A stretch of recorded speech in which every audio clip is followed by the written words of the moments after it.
Best Ball Breakfast is back. I'm back after a weekend in Florida. I feel like I have a ton of news to sift through. Going to count on you guys in the chat to make sure I'm not drafting any landmines. We have Kyle Dvorchak subbing in for Patty Millions today as Pat travels back from our ship chasing weekend. And we'll have Mike Leone, as usual, holding it down. Going to squeeze in a bunch of drafts here on Best Ball Breakfast. We're in the thick of it. I'm Pete. Let's do it. It really isn't that hard, guys. You just go top two, win it, win it. Okay, I think we can be done here at running back. You only have 3 running backs. This roster is littered with game theory, arbitrage, exploits, and theoretic reasoning. Bro, light mode, my eyes, dude. I don't know, I prefer that move more in a time box contest. Bro, have you ever scrolled so far down that, like, there's no more names, bro? Don't do drugs, kids. Draft and drive instead. You can't have it both ways, dude. Quid pro quo. All right, GMs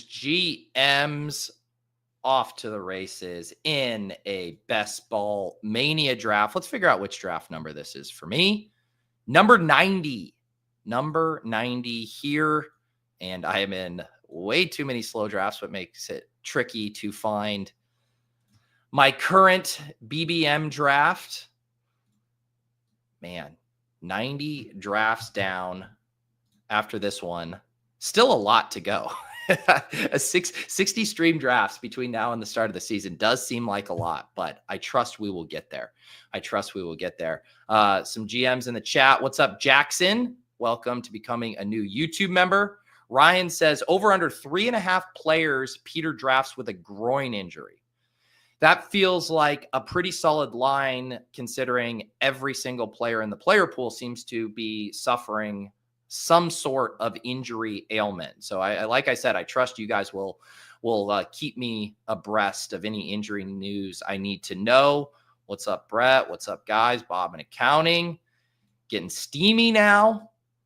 All of that good stuff here.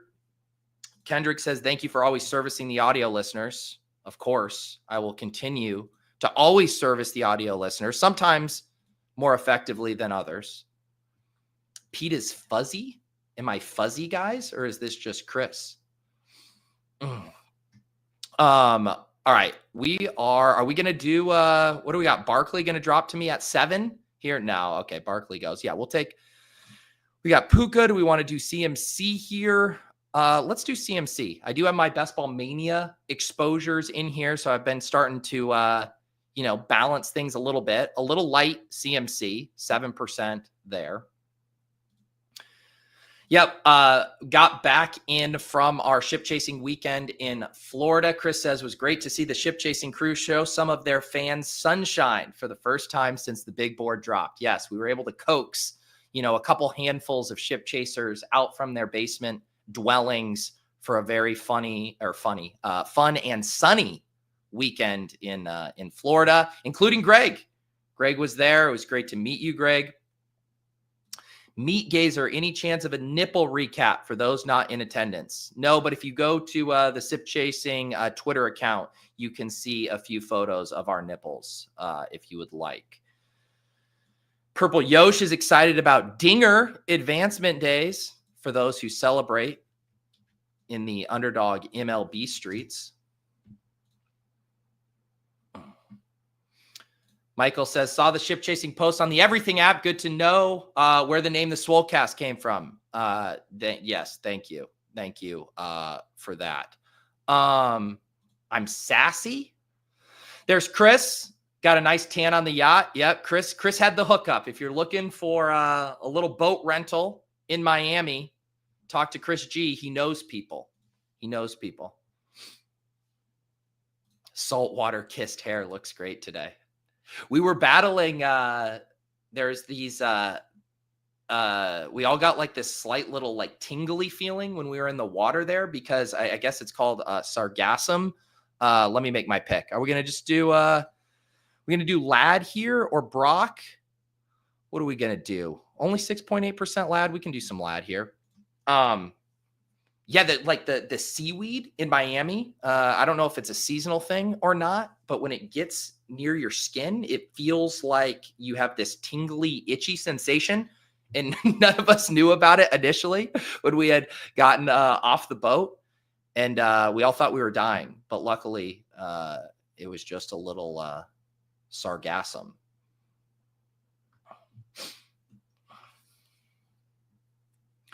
All right. I need some coffee. This is the, I did cheat, and by cheat, I mean, had some coffee before the stream because I needed it. I got in at like 1:30 a.m. last night. So this is going to be, sometimes these coffee pours are almost decorative. They're ceremonial, but this is a necessity, this morning here on Best Ball Breakfast. And also noticing, I feel like my voice is somewhat, gone as well.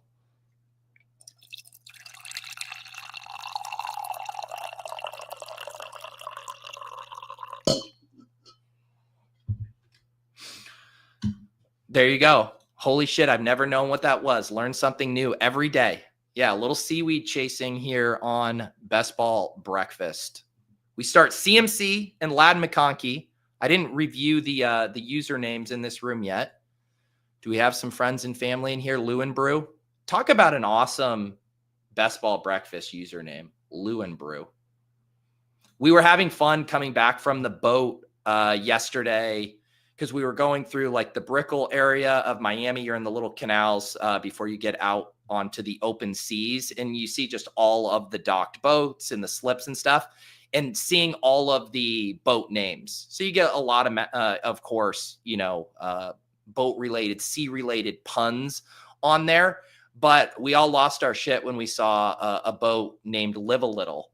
Unfortunately, we were not quick enough to get a photo of it, but there was a Live a Little boat.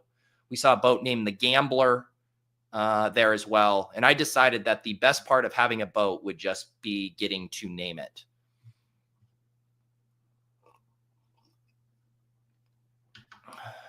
How does one get involved in this retreat? This is all through the ship chasing crew.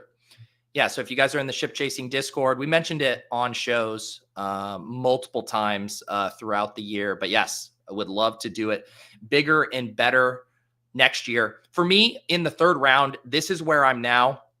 I think I kind of was talking about this with Leone. I'm either taking Omari and Hampton here or going with an elite quarterback. I just feel like I want to start pausing on the Marvin Harrison, Garrett Wilson, Devontae Adams range. In this draft, Lamar Jackson went at the start of the third round there. Allen went before. Hampton's here, though, for me at 31, which feels nice. There's quite a wide range, I feel like, on Omarian's pick range where he gets selected. I've seen people pull him up to the 2-3 turn. Obviously, here in the early third in a lot of these drafts, strikes me as someone who's just going to continue to inch up. So at pick 31, I'm happy to take Hampton there. So we start CMC, Ladd McConkey, Omari and Hampton here on our first draft of the morning, draft number 90 in BBM. Yes, this is the best and truest thing here. Best boat is a friend's boat. Yeah, not having to deal with the logistics is always a nice thing.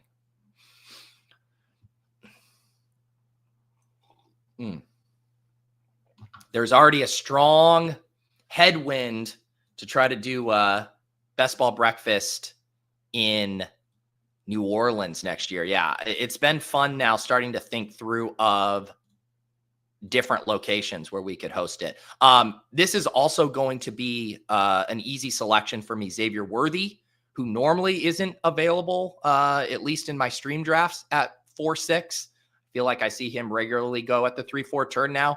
So man, I love this start. CMC and Omari and Hampton, Ladd McConkey and Xavier Worthy. Hampton and Worthy, two of the guys I'm heavy on here, relative to what would be expected. 14.8% Hampton, 14.8% Worthy. These exposures are via the Draft Caddy. So just the overlay tool via Brick and the guys over at the In-Game Syndicate. I've got, you can basically customize whatever information you want here. I have right now my BBM specific exposures, week 16 matchup, week 17. And then the other thing that it does, which is just really nice for a quick glance, it just shows you the number of correlations you have. It shows you the number of teammates you have and bye week overlaps. C1, B2 here for Cortland Sutton. So very simple and easy to read thing if you just want a no frills overlay tool over there at the Draft Caddy. Colin just had his kid. Congratulations. Ryan was at Chargers training camp on Saturday. They hammered Omarion, QJ, and Lambert-Smith. Yeah, I want to talk with you guys about some of these rookie risers. I think it's just shaping up to be such a fun few weeks of drafting, because there are some like legitimate movements I'm paying attention to. KeAndre Lambert-Smith is a big one. There's basically a handful of these rookie running backs who continue to see their stock rise. Jaden Blue, Woody Marks, Jacory, Croskey-Merrit, Taj Brooks is in that conversation as well. All right, we are back on the clock here. Looking like Ridley or Waddle for me. I'm pretty similar exposure on both. Both have I have a slight bye week thing here.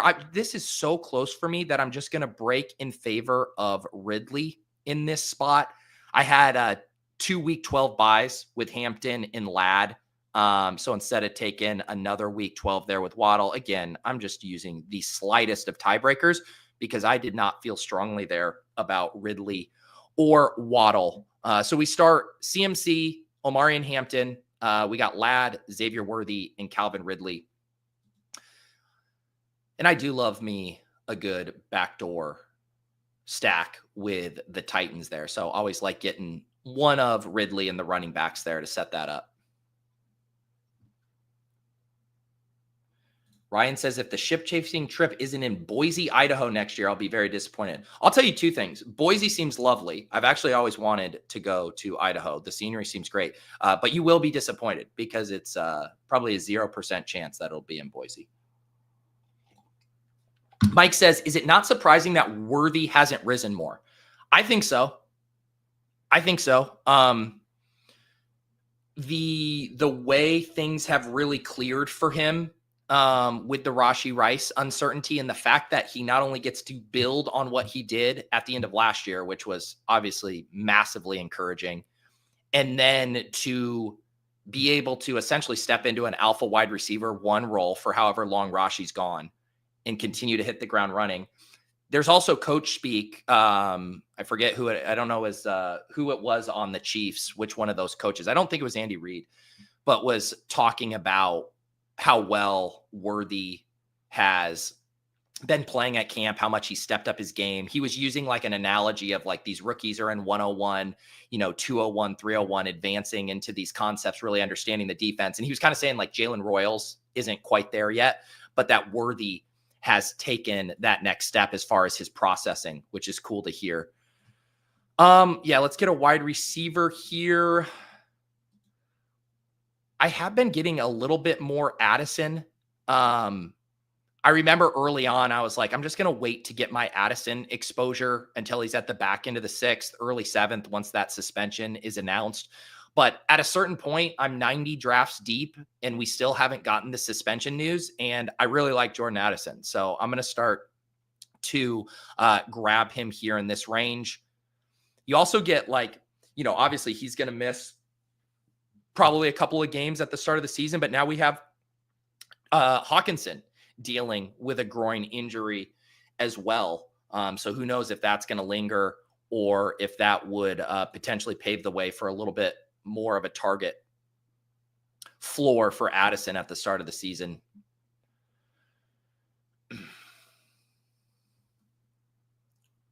All right, Duke says, I live about a block away from the Broncos practice field if you ever need a scouting report. I always need a scouting report. We now got someone boots on the ground at Chargers camp. We got someone offering to be boots on the ground at Denver camp. Through the chat, could we crowdsource 32 fantasy-inclined training camp reporters? And then we all meet back here every Monday and share our findings. Yeah, this is another rumor I guess not rumor. There's been reported mutual interest between Keenan Allen and the Chargers. I think it makes a ton of sense for Keenan and for the Chargers. It would be a little bit of a mess fantasy-wise. Keenan, wherever he goes, is going to earn targets. He was essentially the wide receiver 1 on that Bears team last year that drafted Rome and had DJ Moore there. It is a bit of a fly in the ointment. I mean, I think it's great for Keenan's fantasy value. He's been essentially free in drafts. I think Ladd would be obviously fine, similar to Brian Thomas being fine, even if they add, Travis Hunter. But yeah, some of the stuff on the periphery, the Trey Harris actually seems kind of like the shakiest Chargers bet right now, with KeAndre Lambert-Smith crushing, the Keenan signing looming. QJ's been having a decent camp. It's hard to find room for him right now. All right, are we just going to buy the dip here? A little value hound on David Montgomery? I think we are. David Montgomery at pick 79, ADP of 72 as our third running back. Also plays Jordan Addison in week 17. And I will let out the most tired, gentle "ow" that I can muster right now. So through 7 rounds, CMC, Omarion Hampton, David Montgomery, got our 4 wide receivers, Ladd McConkey, Xavier Worthy, Calvin Ridley, and Jordan Addison. When will I deem KeAndre Lambert-Smith draftable? I think he's draftable. I will say, though, in general, like those late round slots, I would still rather be using them on the rookie running backs, JCM, Taj Brooks, DJ Giddens, Woody Marks. I know those guys are all starting to move up now. But yeah, I think I still would be picky on my KeAndre Lambert-Smith teams. I'd prefer to have him on Herbert teams, maybe opposite Houston stuff. But yeah, he's on the menu. He's very much on the menu. And I was talking about this with some of the ship chasers over the weekend that, we all joke about slappy picks and these, guys who get steamed up from training camp news, etc. And it's kind of like a razor thin line between being a slappy, but also moving on these guys who the selling point is the fact that they haven't been drafted for the majority of this contest, right? I mean, right now on August 4th, Best Ball Mania is how full are we? We are at, where's my fill rate? 55.5%. So some of these guys like KeAndre Lambert-Smith, who didn't start getting drafted regularly until like a week ago, their ownership is capped in a major way. And that's what makes these guys really exciting. The fact that you're getting new information and you're going to get them at a significant ownership discount relative to the rest of the field. And maybe when Leone's on, we could pull up some of the established the run ownership projections as well. But yeah, I think that's, to me, what gets me excited about mixing those guys in. And it's also just a good way to balance it out. We already know those late round picks are dart throws. And so like, say you've been taking, your Jalen Cokers over and over again. Now seems like a pretty good time to mix up your bets and get an ownership discount there. So yes, I'm in on a lot of these guys. This seems like a pretty easy selection for Patrick Mahomes here at pick 90 on a Xavier Worthy team as my QB1. Mahomes to Worthy, CMC, Omarion Hampton, David Montgomery, Ladd, Calvin Ridley, and Jordan Addison are other wide receivers here. No tight ends yet. PTB Nation says, Pete was wondering if I could get your thoughts on JSN this season. Cannot stop clicking him. Yeah, he's a tough one. Sean Siegel actually just wrote a really long article about him. I was reading that yesterday on the plane. He's pretty bullish about, I really liked how Sean put it. He was acknowledging a lot of the risks about the overall offensive environment that scare all of us with Sam Darnold, the presence of Jalen Milroe potentially coming in at the end of the season, which would submarine the passing offense. So there are risks, but the upside scenarios for JSN are pretty massive. And he was making the point that a lot of the other wide receivers who go around there, you're basically paying for them to do what they've always done. Like there's not that much more meat on the bone Whereas a guy like JSN, he could be a 1-2 turn next pick if he continues on the trajectory that he established last year in that second half breakout. So love the player, like all of us. Don't love the situation. I'm still happy to take him in this range here. He goes at pick 33. You can sometimes get him at the 3-4 turn. Like I said, I'm trying to prioritize Omari and Hampton, some of the elite quarterbacks. But yeah, I think he's a guy I want to be mixing in. See if I can see how much exposure I have to him. Bindles 437 watching. Looks like we're up to 515. Yep, it is go time here for best ball season, fantasy football, YouTube channels, all of that stuff. So if you guys are new around here, please subscribe. We got best ball breakfast every Monday morning. All right, we are on the clock. Let's see here. You know what? This seems like a good opportunity to start mixing in a little bit Tyrone Tracy. I only have 6.8% here compared to 14.8% Cam Scatabo. A percentage gap that I was very comfortable with. And I do think was ideally the way to play that. And now we have Scatabo dealing with some injuries right now, which is not ideal. So you hate having these rookies miss any time in training camp, especially when they're in a camp battle with a veteran. So I want to start scooping up some Tracy shares because Tracy isn't really rising, at least that I've seen yet. And I could see him starting to move up if we get, more and more missed practices for Scatabo. So I'm still firmly on Team Scatabo ideologically, but yeah, we're going to start taking some Tracy here as well.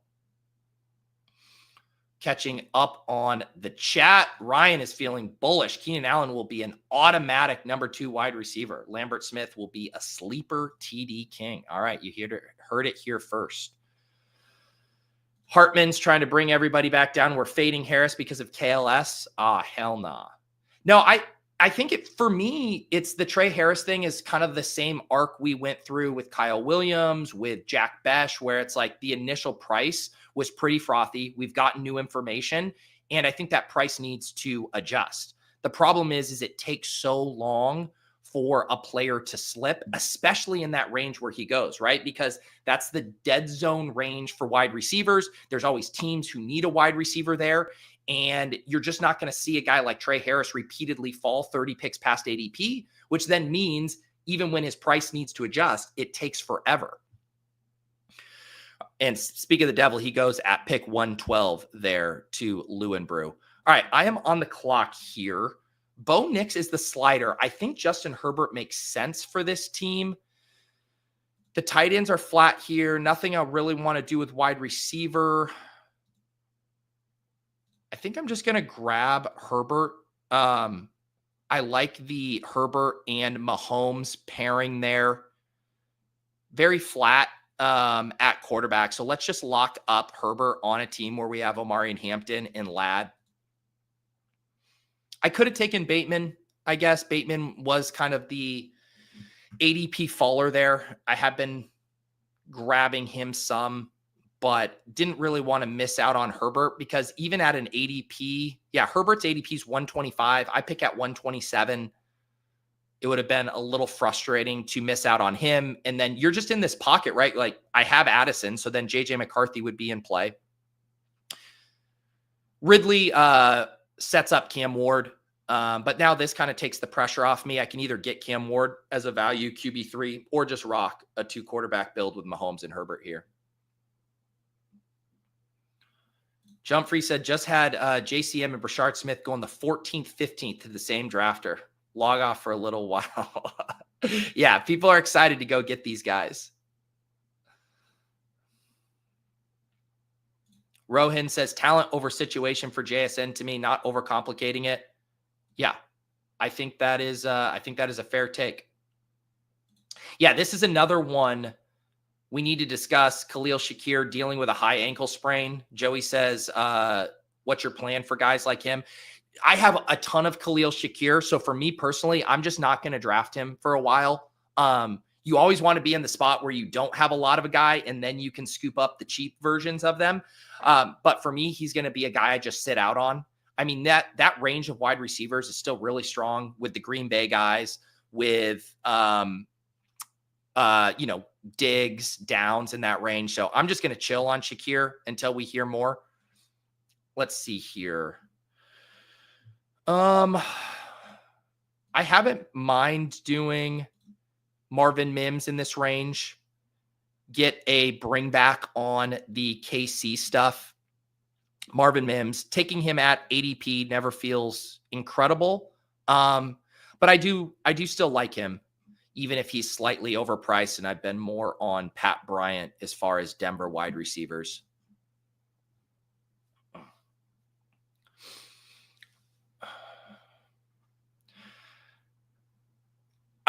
This comment, he says Siegel is defending priors there when talking about JSN. If you go and read Sean's articles and your takeaway is that he's bag defending or defending priors, then we read completely different things, because I don't know if there's anyone who shows their work more than Sean Siegel and how he arrives at these things. There is no bag defending there. Sean is working through the math, working through the projections, working through the team level scenarios, working through historical player comps, and trying to come out with the most accurate, probabilistic outcome range for high-end outcomes. Sean is not concerned about having small wins. Sean wants to draft players who can be first and second round picks next year.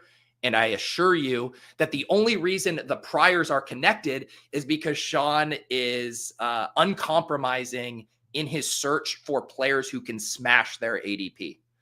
So you can there's things you can say about how Sean approaches football, that maybe he should be more anchored to the market or respect ADP more or whatever those things are. But saying that he's holding on to priors in a head in the sand way, you can miss me with that bullshit.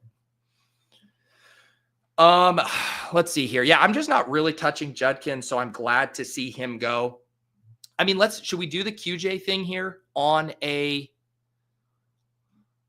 Herbert team? I guess we also have Hollywood too. Let's do Hollywood. Hollywood's the little bit cheaper one here as far as an ADP value. We'll do Hollywood. Let me recap the team now. Mahomes and Herbert at quarterback. We got our 4 running backs, CMC, Omari, and Hampton, David Montgomery, Tracy. I don't have any tight ends yet, so could we be getting 4 tight end curious here? Maybe. We have 6 wide receivers, Ladd, Worthy, Ridley, Addison, Mims, and Hollywood Brown. So a KC double stack, Hampton and Ladd with Herbert.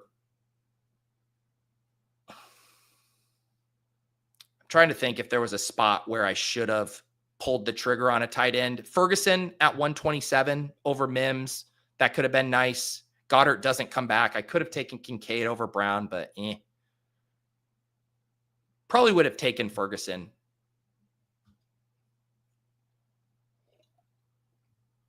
Steve says, why is weekly winners filling so fast? My guess is the price point. Both like Eliminator and weekly winners, when there haven't been a lower dollar contest in the lobby, seem to have a bigger or a quicker fill rate.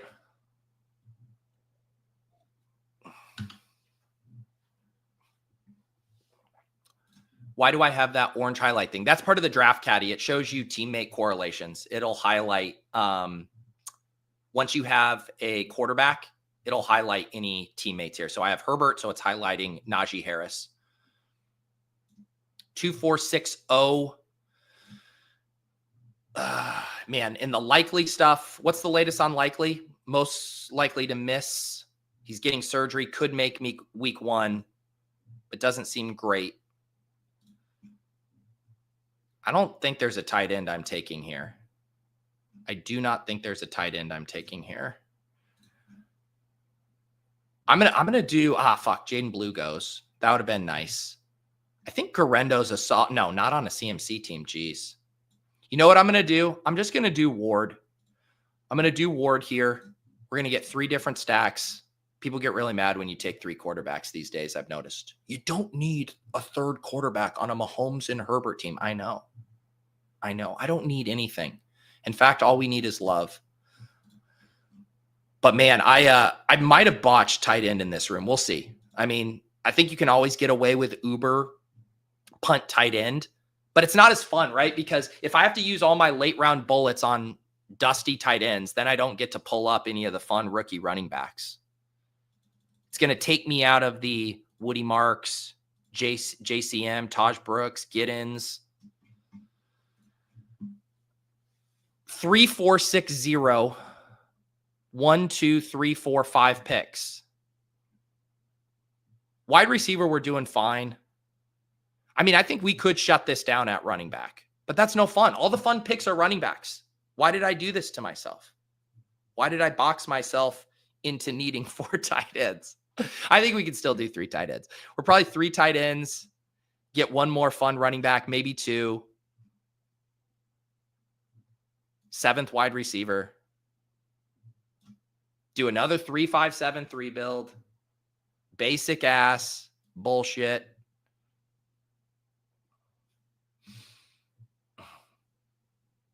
Gray and Gad said, man, the Chargers, again, going back to like good picks and bad picks relative to news and stuff. It's just like the bets for tight ends, rookie tight ends on a crowded depth chart. It does feel like you're having to hit like a 3 to 4 leg parlay. At least with the running backs, it feels so much more binary of how they hit. Like they just need one thing to go right. With the Disley and Conklin situation, it just feels like such a mess. Hunter Henry strikes me as a very solid RB1 or tight end 1 here. So we will start our tight end room at pick 162 with one Mr. Hunter Henry. Everybody calling their shots now. No way this team doesn't have Fannin. Gunnar Helm. You Gunnar Helm people. Like Ben Havard, who we got to hang out with in Florida this weekend, would not shut up about Gunnar Helm. Just trying to get a coffee in the morning, talking to me about Gunnar Helm. Just trying to eat my dinner, talking to me about Gunnar Helm. These Gunnar Helm people. Hunter Henry value this year. Yes. Also, Index of Suspicion. I don't know if you watched, but I shouted you out on the Swolecast. Index of Suspicion told me that one of my old NFTs that I had bought literally over 3 years ago, the Moonbirds, were having a price surge. I listed it, finally sold it. And I would not have known about that had it not been for Index of Suspicion's email. So like sincere gratitude for that email. If you have any tips about NFTs I should sell, things I should know about, you can always email me at contact@peteroverzet.com. Happy to field emails like that. I should also mention, I would love if you guys were subscribed to a couple of newsletters. Of course, the Fantasy Life newsletter. And then this is my personal newsletter, P.O. Box. It's in your inbox every Friday. Free newsletter. Generally something I'm thinking about reading at the top of the newsletter, quick, short, and then a digest of all of the shows and content from the previous week. So if you're trying to keep up on stuff, it's a really good way to keep tabs on things. Streaming schedule, and then we've got the book club in there. So light, breezy read there. Would love if you guys checked it out. All right, we're starting to throw ADP out the window here.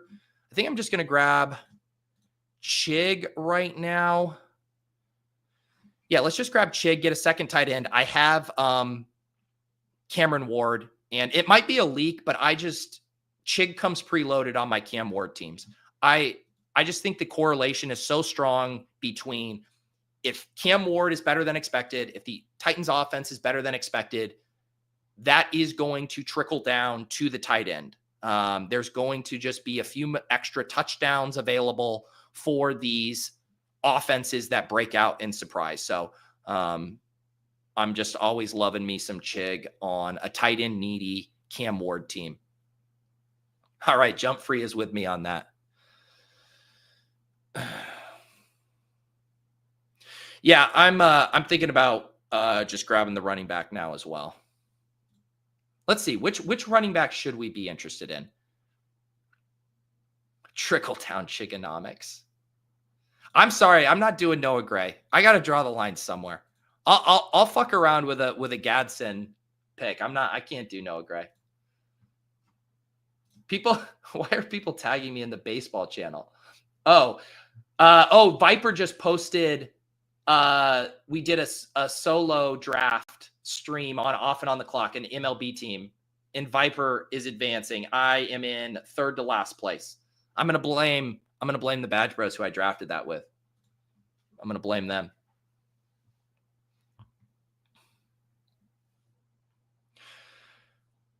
Let's see here. Everybody's voting for which running back I should take. Taj Brooks, Woody Marks, of course, Clay. That's a brand play for Clay. Let's see here. Yeah, round 16. Let's get our running back. Woody, Jacory. See, it's like I have 8% Brashard Smith. Woody, I'm at 2.3%. Yeah, I think with all the week 12 buys, let's go ahead and do Woody Marks. I like that. We get the Houston bring back. I mean, have you guys seen some of the reports about the Chargers run game, the Texans run game right now? Obviously, Mixon's out. And I have never heard, there was the quote from D'Amico Ryans about Nick Chubb where he was just like, I don't know, man, he's pretty old. Father time comes from all of us. And I was like, that seems like pretty generic coach speak. And now the beat reporters are like, this running game sucks right now when Nick Chubb's out there. They said he hasn't been able to get to the second level once. 0 bursts, not breaking any big plays. It doesn't seem like they are going to be able to function with Nick Chubb as the lead back. So the question is well, can Woody Marks run? Or is he just going to still kind of be pigeonholed into that Dare Ngumbawale role? But even if it's Dare plus and Mixon's out and Chubb sucks, I think Woody Marks is a pretty good pick here in this range. So we grab Woody Marks, and we now have a 3-5-6-2. We got Mahomes, Herbert, Cam Ward. We got CMC, Omarion Hampton, David Montgomery, Tyrone Tracy, and Woody Marks. Ladd, Xavier Worthy, Calvin Ridley, Addison Mims, Hollywood Brown, Hunter Henry, Chig. Probably in the wide receiver tight end market here.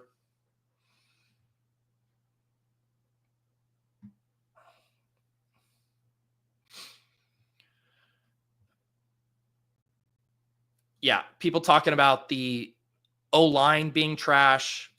Yeah, it's a bad situation. It's a bad situation. All right, there goes it for everyone on KeAndre Lambert-Smith watch. He just went here at pick 196. 196 here. All right, let's see here. Let me grab it. Should I grab a tight end? I do love me some Jatavian Sanders. And I feel like a little light on him at BBM as I just look at 6.8%. Just scanning here. Yeah, we'll get him. So we have Hunter Henry, Chig, and Jatavian Sanders. I think we can survive. I think we could survive that as a 3 tight end room.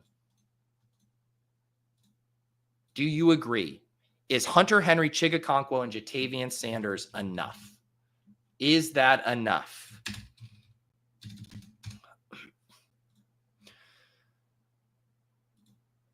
What do we think about Jalen Royals? What do we think about him? Is he on the menu? Is he just less sexy KeAndre Lambert-Smith right now? I do kind of like these Mahomes teams. Like this Mahomes team that has the cleanest, like I'm betting against Rashee Rice. I'm betting against Travis Kelce. Give me everything else. Worthy, Hollywood, Royals. The ultimate Kelce's dust and the Rashee Rice stuff is going to be bad.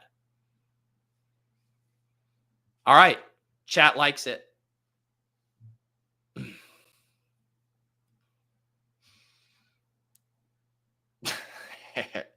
Harold Fannin. I do like Fannin, but I don't know. What do you guys think this team needs more? A wide receiver, a tight end? Here's the wide receivers. Ladd, Worthy, Ridley, Addison, Mims, Hollywood. Tight ends, Henry, Chig, Jatavian Sanders. Quarterbacks are good. Mahomes, Herbert, Ward. Running backs are good. CMC, Hampton, Montgomery, Tracy, Woody Marks.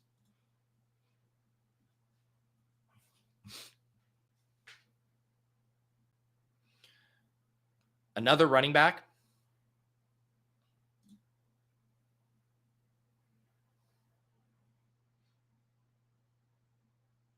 This team needs the fan and bet. Yeah, if you missed it on Ship Chasing last week, there was a clip unveiled. Darkwing Duck.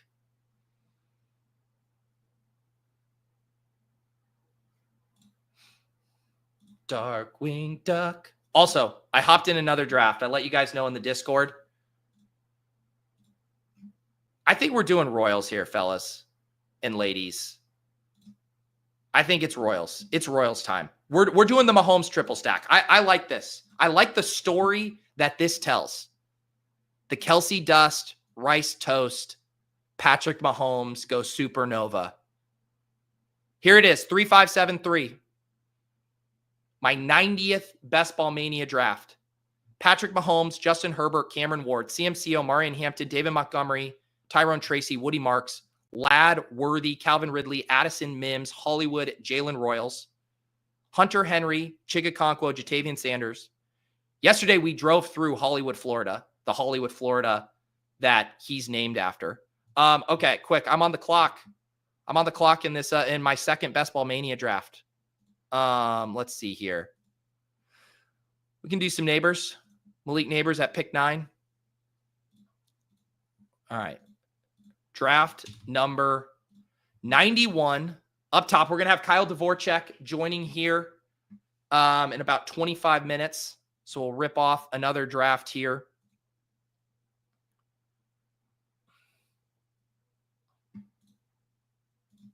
What are you guys at in your Best Ball Mania drafts? What number are we looking at here for you guys? You guys over 100?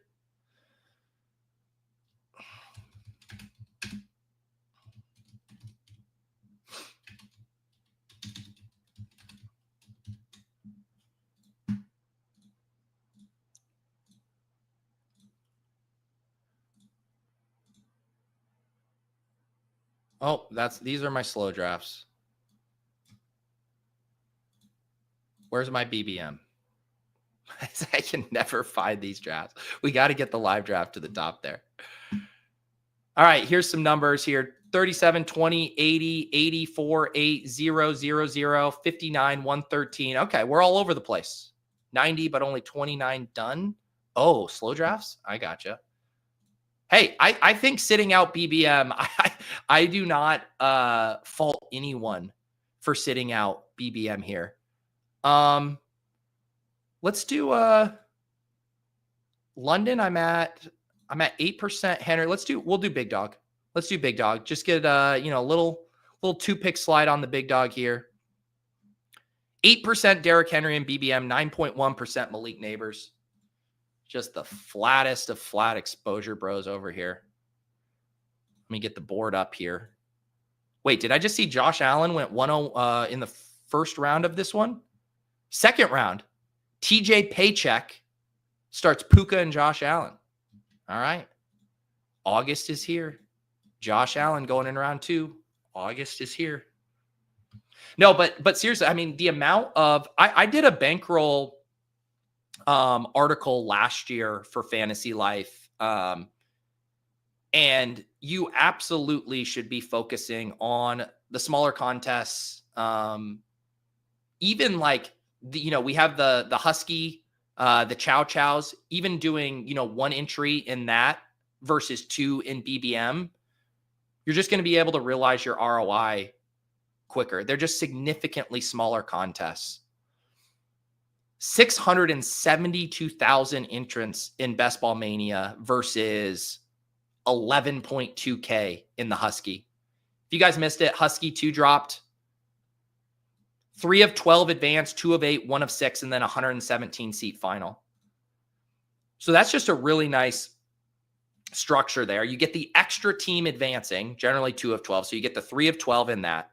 Then you just have to be top 25%, 2 of 8. So a 1 of 4, essentially there in week 15, and then a 1 of 6 in 16. And then it's a big week 17 final relative to the overall size of this contest, 117 seats. So a little easier to advance And then you can get week 17 pilled for the finals. Ooh, let's see. TJ Paycheck. Let me do Lamar and Big Dog. Lamar and Big Dog sounds fun. You're not going to go Josh Allen and Lamar Jackson, TJ Paycheck. Do not time out Lamar Jackson. Do not time out Lamar Jackson. Whew. I was going to be tilted there. I want to do a Lamar Henry team. Let's go. Let's go.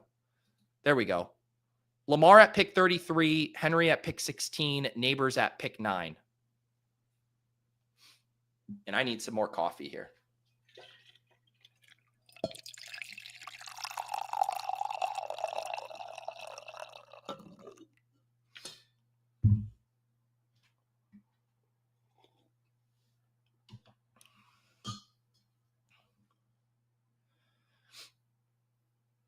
Do I reach for Flowers? No, I wouldn't. I'm not going to reach for Flowers here. That's the one thing. Yeah, when you get the slide on Lamar a little bit. But I still think he's not falling quite as much as he was before. There was a point this summer where you could get Flowers at pick 56, pick 57. I would say it's like less than a 10% chance that it happens in this room. But there's still plenty to stack with Lamar. And I do like Flowers a lot, but he's not a mandatory stacking piece for me.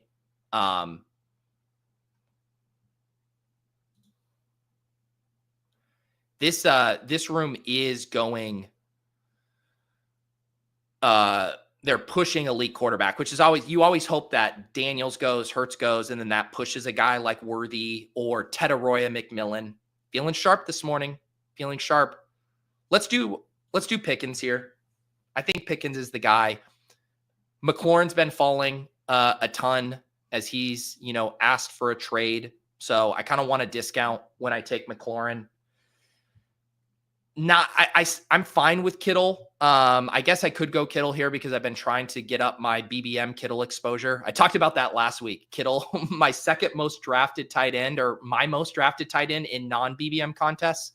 And I only have 3.4% of him in BBM. But we'll start Pickens because this is also a team I would like to get Andrews. Not that taking Kittle would prevent me from taking Andrews, but again, just kind of thinking through what I'm going to be able to get or try to get later in this draft. So we start Neighbors, Henry, Lamar, and grab Pickens at 40 after Tetaroya and Worthy, JSN all go off the board. Hampton goes at pick 30 in this draft. I see Matt Wood in the chat, which always helps remind me. We got the randomizer draft on Wednesday along with the Best Ball Bash. I'll get a post out later today. But our guest this week is Lawrence Jackson from NBC and Rotoworld. Lord Don't Lose. He was on the randomizer 2 years ago. Very funny dude, great analyst, does a lot of shows with Matthew Berry and that crew over on the Peacock Network, and big Atlanta fan.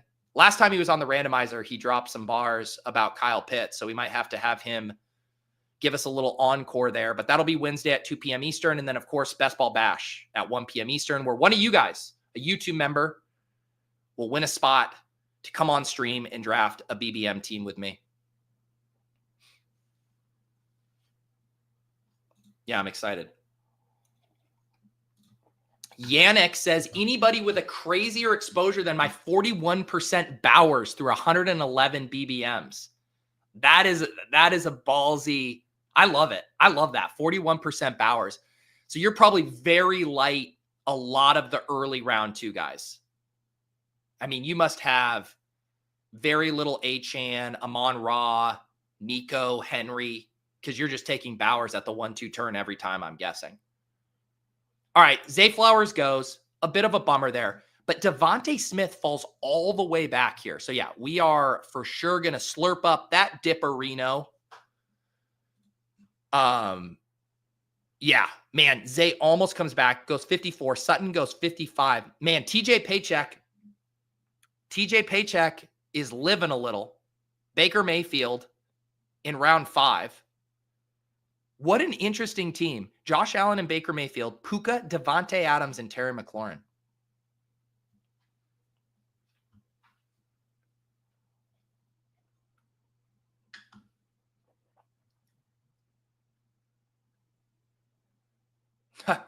Wow. Kendrick starting 150 BBMs today. I assume, are you hopping in a bunch of slows? Aiming for 100% KeAndre Lambert exposure. 51% Travis Hunter. Man, the Travis Hunter training camp clips look so sick. I'm not adjusting any ranks. I just want to say he looks awesome. Every time I see him doing something, he looks awesome. He might just be good. 59% worthy is a very fun one. All right, this is going to be a rookie running back for me, Henderson or Harvey. I'm lighter on Harvey. I have a good amount of Henderson, 10.2%, but still slightly under here. Let's go Harvey on this team with the big dog. Sean Payton has had some nice things to say about Harvey recently. I still like making bets on both Harvey and Dobbins, but I don't think I have any shares of Harvey in the 5th round. I kind of sat all of that out. I kept waiting. Is there going to be more of a Dobbins discount? Is there going to be a Dobbins discount? And everybody just said, sorry, Pete, there's not going to be a Dobbins discount. So similar with the Addison thing, I can only sit around and wait for discounts on players I like for so long. At some point, I need to start clicking the guys I like. And that means getting a decent amount of RJ Harvey here.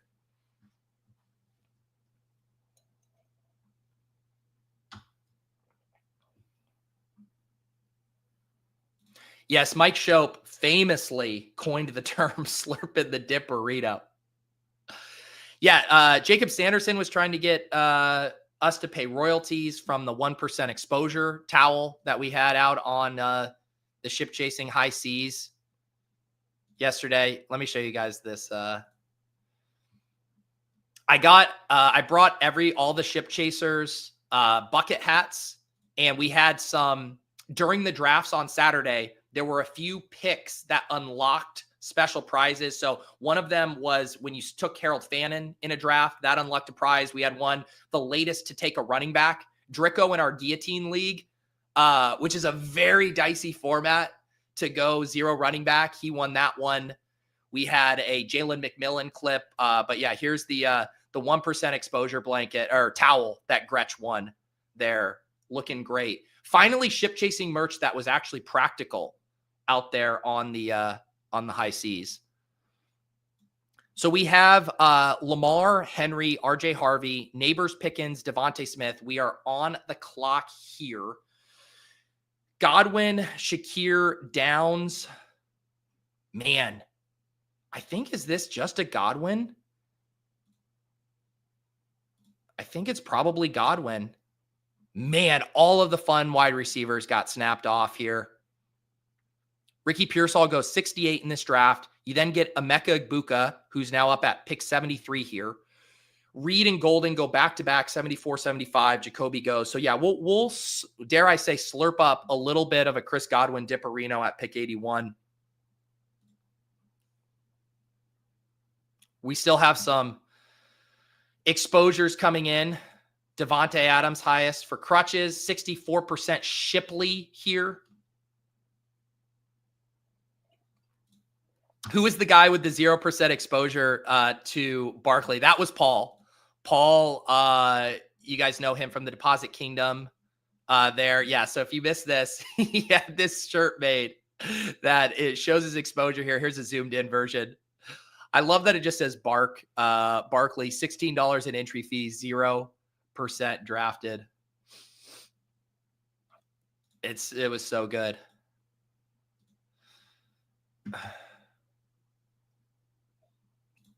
Am I worried about Godwin's ankles? Yes. I'm worried about everyone. I guess I could have taken Josh Downs. I guess Josh Downs is the non-aren't you worried pick, but it's like Khalil Shakur. Are you worried? Yes. Darnell Mooney. Are you worried? Yes. I mean, at what point is the dipparino for Shakir? I just said I'm chilling. I have 19.3% Shakir in Best Ball Mania. Should we do Hawk? Hawk's now dealing with something, or do we just grab Jayden Higgins? Should we just have fun and draft Jayden Higgins? Sure. At the last second, I did Higgins. Lamar Jackson. I could have taken Mason too, I think would have made sense. Lamar Jackson, Derrick Henry, RJ Harvey, Malik Neighbors, George Pickens, Devontae Smith, Chris Godwin, Jayden Higgins. I think John Boy had a tweet about this the other day that you do like feel the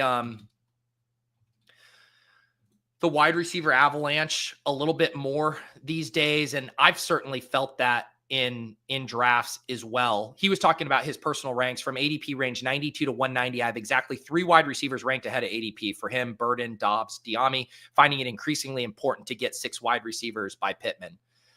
Yeah, and I've definitely rejected kind of the hard and fast rules this year of 5 wide receivers through round 7 or 6 wide receivers, blah, blah, blah. But because of the price movements on some of these guys, specifically this range here, when you used to be able to get the Igbuka, the Golden, the Jayden Reeds at the back end of the 7th, sometimes even the early 8th, even Josh Downs has moved up a good bit. And now we have that range, which is all the injured guys, the older guys.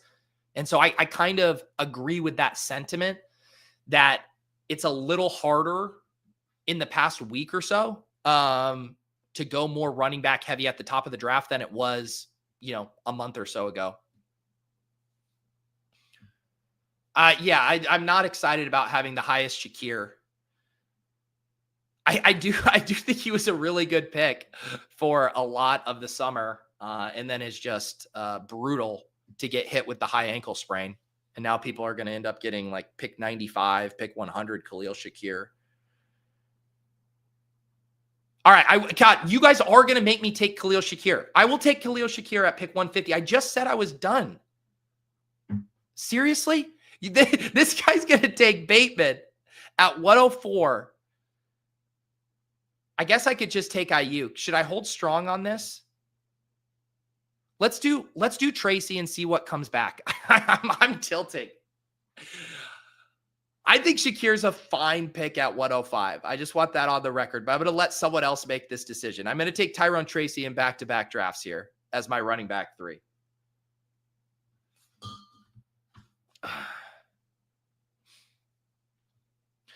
The thing that I think we always have to remember, right? Like 2 things can be true. These injuries that are going to linger into the start of the season, yes, they are objectively bad. It is not good that Darnell Mooney and Khalil Shakir and these guys are going to be legitimately questionable. It is not good that those injuries have a higher chance of re-aggravation, that it could linger. But we are playing BBM. We are playing in a contest where that production matters the least to us. The buys have not hit. Our teams are the strongest. We don't have other injuries on our teams. The rest of the players are theoretically healthy. Let's go ahead and grab. I passed on Evan Ingram last time. We're going to end up with another punt tight end build, maybe. Let's just get Dak here, though. I do like Dak with Pickens. We can try to go out of our way to get Ferguson again this time. We'll add Dak as our second. So back to that rant. We should be getting a discount on these guys. Information, the bet, all of that stuff has changed. But there is a price. They're not, they don't fully go off the board. Specifically for these guys where it is not, the prognosis isn't as dire as something like it is for Joe Mixon, where there are like legit rumblings this could be bad, like season-ending type bad. Quinshon Judkins, there's legitimate concerns that he might not step on the football field this year. That's a little bit different than a high ankle sprain, questionable for week 1. So I think it just sucks when you already have a bag of that player, which is what I was feeling there at pick 104, 105. But man, if I didn't have a bag of Shakir, that's a great price to get him, because you're also getting him as your like wide receiver 6, wide receiver 7. He shouldn't even be hitting your lineup in the early weeks at that price. So the other thing about it is like, are you really worried about him getting Wally pipped by Elijah Moore? Are you worried about him getting Wally pipped by Curtis Samuel? It's not like there is some exciting rookie bearing down on him too. That would make it even a dicier bet of like, oh no, don't let this guy get hot. Like in the way, like the Godwin Igbuka stuff's kind of scary, because it's like, from everything we're hearing, Igbuka is awesome out there. And if he's just able to do what Chris Godwin does and Chris Godwin's hobbled or not able to play, then it's like, oh boy, that doesn't seem great. But there's no Emeka Egbuka looking over Khalil Shakir's shoulder.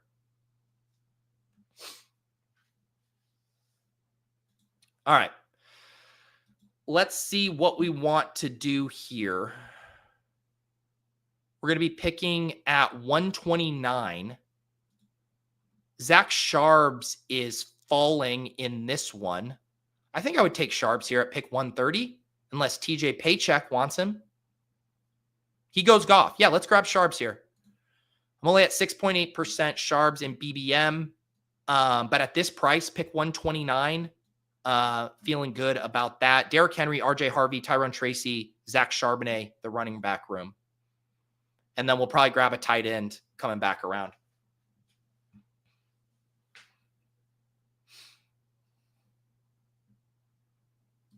Who am I scared of being Wally pipped by? All these young streamers, man. I'm scared of getting Wally pipped by PPR Tyler. This kid streams every goddamn day. He's on like a 200-day streaming streak. He eats like Lunchables, and he's posting photos of his homemade nachos. He just inhales protein powder and streams all day. That's who I'm worried about getting Wally pipped by. I almost called out of this stream. I got back at like 1 last night, got ready for bed. It's like 1:30. Then I was up early with April this morning, and I was like, I don't know if I got it in me. And then I rallied. I said, PPR Tyler's trying to Wally pit me out there. I got to get back on the 1s and 2s.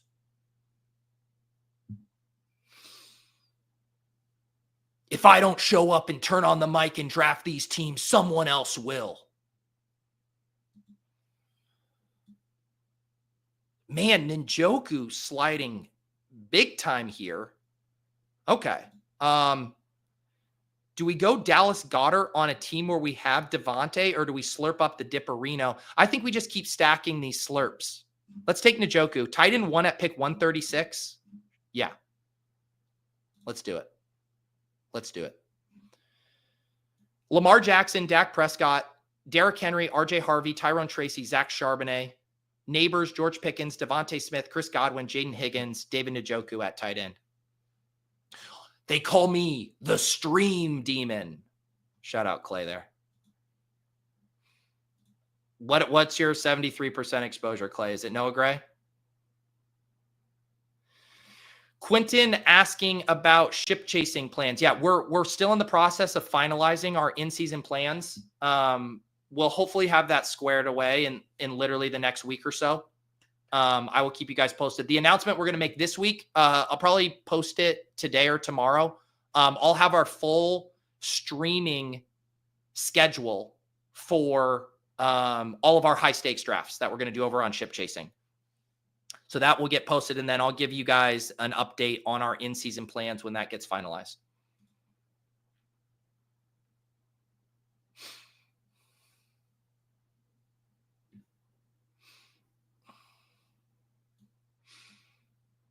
All right, there it is. Clay confirming Noah Gray, 73%.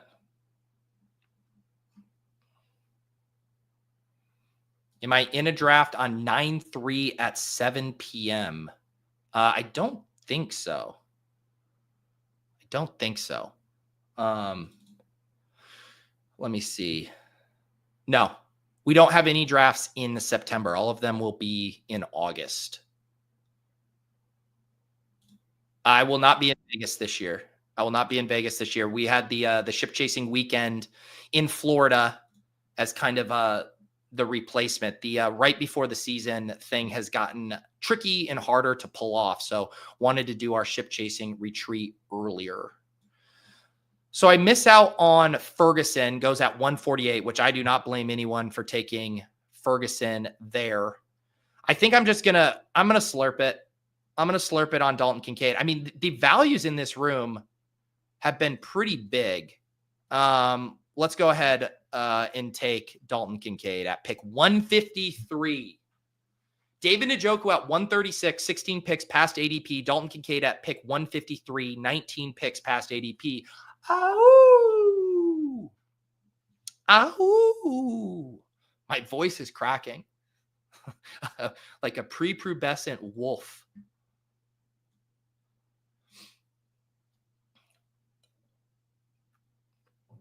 I'm trying to think what else is going on in this room for all these crazy drafts. Is it all TJ Paycheck? I mean, we do have a few non-badges in here. TJ Paycheck took Juju at 152. Yeah, I don't know what's going on in here. This room's wild and out. What do we need? What does this team need? Should we take, I think this might be the kind of team I take likely as the tight end 3. Because I think Njoku and Kincaid, the fact that I got them at such nice values, and it would be nice to have one stacking partner with Lamar. We missed out on Bateman. We missed out on Zay. We missed out on Andrews. I think I'm willing in this flat part of the board here to grab Likely and just, again, play for the late season connection with those guys. So we add Likely as our tight end 3. We got the 5 wide receivers early through pick 90. Running back rooms, Henry, Harvey, Tracy, Sharbs. Good with Lamar and Dak. And then we can do some fun running back and wide receiver picks to land the plane. I did forget about D-Hop. Thank you. D-Hop will be on the menu for this team.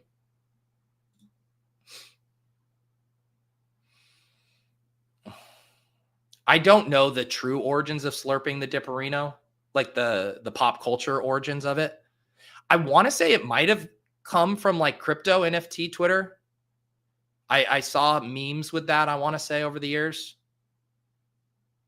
Should we look it up? Or this could be, I feel like this could be dicey looking up slurp. Yeah, see, I'm pretty sure it's a crypto meme. Slurp the dipperino. Yeah, these all strike me as, the slurper. Here it is. This is what the slurper is.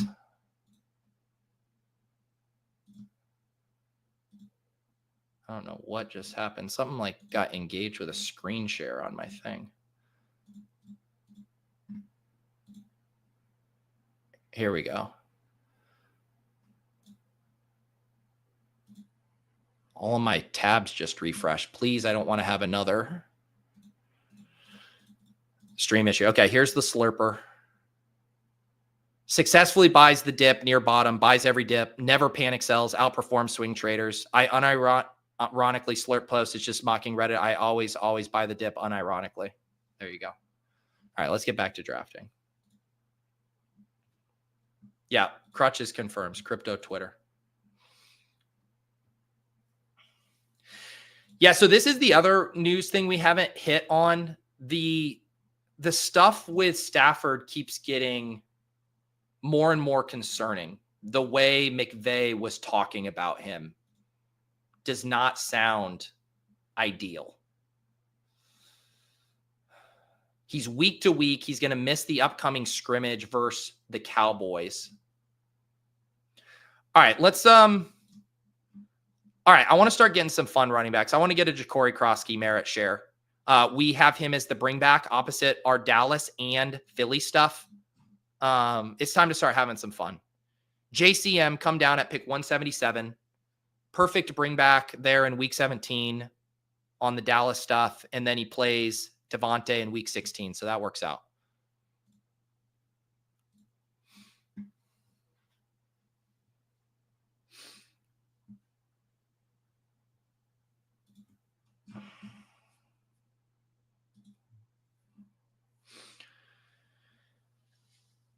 Yeah, I mean, the smart money is still that Stafford starts week 1.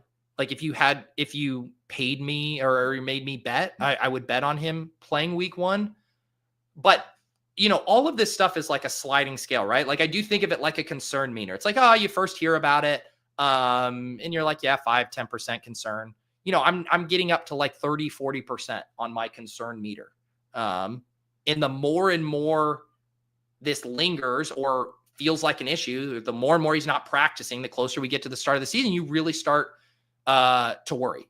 But again, he's an old dude, doesn't want to be out there right now, has done a million training camps, a million preseasons. He doesn't necessarily need it to be super sharp. So that's why we're not, hitting the red panic button on it. But I think it's worth ticking up the concern. All right, what do we want to do here?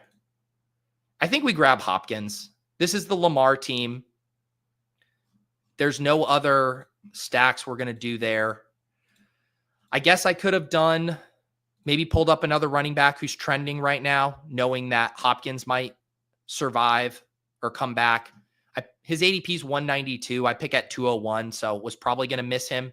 So we'll just grab Hopkins there. And then we'll have our Baltimore stuff here. Let me bring my guest as well. What is up, Kyle? How are we doing, buddy? How's it going? I've been listening for like 10 minutes, and I was like, I joined at the perfect time to hear this poor bloodhound value his last quote. I'm sorry. I heard the ping when you entered, and then I got distracted with trying to figure out how the hell I'm landing this plane. But welcome to Best Ball Breakfast, sir. How's it going? Did we do coffee pour yet? We did. In fact, we've done a lot. I was telling people we were at the ship chasing event over the weekend. I didn't get in until like 1:30 last night. And so I have done plenty of coffee pours, but I can give you one more to welcome you on stream. I'd appreciate it.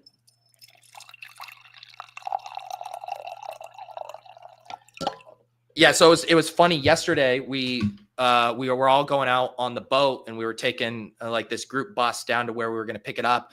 And I'm like sitting looking at Pat, like in the back of the boat, and he's kind of, hung over there, head against the window. And I was like, it just dawned on me, you're not doing the show tomorrow, are you? He's like, oh no, yeah, I got my flight. So I messaged you. I was like tapping someone from the LegUp crew to have on this show. And man, I feel like even just being gone for the weekend, catching up on all of the news this morning, it feels like there's a decent amount of both injury stuff and, rookie risers that we really need to be on top of right now. Yeah, absolutely. I'm honestly just curious about the weekend because I thought about going, but I had stuff to do this weekend. So you guys did the boat yesterday, but then left the same day as you did the boat? Some people were flying out today, people like Ben who were out drinking until 4 a.m. last night. But I'm just like, I got to get back. So yeah, we did the out on the boat all day, came back, grabbed a quick dinner, and then went to the airport for a flight. But because I always do that thing anytime when I was younger, I used to be like, oh, give me the later flight or give me the extra cushion. And then you're just kind of sitting there like, I need to go home. I wish I was already on a plane right now. So I've gotten better about that of like, let me just get in and get out. Yeah, that last day of any vacation is like, especially if it's a travel day, you're like, this day's already a lost cause. Like, just get me home. Let me sleep in my bed. Like, I just want to be a baby boy and sleep in my bed again. I've been gone for too long. My body's been treated too much like complete garbage for 3 days or 5 days or whatever it is. Like, the last day feels like, all right, let's wrap this up. We've had enough. Okay, can I ask you a question, Kyle? Why do drafters hate Jalen Noel? Why do they keep making me draft him over and over again? This is at pick 201, and he's here. Dude, I love this one. I love this click. Like, I don't know. Maybe it's we do this with rookies every year. We're like, I just don't see how this good player could find opportunities. There's no way for a good player to get on the field. It just never happens. And then like clockwork, it happens. Maybe he's not good. Like, clearly it's possible that he's not good. But I still love clicking Noel. Like, he was a good prospect who finds himself in an offense that's at least going to pass the ball a lot, should pass well without the guy, Bobby Slowick, who after year one, all the film guys are like, he's cracked the case, man. This guy's an unbeatable offensive mind. And then 3 weeks into the next season, like, we always hated him. We never liked this guy. But I'll take their 180 at face value and say, like, he lost the fastball in his second year. They're going to improve on offense. And like, Stroud is the perfect distributor. He is gifted enough as a passer to get everyone the ball when it needs to get there. And he's honestly is actually like gifted as a runner too. He just chooses never to do it. Understandably so, if you're as good of a passer as he is. Like, he is the perfect point guard for creating fantasy points. Do I think Noel goes out there and projects for like anything meaningful in week one? No, like I do think that's probably the short-sightedness that is infecting drafters. What are we doing here? I was just gonna say another guy who's now not the sexy, trendy rookie, but DJ Giddens at 18.4. I have a 2.573. I think I could go running back or wide receiver, but wide receivers it's more like Slayton, Coker, Io Manor. I think we grab Giddens here, which is, I just hopped us in a draft here that we can do together. I'll get this pulled up on screen, but I'm curious just in general. And I was talking about it. Like, I feel like the tough thing right now is, are we overreacting to training camp news, or are we actually playing this contest how it should be played, which is going harder on the guys who haven't been getting drafted at 100% clip the whole summer, who are now better bets because of whether it's coach speak, injuries, training camp performances? Like, how do you like to toe that line of, yeah, I still like DJ Giddens, but I've also been drafting him all summer and I haven't been drafting JCM all summer. So should I just be hammering JCM right now? Yeah, I mean, I think in terms of right now, are we overreacting or not? Probably most often, especially in these later rounds, like when a guy like JCM goes from undrafted to drafted a lot, but his ADP isn't like a prohibitive cost, that to me strikes me as logical. Like JCM is the profile has clearly changed where the team seems to be invested in him as like, he was a very weird, like truly the weirdest prospect ever, given that he got the redshirt eligibility rescinded for his final season and played, I think, in just one game. Like very weird prospect where if you squinted, you could see it, but I wasn't squinting. Like I'm not squinting in the early June and being like, well, if everything breaks right for this prospect, I guess he's okay and he could find a role. But now I don't have to squint. I can very much see it. So for a lot of things, I don't think we react properly to everything, but I do think for a lot of things, I know like Gretsch has shown, like these summer risers probably don't rise enough. Like we really do gain a meaningful amount of information here. In terms of like portfolio management, I do kind of agree with you that I will probably just a lot of times break ties against guys that I was absolutely hammering in the big board or whatever, but it's only if it's like truly a tie, if I don't have another opinion on this. Do you like Puka here or something else you'd like to do? I'm probably still Puka here. Yeah. 111. I mean, like that to me properly prices in this Stafford back injury risk. I think in my heart of hearts, Puka's like a top 4 pick. Just when you look at his per game numbers, his per route numbers over the past 2 years, he looks as good as any fantasy bet in the first round, like as any fantasy bet, as Justin Jefferson, as CeeDee Lamb. Yes. BTJ, Henry, London, Brock. BTJ. No. Yeah. Don't have to get fancy here. Let me just real quick put a bow on the team I just drafted, and then we'll get back in the thick of it here. For the people following along, don't want to leave you hanging. Come on, Underdog. Let me see this team. We did Lamar Jackson up top with Dak Prescott, a 2.673. Our running backs ended up Derrick Henry, RJ Harvey, Tyrone Tracy, Zach Charbonnet, JCM, and DJ Giddens. 7 wide receivers, Neighbors, Pickens, Devontae Smith, Godwin, Higgins, Hopkins, and Knoll. And then a 3 tight end room, Njoku, Kincaid, and Likely. Some big values in that room. Get the Dallas stack, the Baltimore stack, the Phantom Texans rookie stack there with Higgins and Knoll. And some of the rookie bets there at the end, JCM and DJ. So actually, I like that one a good bit. Yeah, I was jealous of that team. I was looking at you drafting the value hounding the tight ends, and I really like the Kincaid bet now is like very clearly we just get one more pull of the lever that we did this like as a rookie. We did it last year. It's like, what if he's Josh Allen's number 1 receiver and he just has tight end eligibility? But this is the best, the like most probable the bet has ever been, just in terms of him running all the routes. Like Dawson Knox started on NFI. Right now he's only getting in individual sessions during practice. And now the true number 1, which was a very weak number 1, Khalil Shakir, doesn't look like a good bet to be playing in week 1, I'd say. Like this, I'm shocked he isn't rising more off these news, because this is how you clear the path for a guy who like hasn't been that good, but he also hasn't been that bad. We were just super excited about him playing, about him being Josh Allen's number 1 wide receiver, but he also plays a position that's infamously difficult to transition to the NFL at. This is like 4 years ago, we would be like, year 3 breakout for a tight end. This is what we've all been waiting for. Let's gas this guy up. But we became so fixated on these short-term hits of like Brock Bowers, absolute smash. Obviously, Sam Laporta before Brock Bowers, total smash. I think those are still the outliers. Like, I don't think the NFL has so fundamentally changed how it approaches tight ends from year one, or like as they enter the NFL in the past 3 years, that we should be grading Dalton Kincaid on a curve that is focused on guys like Brock Bowers and Sam Laporta. Yeah, and I think that the dynamic you were just talking about when like the market is good at being like, all right, the Shakir bet has changed. Let's downgrade him, let him slide. But who are the beneficiaries? Those stay a little stagnant. And I was even just thinking this morning, like, I'm trying to get a little more Tracy right now with the Cam Scatabo stuff. It's not seeming great. And again, not that I want to go overweight on a bet that was meant to be kind of backloaded anyways, but like Tracy isn't moving up while Scatabo is dropping down right now. So that like they're micro edges, but I do think getting the beneficiaries who aren't moving up is a really nice way to play it. Like even like Andrews, right? With the likely stuff got a little shakier. I haven't seen Andrews jump up much in tandem to that news. Yeah, another example was Xavier Worthy. Like when Rashee Rice, it still seems like he's getting suspended, a multi-game suspension. When that sort of, it's not quite the news that he was suspended, but the news that he will likely be suspended. When that broke, I feel like Xavier Worthy should have absolutely steamed up boards, and he's moved like a handful of spots at most. To me, you're right that the initial reaction for a lot of this stuff has been accurate. It's the fallout that hasn't really matched. What do we got here? Yep. Let's see here. Wait, did Bucky just fall?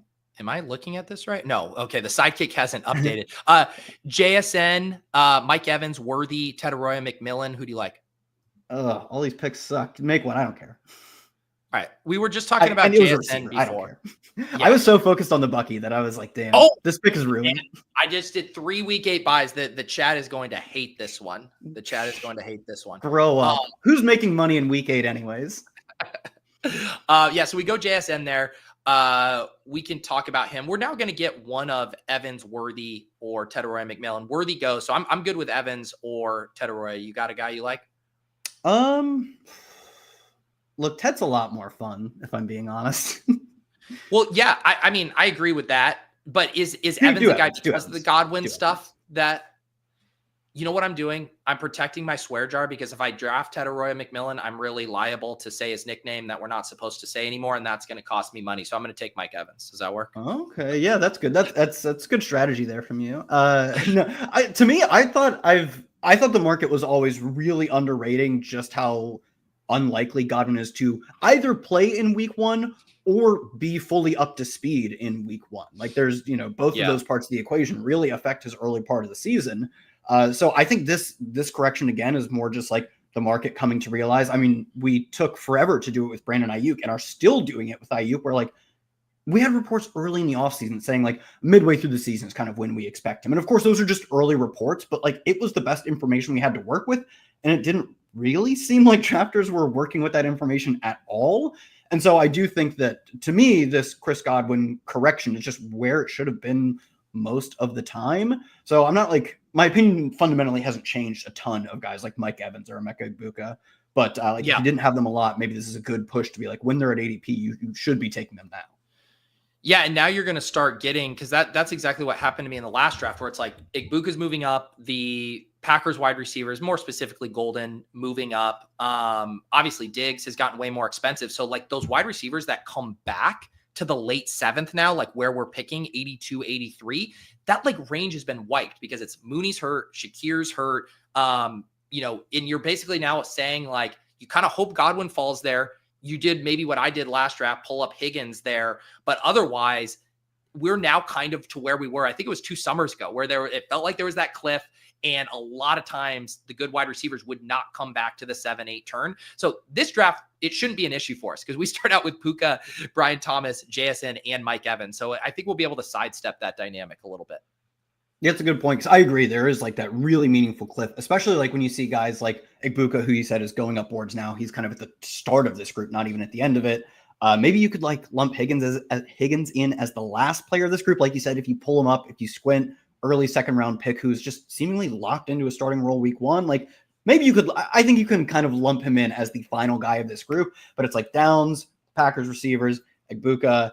Once those guys are gone, it just doesn't feel like there's a clear talent-based bet that also has the chance to produce like early in the season. Like if Godwin's not ready, Egbuka could just be out of the gates, a usable fantasy guy. I'm not saying he's gonna be a star out of the gates. Higgins, like I think that's why maybe you pull him up to that group, is he just seems to be a starter and he was a good prospect and he profiles like the big downfield splash play, like quote better in best ball kind of play. So to me, once you get out of that tier, like it really sucks to draft wide receivers. So I am glad that we're not going to be having to draft wide receivers there. Yeah, we'll see. I mean, this Yeah, when you go 0 RB, like we're starting here, the 4-5 turn, pretty good spot now for running backs. As far as like you got the 2 rookies there, you know, KeAndre can be in the mix. And we have a bunch of them falling. Like Chuba's not even off the board yet.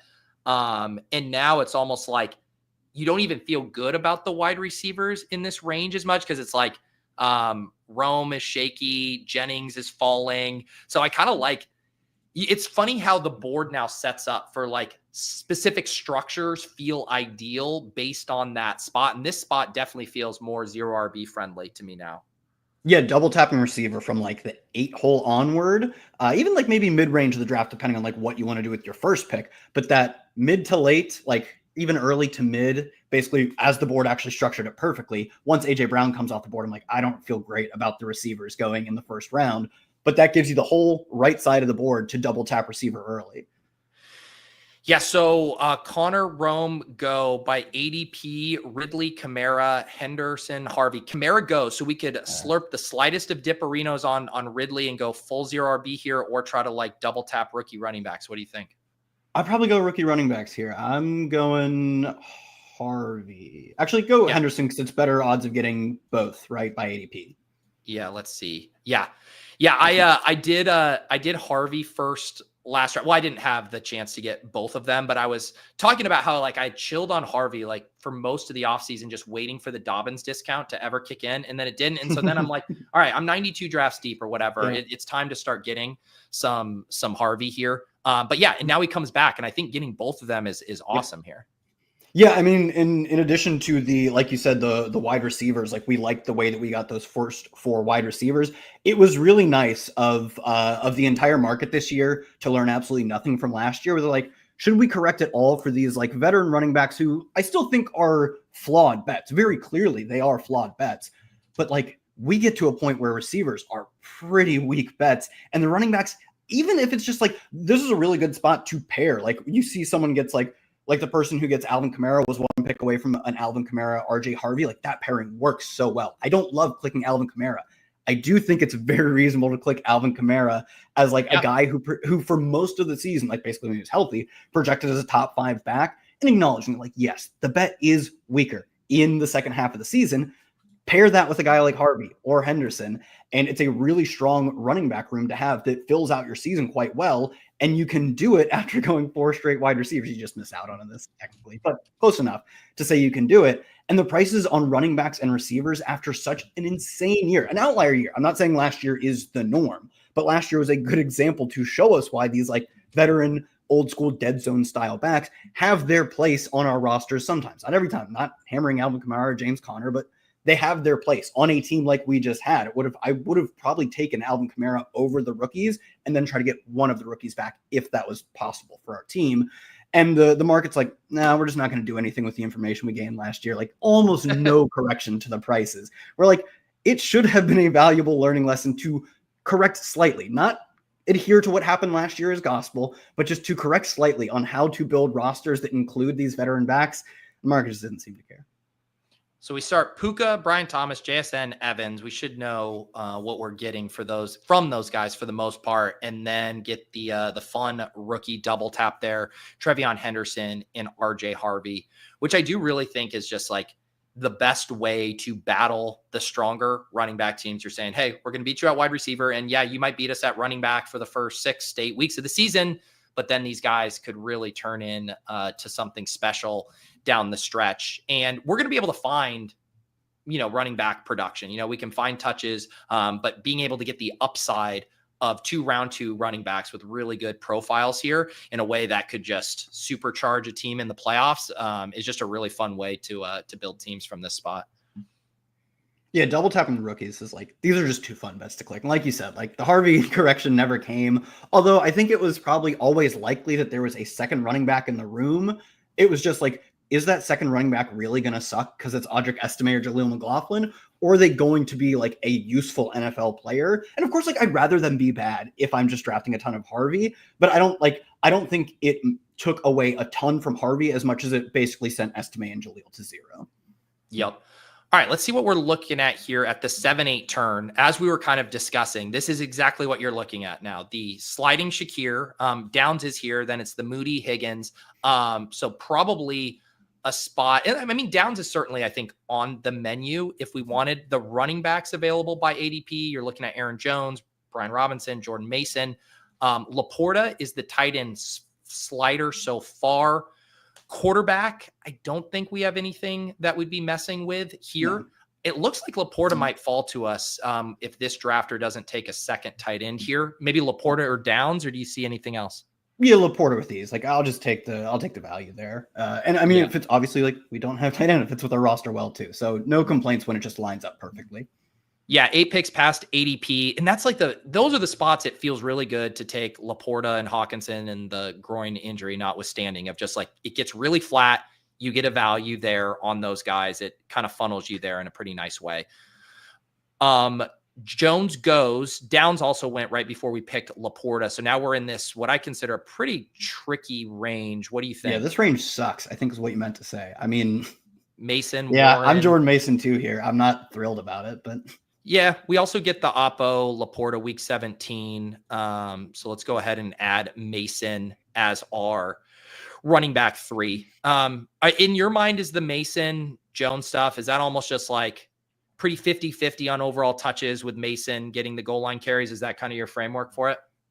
Yes, but outside of the goal line carries, like set that aside for a moment, I do think Aaron Jones, in terms of like getting receptions and probably breaking long runs, although like he wasn't great at breaking long runs last year, but if he is to still have the juice, or if he doesn't, the receptions alone, like his touches on a like expected fantasy points per touch value, even if he is not getting a lot of work at the goal line, which is probably true. He's been a good touchdown scorer in the past, but let's just say that is true. His touches are probably still worth meaningfully more. And I would still project him like who gets more carries. I still think maybe you just say he's going to get injured. Like Aaron Jones loves like very minor but lingering soft tissue injuries. But if you just say they both play 17 games, I'd still bet on slightly more carries for Aaron Jones, meaningfully more catches, and still not a complete shutout of the goal line work. Like he probably would get fewer. I do think he'll get fewer goal line carries, but still getting some and still getting almost all of the catches. Like Mason has never been a good pass catcher in the NFL.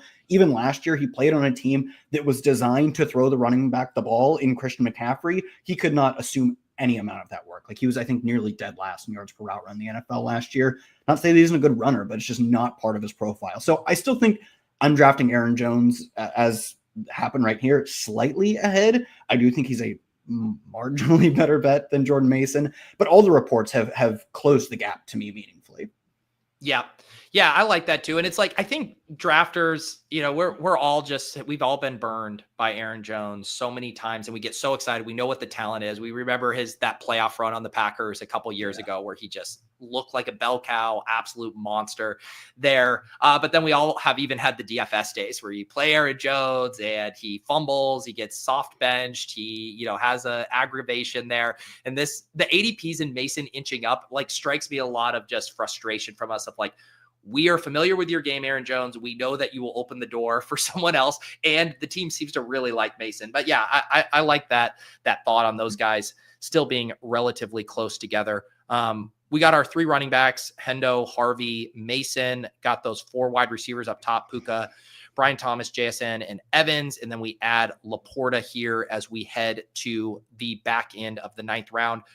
Similar with the wide receiver cliff, like corresponding, like this seems like the most like throw out ADP range of the draft board outside of like the last few rounds at this point, where this is like, I don't know, I feel like 2 tectonic plates that are like shifting here, where it's like the fallers all coming in, the risers trying to move up to get in here, and then like the static inertia of the ADPs from throughout the summer, just like kind of holding this in place very loosely. And I'm just like, man, you could start talking me into pulling up guys from 125, 130 here, go get your quarterback. You have a tight end of choice. It's like the ADP in rounds 9 and 10 is some funky shit.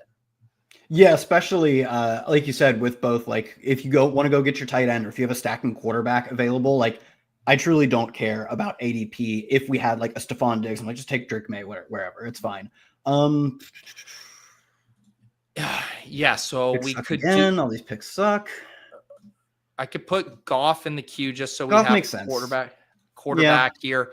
I mean, would you ever do the Harvey and JK Dobbins thing together in a BBM? I mean, I don't think it's impossible. Like we've seen Sean Payton in the past create value for multiple, like extreme value for multiple of his running backs. But both of these backs are expensive enough that I would really need to get like a good ADP discount. Like I need to be convinced to do this, and just taking them like roughly at cost is not enough convincing. Yeah, so Harris and Scatabo go. Sidekick naturally likes May, which I'm fine with on the Nintendo team. But it does have Dobbins here too as an option. We could also grab Burton if we just want to get a wide receiver. What do you think? I'll go May. I could also be talking to Luther Burton, but we'll go May for now, I think. Okay. Let's grab Drake May here. You know, one of the stipulations of you subbing in for Pat was, of course, selecting Drake May. I think this happened the last time I filled in for Pat, too. I'm actually 100% sure it did. I need to go look at that, because that sounds, I did just have a major deja vu saying that. And let me see. I probably put it in as KD here. Let's see. Go back and review. KD, here we go. On June 2nd, you drafted with me. Yeah, there it is. Jayden Daniels. Let's see how this team my God, it was an RJ Harvey team too. Oh, and Judkins at 79. That's not sucks. Great. Daniels, May, and Stafford. RJ Harvey, Judkins, Brian Robinson, Jalen Warren, and Blake Corum. Ooh, this running back room is in rough shape. Puka, Ladd, McLaurin, Olave, Kyle Williams, Jalen Noel, Demario Douglas, Ferguson, Ertz, and Henry. We're going to need some help with this running back group. Yeah, look, I'm gonna take a refund on this one of the you're gonna pretend that I paid that to acquire it. Yeah. Well, that's why I got you back for redemption here on that first one. And ironically, it's just gonna be like all the picks we didn't like on that team, we're gonna sub out. The Drake May stack, we're gonna run that part back. The Harvey, we're gonna run that part back. Puka, we like that one. See, this is the thing, you know, there's the roster baiters, right? That like going back and looking at their old BBMs. You have to look through some terribly awful teams to find like one or two that feel really good. And I just am not enough of a masochist to go through that. That's actually the lesson learned. Guys, remember this, that every time your favorite influencer, your favorite X personality posts an old BBM with incredible ADP values on it, there are 10 awful teams around it that was not shared on Twitter. Okay. It's like the Instagram effect of we all just show the perfect parts of our lives. No one's posting their dog shit BBM teams from May. I'm going to do that. I'm going to start doing that now. Start posting. Check out how awful this team is. That's a good bet. I'm taking that. Noah asking about the Mixon fall. I basically had like just completely off my board, like still feeling a pretty big opportunity cost, even at like 100, 110. But where are you at on Mixon? I'm kind of the same way. Like, so he's obviously like an awful early season bet. I don't think he's going to play week 1. I don't know if he's like, he could very well start this season as missing 4 games on the PUP list. And then after that, he's an old running back who's far removed from his best days, who will, if that's the case, have been dealing with an ankle injury / foot that is maybe an extension of what he dealt with last year. But at minimum, he's been dealing with it for June, July, August, some of September. And that's if you just say he injured it on May 31st, which almost certainly didn't happen. It probably happened mid to early May, like a 4 to 5 month recovery from an ankle injury for an aging running back for a team that, like, I don't like Woody Marks as a prospect, but they spent a lot to get him. Man, he has to fall past Ramondre Stevenson or something. I don't know if I'll click him until the end of the summer. Like, I think I'm done clicking him, and I wasn't even clicking him that much to begin with. A little unfortunate that the second QB was our choice there, and that the quarterbacks are really falling.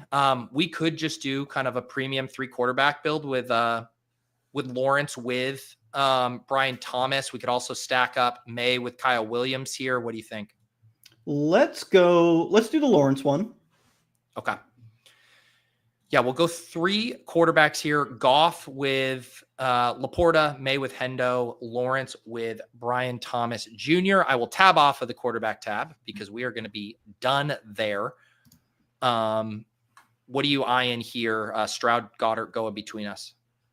I could honestly, I think we could go Kincaid here and then try and get some like Pop Douglas later or something of that nature, because I don't know if I want to, having spent this much on quarterback, also spend that much like draft picks on onesies. Yep. I don't want to get stuck in a spot where we have to go 2 more tight ends. Like we are what would it be like? Oh, we need to end our draft with Theo Johnson, and we still need to be taking K-Dotton at some point, just because we need to get some amount of points on the board behind our tight end. So I like closing out the onesies here in terms of just like, we're going to need to start spending volume at the other positions.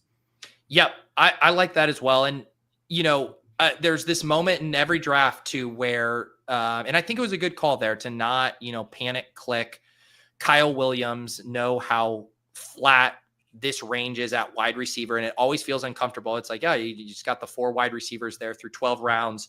But man, just the players available after pick 150 are just not that different than the ones in the 100 to 150 range. So we get those 3 quarterbacks.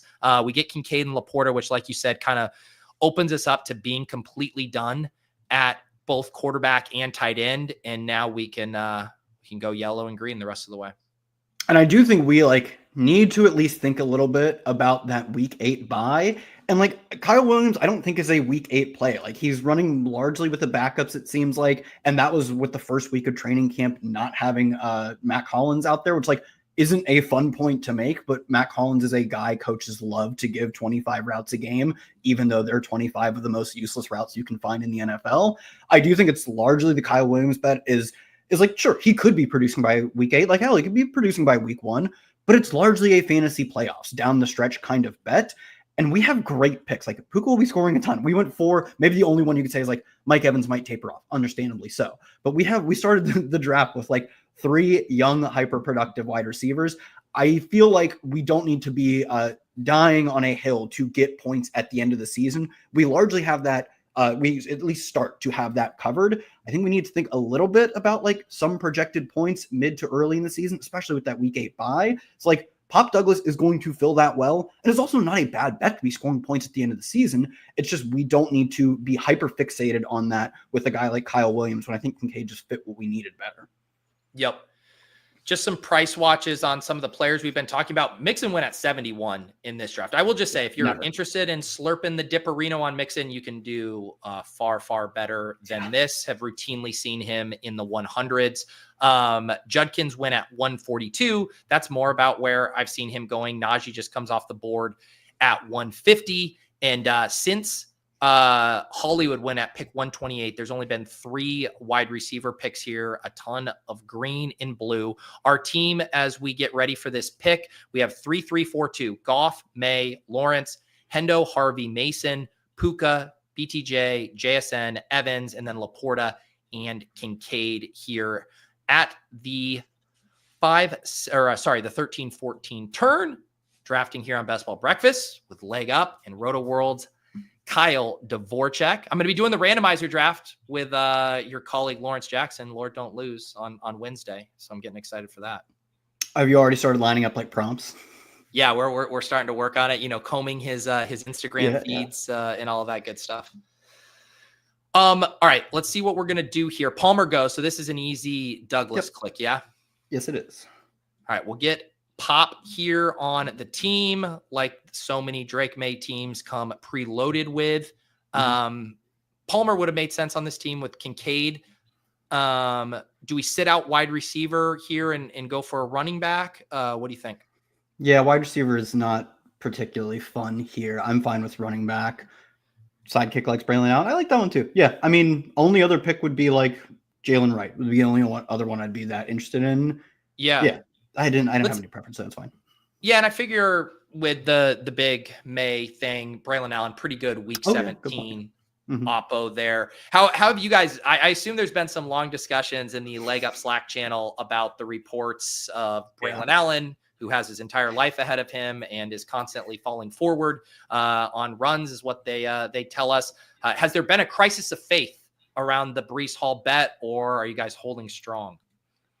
So I've been typically what happens is we get all this news or new information or whatever, and I'm like, what is I'm presenting the bear case. I think it's just something in my nature is I'm in this group chat to argue with you guys, and even if it's a case I don't believe in, what else would I be here for? I don't want to sit here and be like, oh dude, Pat, you're so smart, your Breece Hall takes are all right, I don't need to provide any feedback on these, they're the best.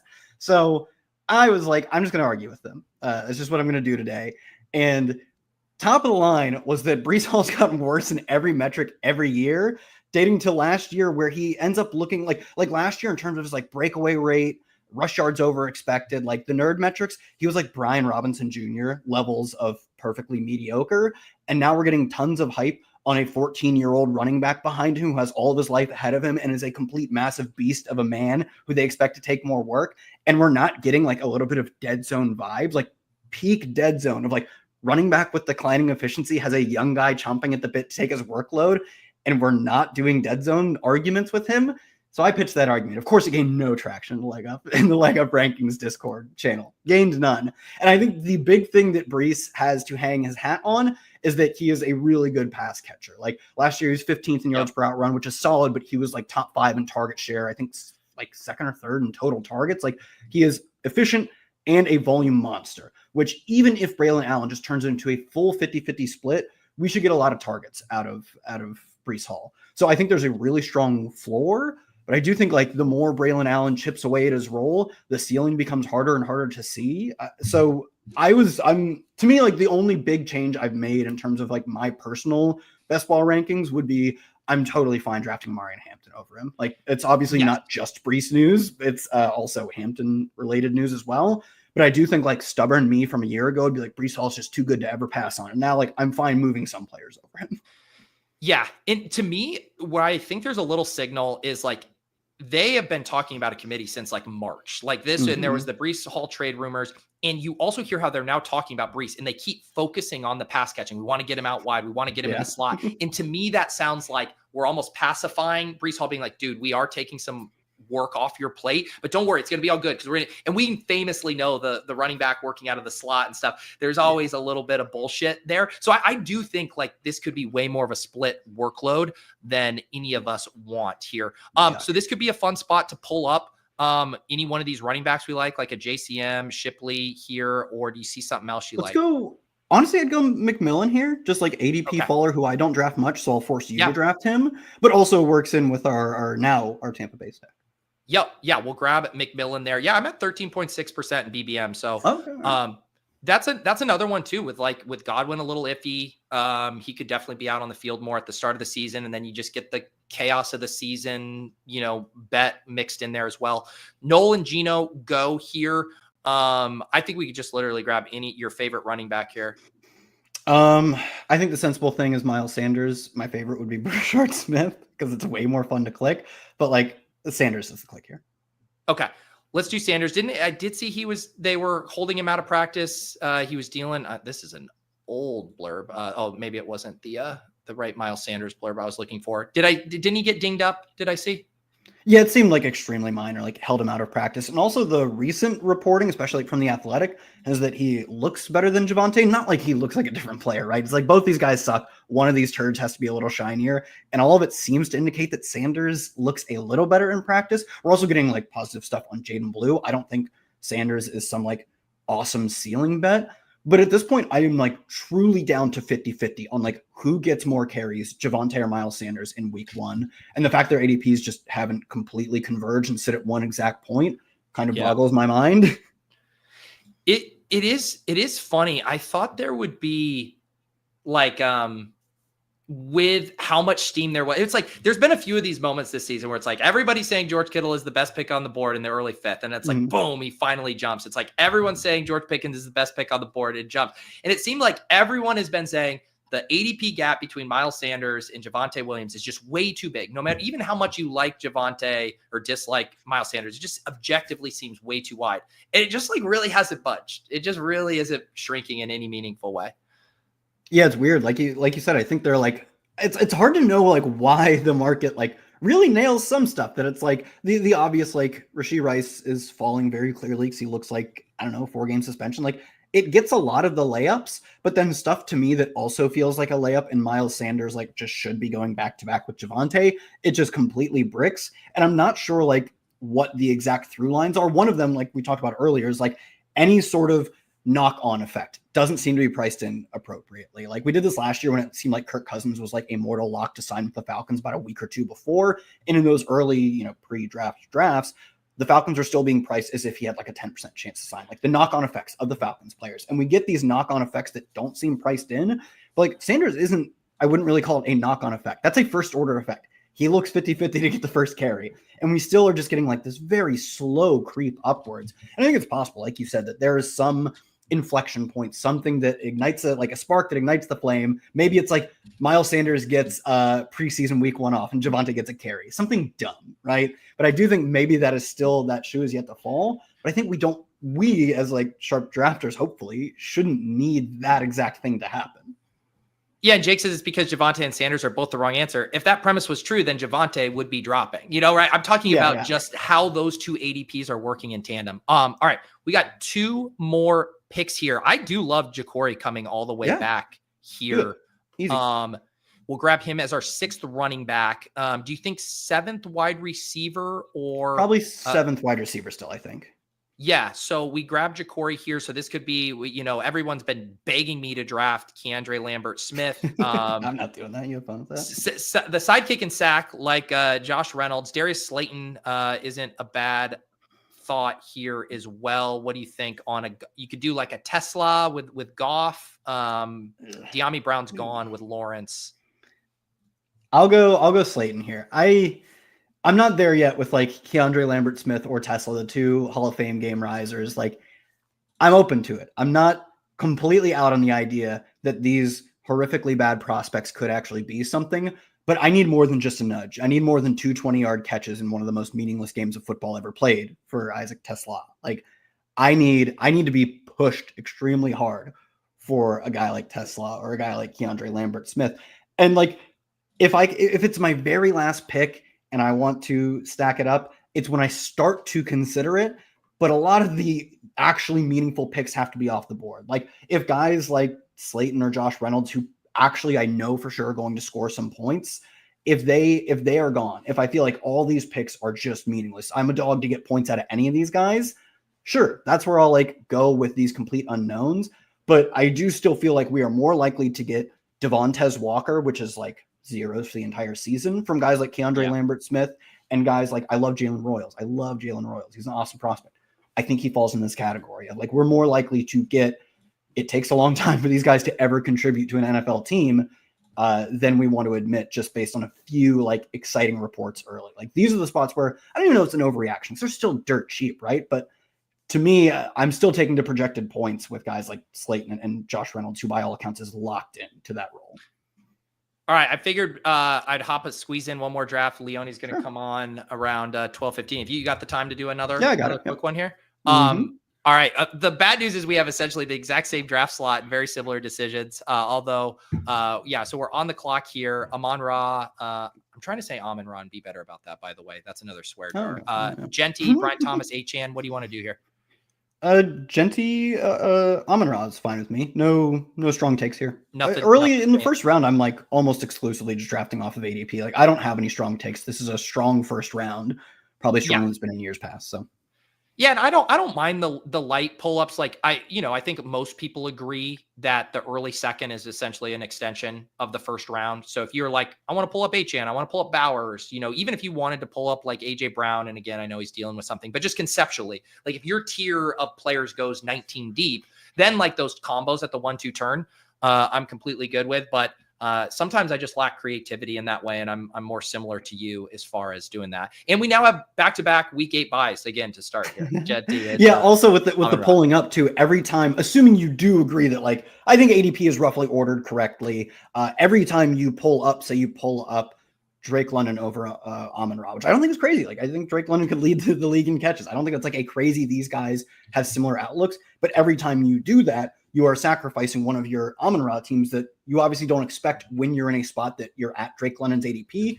You don't expect to see Amon-Ra there very often. So you are sacrificing those teams of like, are you comfortable getting fewer Amon-Ra teams because you made a pull up for Devon Achane because you did the pull up for Drake London? And I'm generally not, although like you said, I do think there's some value into having like unique picks at the 1-2 turn where everybody is doing what we did. I wouldn't love to show up to the final week and be like, yeah, I have these kind of two teams duke the 25% of the field or whatever. But I do think that kind of stuff is a bit overblown in terms of like what percentage are the 12 and 13 pick taken together. It's probably not like insanely high. And then what percentage of those teams advance, and then make it to the final? I don't think you're getting insane combo ownership to where I'm doing like really weird stuff. Like maybe it's something I break ties against, but also like I say that and then I never do it because like you can have 1,000 things that you quote break ties for, and like projected combo ownership in week 17 is probably low enough on the list that it actually doesn't cross my mind. I'm going to quickly recap that last team as we start this other draft. So we end up with that 3-6-7-2, tons of quarterbacks and tight ends there as we waited patiently to round out our running back and wide receiver rooms. But I like how this one turned out. Goff, May, Lawrence, Hendo, Harvey, Mason, Braelon Allen, Sanders, and JCM. So definitely a young room there. Going to need some production from Mason, Sanders, and Allen early. Puka, Brian Thomas, JSN, Mike Evans, Demario Douglas, Jalen McMillan, Slayton, very solid wide receiver room, Laporta, Kincaid. I guess the quick question here for you, do you think we can survive this running back room early? Oh yeah, I think so. I mean, I think especially like Sanders, Jordan Mason are not like they take over the backfield kind of bets. Those are the guys that like, I hope the Vikings have a good first 3 weeks of the season, good first 4 weeks. It's like they should. They're a well-coached team with a good offensive line, great weapons. Quarterback's obviously a question mark, but I don't feel bad about that bet. All right, we're on the clock. Evans goes. It feels like Worthy is going to be one of the easy clicks here. Jayden is fun. Kittle we can always do. Mr. McMillan himself. Breece, what do you think? I'll do Breece here. I think that's fine. I'm just picking at ADP, so I'm not doing anything interesting. I was going to say Worthy would have been the other pick though. So yeah, I'll take the 2 easy ones. All right, so we'll go ahead and I guess you are comfortable with Breece here though, still at 3-4. Yeah, he's fine. There's not another like I'd take him over Kyren, right? I still think he is a better click for like I think he's a similar click. I don't think like if you told me you thought Kyren was a better click, I wouldn't think you're insane. I still think I want to bet on like this talent that Breece didn't show that talent that I think he is last year as well in terms of like the fancy metrics, right? But also it was like a terrible team in which he was banged up in the middle of the year. I don't think it's crazy. Like it's obviously not crazy to think he could be 2023 Breece or 2022 Breece or whatever. I don't think that's crazy. And when those scenarios do hit, like he is a monster. He is a league winner. So I think it's probably a lower floor pick than Kyren, but like I don't care too much about that level of floor, especially in the 4th round. So to me, I think the gap that happens after, I mean, you can see the gap is Josh Jacobs and then 2, 3, 4, 5, 6, like 9 or 10 picks to Breece.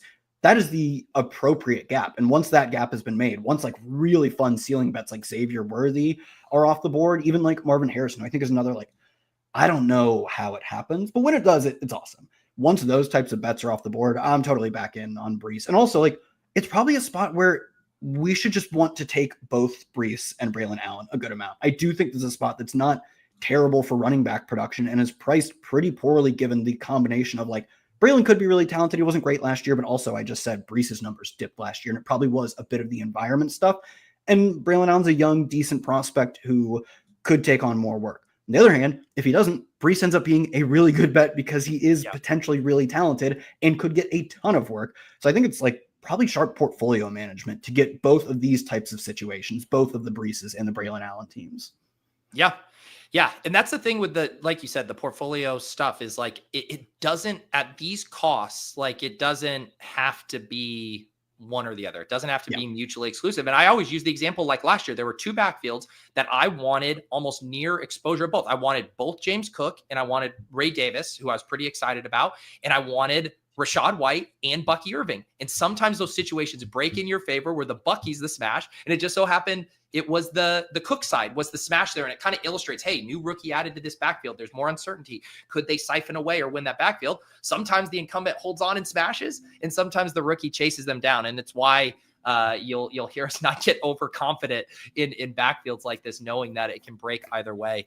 All right, let's see what we're looking at here. We go Jeanty, Amon-Ra St. Brown, Xavier Worthy, and Breece Hall to start. I guess the only other question there, I have been open to just taking Jayden Daniels there as well. Was he on the menu, or are you still kind of like, I prefer to tilt away from elite quarterback there? Yeah, I think it's fine, especially like with the quarterback prices going up. These like mid-range, they're fine, but like your QB 1-2 borderline quarterbacks and even the really late quarterbacks, this is a year where like it does kind of suck to try and get your third quarterback really late. Last year was so fun to just like draft Bo Nix. He's a little runner. He's a decent efficiency passer. Maybe this hits, and obviously it did. Drake May is like a really good runner and a good deep ball thrower. Maybe this hits. And it did once he started. It probably took him a week or two longer to start than I wanted. But there were some really good late round bets at quarterback. There's just nothing of the sort this year. Like I don't have any confidence in any of my late round quarterback picks. So to me, especially as we start to more efficiently price the late rounds, we start to learn like, oh, JCM is a real breakout candidate. I'm fine freeing up those roster spots and saying like the elite quarterbacks are better at this time of year. So yeah, if you like had pound of the table for Jayden Daniels there, I'd have no problem with it. One other thing that you can look at too, it's like, okay, we start with ARSB and Worthy. Mahomes can be a very strong selection. Actually, let's make these picks. We got our guy Hendo and Harvey, familiar guys here, along with the wide receiver. Connor's also here as well, if we wanted to go that route. What do you think?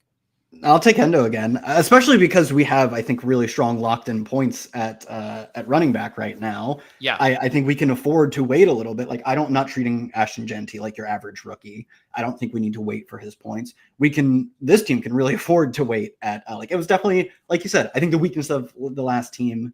Oof, man. You like Olave, Jennings, Debo? I don't like any of these. James Conner, 4 running backs and we're done. Yeah, let's do it. Okay. All right, let's do it. Oh, shit. I didn't get it in time. I don't care. My nimble fingers failed me.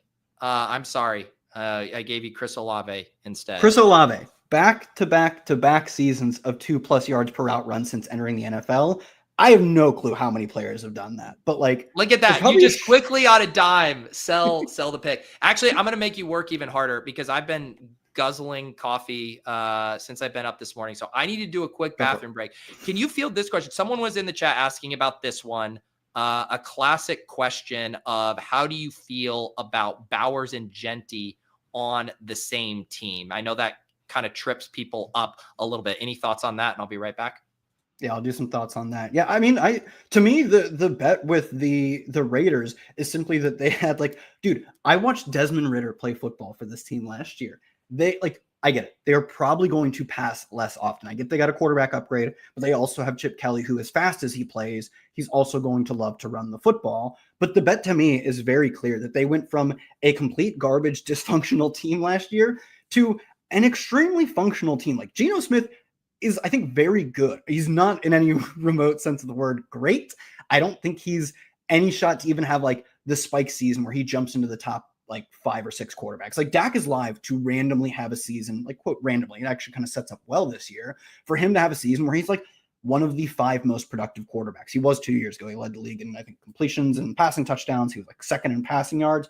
We're never going to get that from Geno Smith, but I also don't think we're likely in any sense to get a floor falls out. I think his floor is the 16th best quarterback in the NFL. And for fantasy purposes, it's not that fun of a bet to click Geno. I do think he's a good click right now because he's maybe the last quarterback who I am pretty damn sure is going to start 17 games. He's right about that range.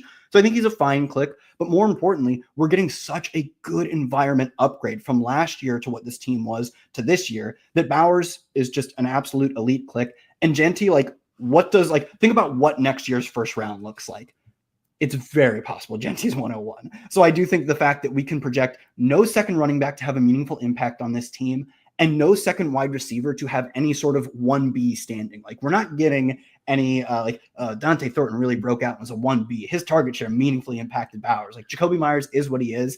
It's the concentration and the offensive environment upgrade that I am totally fine making a bet that the 2, by a mile, best players on the Raiders do what great players do and score a lot of fantasy points. There you go.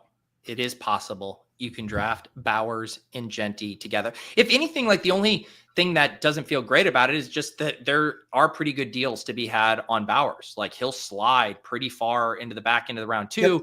And so, at this point, I'm kind of let me get my Bowers from the middle part of the board and use that Jeanty slot with guys who I know I'm never getting.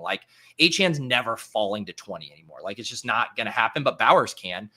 So if you're pulling those up there just for correlation purposes, yes, you are getting the team level correlation, but you're probably sacrificing a little bit of ADP value there. All right. So we start Jeanty, ARSB Worthy, Breece Hall, Trevion Henderson, and Chris Olave. Let the record show I did try to get RJ Harvey there at the last second. but it keeps us a little balanced here. 3 running backs, 3 wide receivers. I guess one question, is Mahomes an auto click for you with one of these 2 picks if he's there? Yeah, probably. I don't see why it wouldn't be. It's only like at ADP. It's not like some massive value, but right. I don't see why it wouldn't. It's auto more or less. And I guess the difference would be if like 2 really good wide receivers fell, like if miraculously it's like, this would never happen. But it's like if Ibuka and Matthew Golden fall, then it's like, okay, yeah, we can easily pass on the quarterback here. I guess the question is like Downs and Godwin and Mahomes goes. So there you go. Doesn't matter. But I agree. I think if ADP just shakes out to where there's no great values, no clicks we love, yes, Mahomes is an auto. But I didn't want to be like, oh, there's a great pick here and we still have to take Mahomes. Obviously, it doesn't matter now. I mean, Josh Downs, like, live a little, obviously. Downs, I mean, it's, I guess, right at ADP. Do you want to do Godwin here as well? Yeah, I don't think there's another click on the board that I would make. So, yeah, it's not like the most fun, but it's past ADP and way past ADPs he used to be at. So, yeah, easy. Yeah, so we now get up to 5 wide receivers there. Because we had 2 things went from it because I was a little worried about wide receiver. I was like, if we go Harvey and we go Mahomes there, then we're coming out of round 8 with legit probably just 3 wide receivers. It's like ARSB worthy down, which you can pull off, but having 5 here does feel a little bit better. Oh yeah, for sure. All right. Also, I do have to pull this up, even though I don't like the sentiment, but Nick Bird flexing his 46-month YouTube membership. So you are going to get it pulled up that surely this will be the year for Chris Olave. I mean, one of the things that it is very fun. I love poking at the Rashid Shaheed bros. I do think like you should, if you're in on Shaheed, I think you also should be in on Olave. And maybe you could say that right back to me in the other direction. In that you're having to hit like a multi-leg parlay in that way where you're like saying, okay, Shaheed is better than Olave and like surpasses him as whatever the alpha, which I've heard floated. But then you just also need the offense to be good and you need Shuck to be good. That's the thing too, where I'm like, if Shuck is good, like then this whole offense is going to cook. Then you want Olave, you want Juwan Johnson, you want, KeMarra here because it's going to be a breakout offense where I think a lot of those guys outperform ADP. So to me, I don't want to be doing the mental gymnastics of like, this guy sucks, but the entire offense is great. Like that's just a tighter needle to thread, I feel like. Yeah. Especially like the floor for Tyler Shuck is that he is the worst, or is that it's not Tyler Shuck, that it's Jake Haener and Spencer Rattler. And man, the reports out of camp are that Tyler Shuck sucks. Who could have seen this like 6-year terrible prospect who no one thought should have gone in the top 50 picks turns out to be bad. But also like we get this kind of stuff wrong a lot. And like Bo Nix was terrible to start the year. Like he was like, frankly, the stuff we're saying about Shuck where it's like, oh, Bo Nix early in the season was just fleeing. Like you look at the data, he had the high, I believe it was the highest clean pocket scramble rate, as in like he wasn't even getting pressure. It was just like, this play's over, let's get out of here. And that's the first thing we saw with Tyler Shuck in training camp was like he just kind of ran to the sideline immediately after taking a snap. Like, yeah, he does kind of look like that type of player that's going to fail at the NFL level. We've also seen this with other players who pull out of that tailspin. And more importantly, yeah, I think if you want to make a bet that the offense sucks, there is no way to play it. Like the offense could be the worst in the NFL. If you want to make a bet that they are the 27th best offense, a very low bar to clear, one that I don't know that they do. I think you want to be making it with all of the Saints. And I was really making that bet a lot. This training camp stuff has me worried. This guy's terrible at football, man. He's so bad. Wait, now do I look like Tyler Shuck? Yeah, sure. It could have been worse. Yeah. No, yeah, I mean, he's a good looking guy. Yeah. I mean, I there's so many times I learned what a football player looks like on stream. I legitimately had never seen a photo of this guy. I'll take it. I thought it was going to be worse. All right. Let's see here. Will Baker fall back to us? Probably not, because the Evans drafter is right in front. We're certainly in a quarterback range here. I mean, Goff obviously makes sense.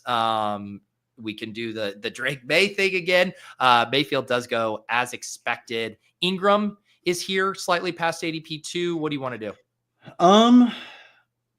Well, let's do Caleb Burton. Let's do Caleb Burton. Okay, we'll mix it up from our last one there. I mean, look, to be clear, Burden is another leg up special. Like we're getting, but like it's the correct pick. Like this was an extremely high upside bet in terms of he has all of the hallmarks of like the early career production and efficiency, good but not great draft capital, really good film grades too, of someone who is like has the potential to be a future NFL star. Not to say that he is for sure, but like the ceiling with Luther Burden, I think is like very much that I've heard like the Brandon Ayuk comp thrown out. Brandon Ayuk had like 1,400 yards in that was maybe his third season or whatever, or that like he's a little more nuanced as a route runner in the NFL, and he's more of that like slot always open, like Malik Neighbors, I think is immediately the hit that comes to mind of like, man, this guy is just always open all the time and is extremely dynamic with the ball in his hands. He's not going to be Malik Neighbors as a rookie, but could he start to accrue those massive target games late in the season? To me, he is among the best bets to do so as a rookie, and his price is just so cheap. So I'm going down with the ship with Luther Burden, like especially the injury stuff and the way Ben Johnson was talking about the injury stuff. And then the way Ben Johnson screamed at him in his first practice of the season or of the off season. None of that was fun. But then like immediately the next day, it's like, he's running with the ones. He looks good. You guys overreacted because I was still drafting him. Are you starting to get spooked a little bit about Caleb? I mean, yeah, he sucks. It's over. It's very much of two minds. Like Luther Burden is an awesome prospect and he's cheap and he was drafted highly. It's not like he was an awesome prospect too. He went in the 6th round. And he's my little pet player. Like he was drafted highly. That's a great bet to make. Loveland's like, especially when there was uncertainty on like whether he would be ready for training camp. And then he was, and his price didn't skyrocket. I'm like, I could start buying at this price. I don't love taking the rookie tight ends. They've generally been bad bets, but at this price, it's a fine bet to buy. The ceiling is immense with a guy like Colston Loveland. I thought he was a really good prospect. I think those are individual good bets to make. I think on the whole, especially with the veterans from last year, I mean, veterans like Caleb's in his second year, but the guys who existed on the team last year, like Caleb sucked last year. I can't live with this rewriting of history. We're like, well, he showed some flashes. Dude, Drew Lock showed flashes last year. He had like one of the best games in NFL history last year in like week 15 or whatever. I just want to look at the totality of his season. He was really bad. And a lot of it was like PFF charges accuracy is garbage. How did he handle pressure? Terrible. Like some of it is absolutely offensive design, which was awful, but some of it is stuff that seems endemic to him. And we're just like, he's going to fix it. Like he's already fixed it essentially. And then he goes out in training camp and looks like he's fixed none of it. I don't love it. But at the same time, like this, like I'm of two minds on this. This is also exactly what we should expect like a year 2 leap to look like in terms of they surround a really talented player with really talented players and seemingly really sharp coaching. So I think this is the spot where like, I really want to make bets, especially on the rookies. Like those are the players who can potentially change the dynamic of this team. I'm a little less interested in stacking Caleb with DJ Moore and with Rome. I definitely like when I take those guys, still prefer to stack, but it's much more than just like, I don't take those guys that often. And I want to take the players handpicked by the new regime who now are both healthy, which is nice. Like that's how I've generally approached it. All right, we got a 1-3-6. We're on the clock here at the 11-12 turn. We could definitely grab some running backs here. You got the Tootin. Sampson, Bigsby. I'm never going to say no to Bayshell Tootin. Tight ends, we're kind of in a dead range there. What do you think for this next pick? We could go we're going running back here. Let's see what we got. Can mix it up with like Ray Davis. I don't want to take Quinshon Judkins here. So do you have, I would say Sampson, Bigsby, or Ray Davis, or we just do Sampson then. Okay. All right. We'll do Sampson here. Especially with the build of our running back room. Like we don't need early season points. Like in theory, we've got those covered with Breece Hall and Ashton Jeanty. Those two guys carry us to the midpoint of the season. Then we really start juicing the flex spot or the RB2 spot with Tootin breaking out in the second half of the year. And this, at least potentially, if not probably, lets us be done at running back. If we want to, we certainly could be. So I like that pick. I think probably was slightly better over Ray Davis. It was a good call. Yeah. And like the only thing that's unfortunate about these builds is just because it does seem like the majority of the nice value late in drafts right now is at running back. And not that we couldn't, but Jeanty, Breece Hall, Trevion Henderson, Tootin, Dylan Sampson, 0 tight ends, 1 quarterback. So we're still probably looking ideally for 2 quarterbacks. We're certainly on the 3 tight end train there. So I think just like our overall positional flexibility is a little limited, but nothing, too dire. Yeah, maybe we could have gone tight end there. It would have been Kincaid again, and I thought like, I don't want to take another dog. I know. Could have been like Jake Ferguson or whatever. He's in that sort of ADP-ish range too. And I kind of agree with you that I feel like right now the most information we've learned for these 15th through 18th round picks has come at running back in general. Like there are definitely some, I think, wide receiver info we've learned too, in terms of like, oh, Dante Thornton is just clearly running with the ones. Even if he's not a full-time starter, he went from a guy who I would have never drafted right after the draft to a guy like perfectly comfortable mixing in those final rounds. We're learning some stuff like that, but I really feel much more confident in what we've learned at running back so far. And we did more or less shut ourselves out from that range. So like in terms of building the draft backwards, we didn't really do that, but. Interesting question here from Brian. If you were doing best ball sit and goes, just a non-tournament, the 12-person self-contained leagues, would you just pass on the risky bets? And he uses CMC as an example. So I wouldn't consider CMC the risky bet in the thing I would be trying to avoid in those contests. But yes, the Mixons, the Judkins, the guys with injuries where those slow starts and all the weeks are equally important. Yeah, you definitely want to downgrade them way more than in a format like the puppy or BBM or anything where it's all backweighted and all the money is paid out 15 through 17. But I still think you should be taking calculated upside swings on guys like CMC, who I feel like the riskiness that I personally apply to CMC is almost equal to like any other early round running back. But I don't know. You have any thoughts on that as far as like 12-person draft tweaks? Yeah, in general, what you said, like, I can't imagine I would just ever find myself taking Brandon Ayuk or even like Chris Godwin, who I think is a fine pick in Best Ball Mania at his ADP, or we got him like, I think just past ADP in our last draft. Like those are, I think, reasonable picks. At least there's an argument to be made. Would just like, it's probably just not worth figuring out what the right price is. Like, I don't know what the right price is on Joe Mixon, who might not play football this year. I'm not really going to be the one to find out in a 12-person league. CMC, I think there's a little, we can talk about it after our pick. CMC, I think like, old running back who looked like crap when he played his 2 games he played last year is a little risky. I don't like, let's make our pick. Yes. First. Nope. Yeah. So we could Gino with Jeanty, or we set up something with Bryce Young.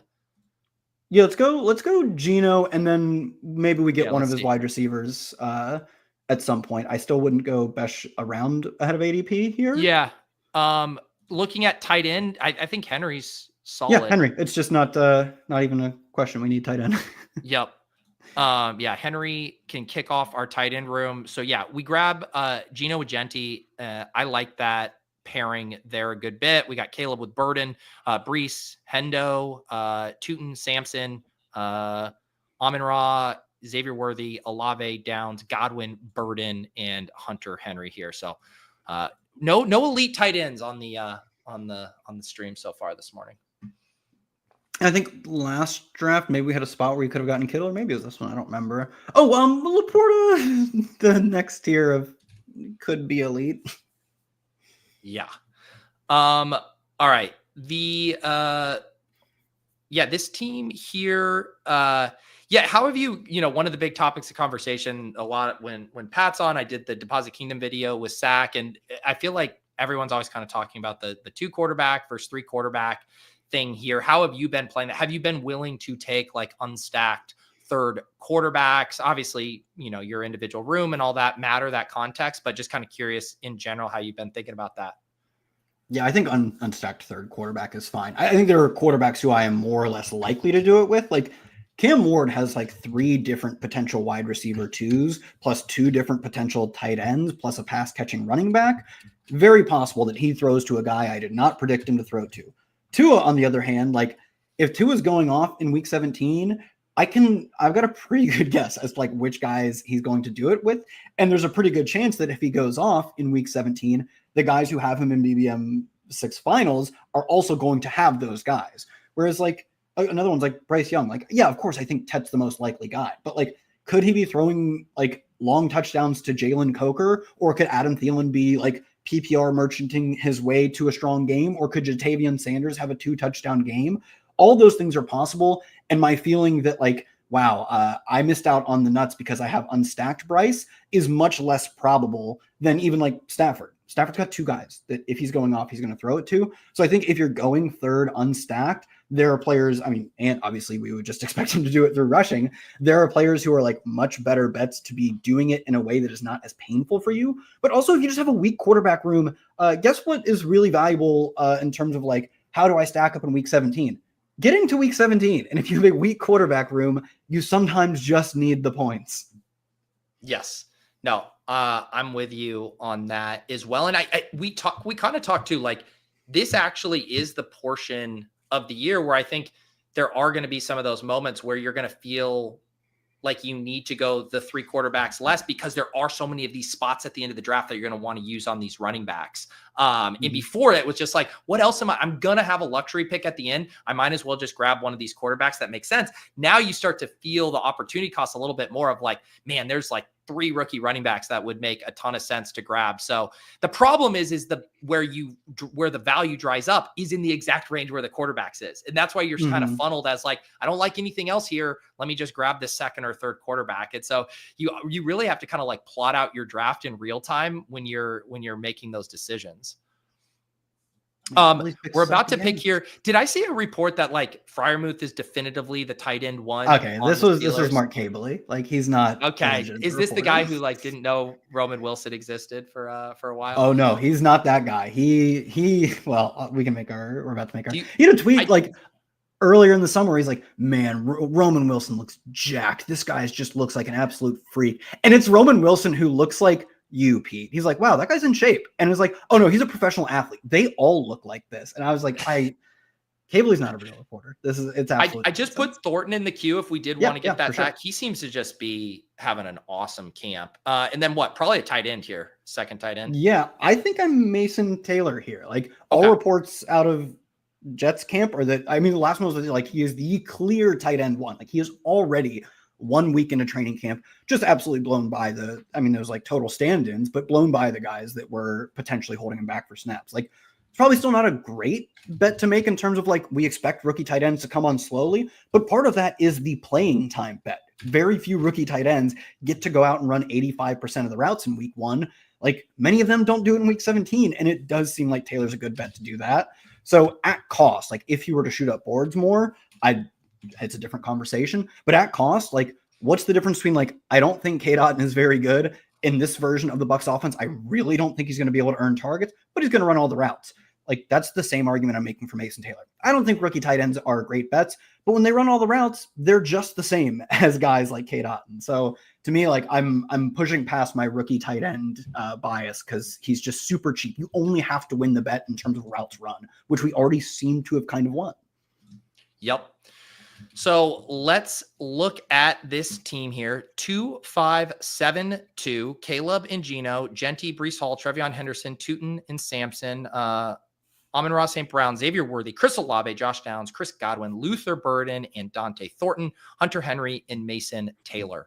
Man, like going back to Thornton, I was extremely skeptical of Besh, partly because of the Thornton stuff early on, while still being kind of skeptical of the Thornton stuff. Maybe it's just the Tyquan Thornton, association there. But man, we talk about a drumbeat. I feel like it's been relentless on Thornton, just where he is on the depth chart, making plays in camp, what he does stylistically compared to what, Jacoby and Bowers do, just like the element they're looking for on the field. He just strikes me as a really, really good bet right now. Yeah, I think this is like the perfect example of a lot of times guys who rise a little bit probably should have risen a lot.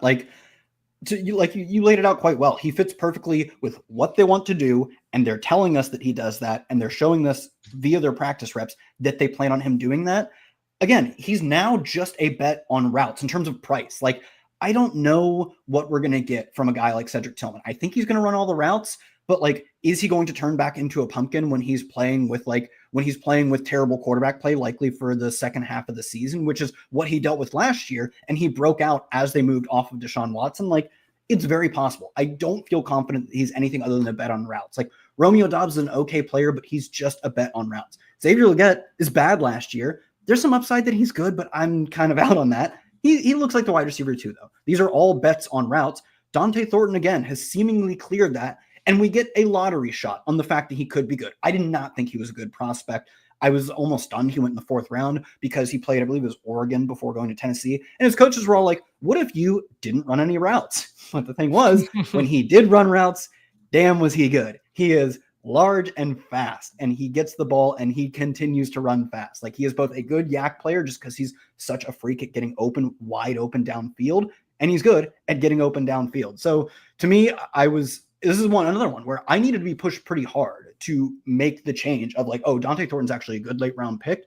The Raiders have pushed me hard enough that I'm willing to squint and really see it. All right, we got 2 more picks. We got the 2-5-7-2. I mean, quarterback has kind of gotten wiped. Even Shuck goes to pair with Olave. We definitely need a 3rd tight end here as well. There's always Fannin. What do you think? I think it's probably the smart move is probably Schultz. Go with Schultz. Oh shit! Well, I got. Oh no, you made a cool click. That's fine. All right, you want to go Schultz here? Yeah, I think. I don't know. I'm good Fannon's with. I'm good with. But yeah, honestly, I'm trying to beat the allegations that I like Dalton Schultz. So okay, do it. I love Fannin. Okay, and we're getting really strong stuff out of camp on him too. Again, it's like he seems to be involved in the offense, but you do not expect a backup rookie tight end to be really involved in any capacity in the offense early in training camp. Like, he should be the tight end too, who is like, I don't want to say struggling, but we don't expect rookies to come on early. And the fact like, oh no, we're seeing him with the ones, like, oh, he's getting a lot of targets from Joe Flacco with the ones. Again, I don't think he's going to come out of the gates and be anything other than like a 40% route rate player. But like, that's the bar most rookie tight ends have to clear in terms of snaps, is like they come out and they don't see the ball very much. They run some routes. It's not very fun. And you wish you had just taken some like a Dalton Schultz type. Except Fannin is already getting to that point with routes. I don't think he's a starter. I do think he's a rotational, functionally a slot receiver, and he's an awesome prospect. I don't want to say we know he's good, but in terms of what we think makes a player good, being like truly a record setting, I think the most catches and yards for a tight end in NCAA, at least FBS history, that looks very good. And now we're getting reports that my concerns that he is just strictly a backup and is completely unplayable. Yeah. Those are starting to be scaled back. Like, people are like Noah Gray went before him. Noah Gray's not good and is also a backup tight end. What if I take the guy who just might be really good? Yeah, and especially in these late tight end rooms where, yeah, like I'm scared to go against Bowers and McBride and Kittle teams in the pods.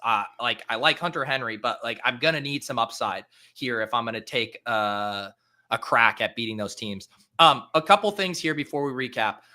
So as Steve said, Mike Leone does this show every week. He had not been responding to my DMs, but not like the weirdest thing. Normally I just drop the link and they show up. It's a weekly thing. He wasn't responding to my DMs. I'm like, this is kind of weird. I'm like confirming like, hey, you good? I finally sent him a text. He says, oh, fuck, this was my vacation week. I'm sorry, I totally blanked updating you on that. My bad, I dropped the ball. So breaking news, no Michael Leone today. I'm going to get Dvorchak on his way in a second after we recap this draft. I'm going to do another solo draft. And then who do you call in times of need? Best Ball's Batman. I put up the Davis Mattek bat signal, and this man will be here at 1 p.m. Eastern with me. But Kyle, let's see how we did here. It would have been nice if we could have had 2 different draft slots. You know, I feel we were talking about like very similar players and strategy. We played the rooms so differently, though, is the thing. So that's we nice. Did. Yes, exactly. But yeah, let's see how we did here in this 93rd draft. Hey, for all the people who say I use 3 quarterbacks as a crutch too much, today is your lucky day because we are going Caleb Williams and Geno Smith. What could go wrong? Jeanty, Breece Hall, Trevion Henderson, Bashal Tootin, Dylan Sampson, and Brashard Smith. That was my bad on the Brashard, but I know Kyle likes him, so that's not a big deal. And we have Worthy, so it works. Amon-Ra St. Brown, Worthy, Olave, Josh Downs, Chris Godwin, Luther Burden, and Dante Thornton. And then a pretty gross tight end room, Hunter Henry, Mason Taylor, and Harold Fannin.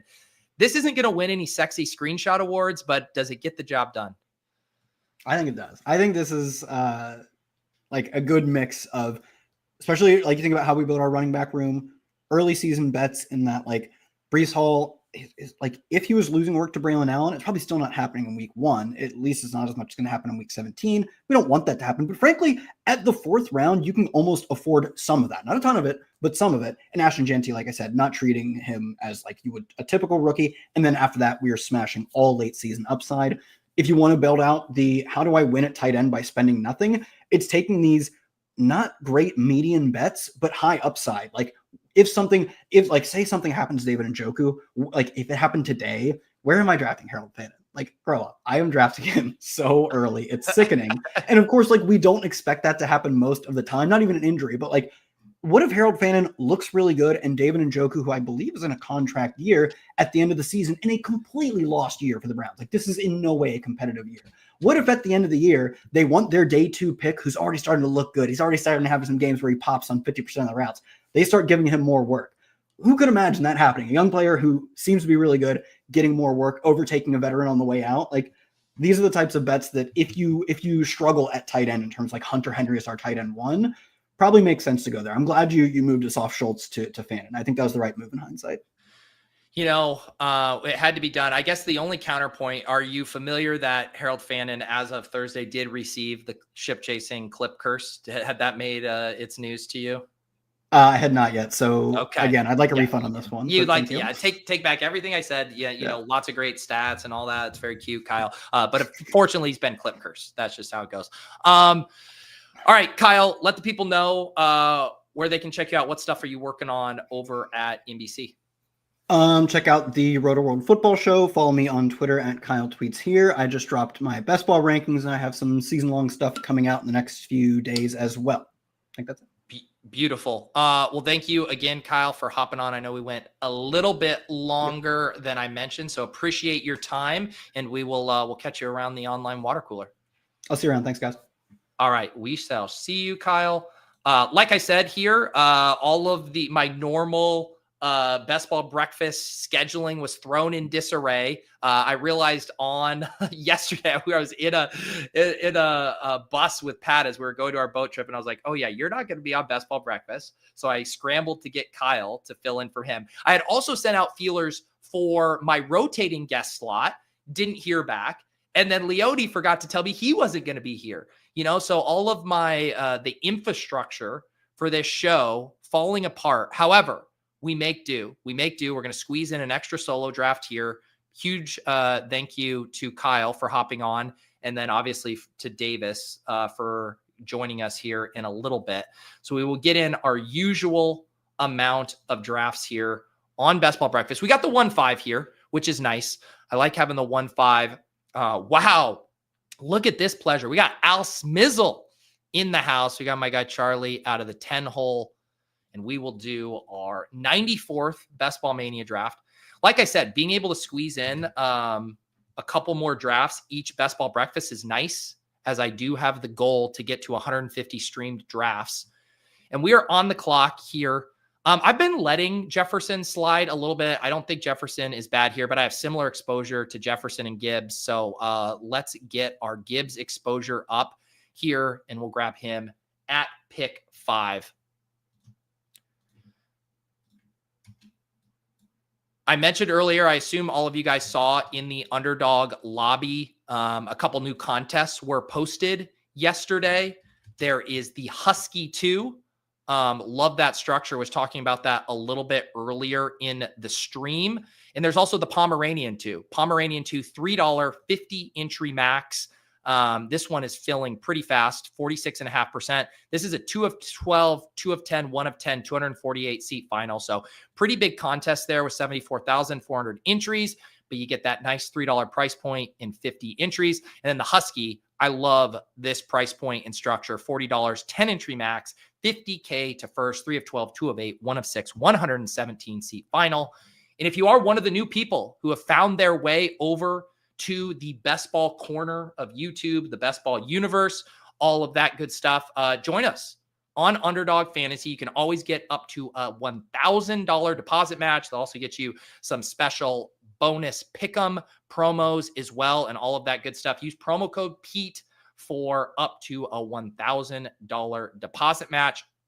Should also mention, again, Fantasy Life Plus. I have that pinned in the chat there as well. Had been showcasing some of the new Best Ball Hub tools, the Fantasy Life Utilization Report, all of that good stuff. 20% off with promo code Pete over there as well. That tier 2 will get you all set up for the start of the season, and all kinds of other League Sync features being added if you want to pull in your League Sync drafts. And we actually did our Guillotine League draft with the ship chasing crew in Florida on Saturday. That was a ton of fun. There's all kinds of guillotine action going on at Fantasy Life as well. All right, let's get rolling here with this draft. AJ Brown does go, despite the little slide there from him. I am directly even on Bucky and JT here. We can go ahead and grab Bucky with this pick, and we'll start Jahmyr Gibbs, Bucky Irving. And if I could just have their production from last year, I would be very happy. I guess I'd like a little bit more from Bucky at the beginning of the year, this go around, than we got from him. But we'll go Gibbs, Bucky, 2 young bucks to start this draft.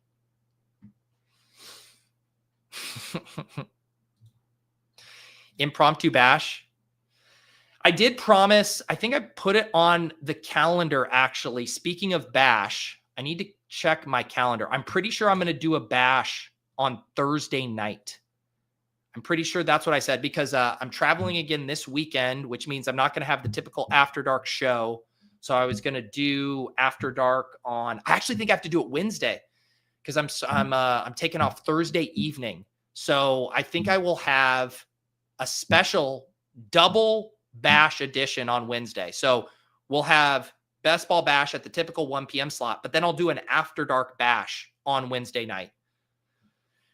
So if you want to become a YouTube member for that, you will have 2 cracks at that this week. All right, Garrett Wilson here. I want to enter into a different part of the drafting tree. Actually, no, let's go high T here. Let's go Omarion Hampton. I said if Omarion Hampton's here, I'm taking him. Otherwise, I'm going elite Q quarterback. Omarion Hampton is there. So we're going to start Gibbs, Bucky, Hampton, and we'll see how we do here. Am I involved with the flock contest? No, not in any specific way. Didn't that already fill? Did they drop they just dropped a second one, and then that already almost filled. No, but this is a fun format. It's got the 1 of 2, the eliminator style week 15 and week 16 pods, which is pretty cool to think through. And then the bigger week 17 final. So definitely a week 17 is all that matters. Hump Day Bosch. Are previous bashers eligible to win again?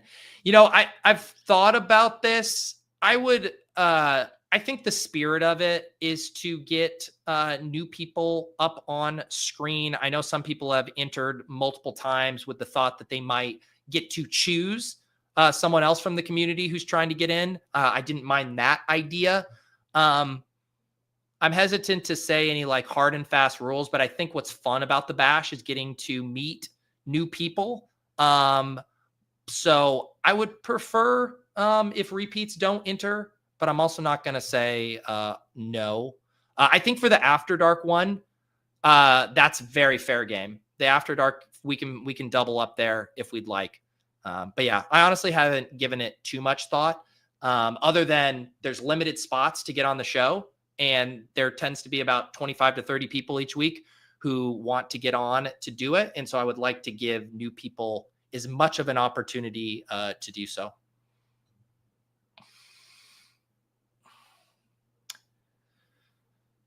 We are going to have the usual shows this week, off and on the clock tomorrow. I think it's just John and I running a 2-man game. Nez is out on vacation this week. We'll have Swolecast tomorrow at noon. Wednesday, obviously, Best Ball Bash. And like I said, I'll be pulling up After Dark to Wednesday because I'm not going to be around Thursday, Friday, or Saturday night. I guess I could also do Sunday night, but man, when I come back from the weekend, I don't think I'm going to be up for that. So yeah, we'll plan on Wednesday night After Dark Bash edition.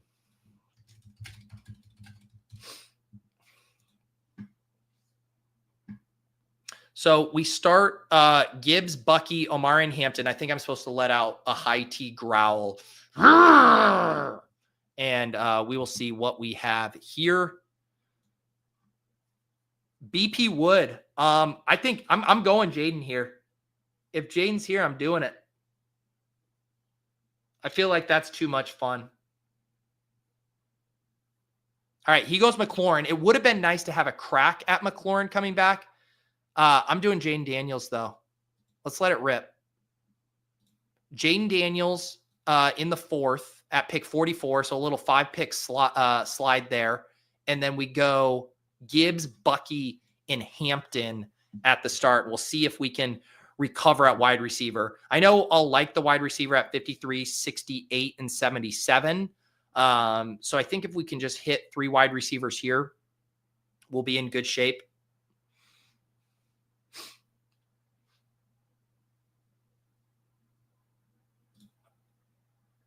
Yeah, Mookie talking about the flock contest, weeks 1 through 14 more valuable than 15 and 16 for sure.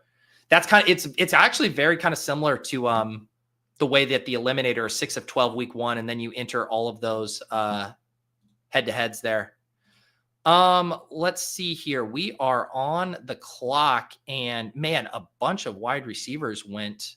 Should I just get, I have not been taking Rome. Wait, fuck, something happened with my scroll where I was trying to scroll up. Oh my God. That's one of my worst blunders I've made, because not only did I take a player I didn't like, I just completely thought I was at a different part in the draft. I was like, why is Rome the best player available? I scrolled up and the player stopped scrolling. I just took Rome Odunze, a guy I have 1.1% of at pick 53. I mean, yes, the world will go on. But man, passing on my guys, Waddle, Ridley, Hunter. I thought something felt so weird there. I was like, was there a huge quarterback run? Why is Rome Odunze the best available right now? This is what happens when you try to stream Best Ball Mania drafts on 4.5 hours of sleep or whatever.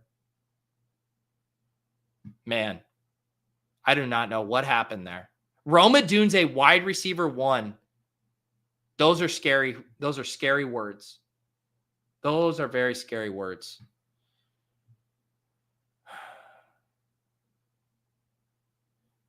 Man, what a user error.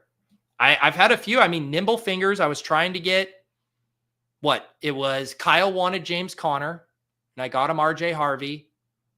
Or no, it was Chris Olave. That was an error, user error. The Brashard Smith was a user error. I'm struggling today. I'm struggling.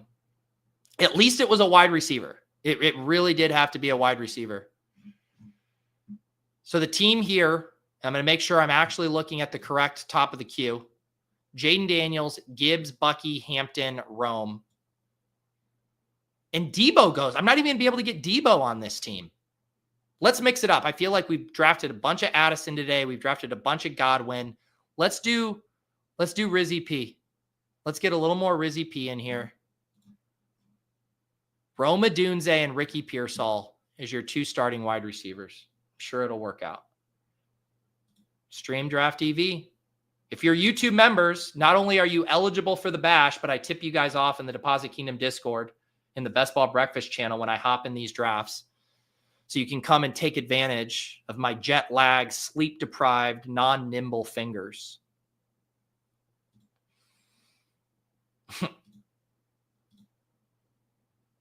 With my dogs, my Huskies.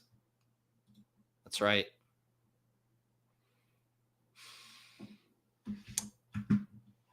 Yeah, that is true. Week 17 bring back. All right, let's see what wide receiver do we have available now. Man, it is just going to be a Chris Godwin kind of day. Or we could do, no, I think on this team, I think I have to go Downs.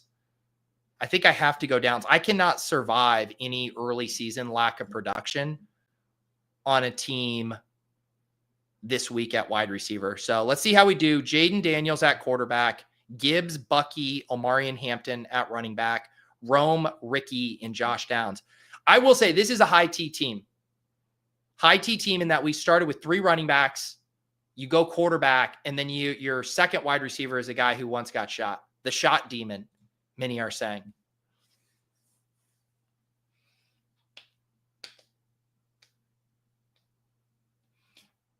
Brian's still asking about sit and go stuff. Would you go 3 quarterback, 3 tight end, or is 2 quarterback, 2 tight end strat? It's still all about your draft capital you spend, right? Like if you go Josh Daniel, or if you go Jayden Daniels and Patrick Mahomes, I would do a 2 quarterback team. But yes, I guess I think in the cash game style stuff, similar to Eliminator, what I said in that Eliminator video, I lean toward 3 quarterback, 3 tight ends. You're just building up your floor a little bit more, and you need less ceiling in a self-contained league. Shot Demon was a joke from the Silva the Silva ship chasing episode. Silva came on ship chasing a couple of weeks ago, and we were talking about man who will not be named by his government name, who we called the Slot Demon, and then he started hyping up Ricky Pearsall, who the chat I think dubbed the Shot Demon. So you got the Slot Demon and the Shot Demon. Yeah, there you go, Imwald. Imwald's got it. Brian, you got to become a member if you want these questions. No more questions being answered unless you're a YouTube member. I will say, I think the membership is a great value. You get the premium show once a week on After Dark. You get the access to the Discord. You get the eligibility for the Best Ball Bash. A good deal there on the channel. And I'm going to be adding a couple extra perks for members in season as well. We obviously get the extra show in season. You get After Dark, and with the Hand Builder Opto tier, you get the cram shows on Sunday before slate locks. And I'm going to have one other bonus there for YouTube members as well. This feels like a spot to do Pittman. We'll just double up on Colts wide receivers here. I could also do Cup, but I think with Downs, it's funny. I feel like a lot of times these ADP teammate twins, it becomes this like one or the other, where there's like Downs people and Pittman people. There's Golden people and Reed people. It's like, I want both in a lot of instances, where again, it's kind of like that Olave Shaheed discussion, where it's like, I don't want to hit like a 3-leg parlay. I'm like, if the quarterback plays good, that's going to be good for both Downs and Pittman. If Jordan Love is good and the Packers pass a ton, that's going to be good for both Golden and Reed. So we will go Downs and Pittman here, and probably a team you avoid, Rich, because if you're loading up on the passing game, then that becomes less attractive. So we could do Cooper Kupp here. I think that would be the play, just catching up at wide receiver. We'll see if playing Pat What Up, what a username. Yeah, they go ETN. So yeah, we'll go Cooper Kupp here as well. I'm not touching Scatabo right now while we deal with his stuff. Let me go see what the latest is on Scatabo. I saw something earlier this morning. MRI on Cam Scatabo's leg was optimistic. Daboll confirms he will still be out of practice Monday, but Daboll says the injured guys are getting better. So yeah, I'm chilling on Scatabo. You can get him, even before this injury stuff, it was like the 120s. So I don't want to be pulling him up here too much.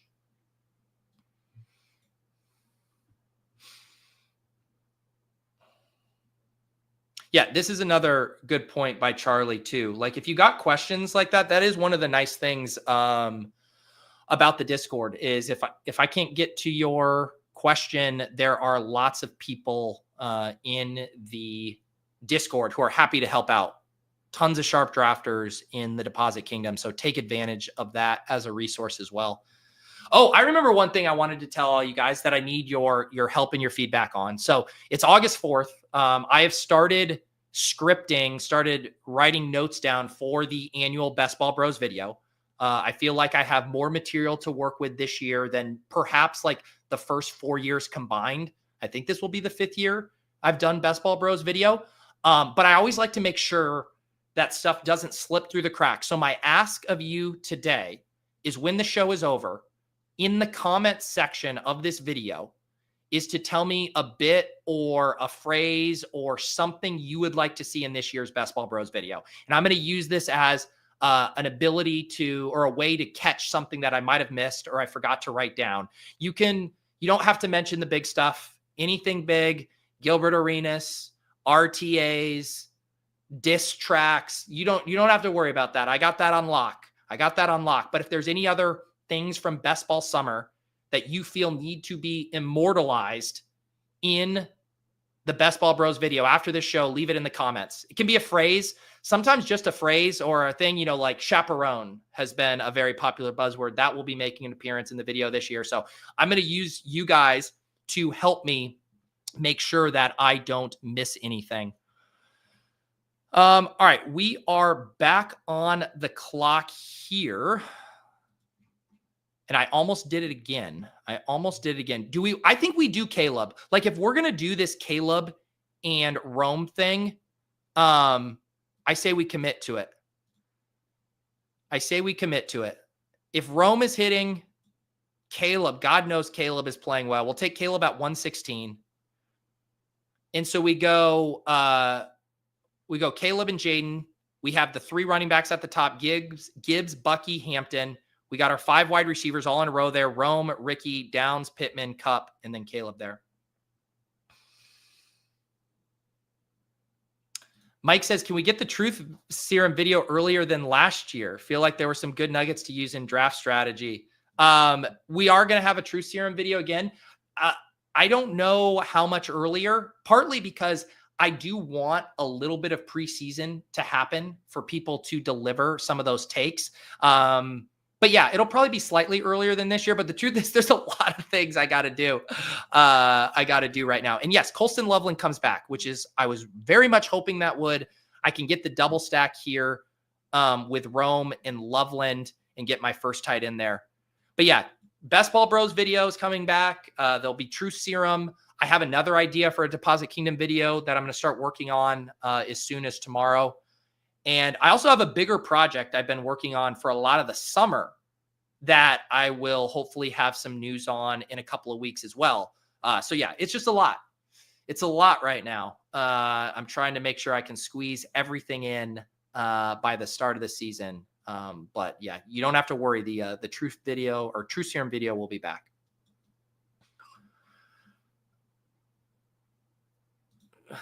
The Pokemon evolutions of the Slappy Sleo. Yeah, Pokemon's a sensitive subject, but I understand the reference, which is surprising because I don't often understand the Pokemon references that are made.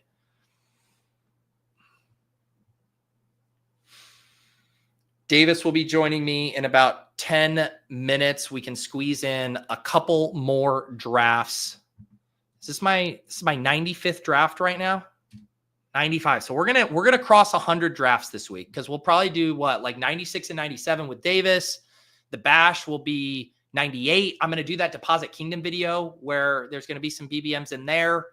We'll do After Dark Bash. So yeah, we're gonna be well over 100 by the end of this week, and then we'll be at needing what?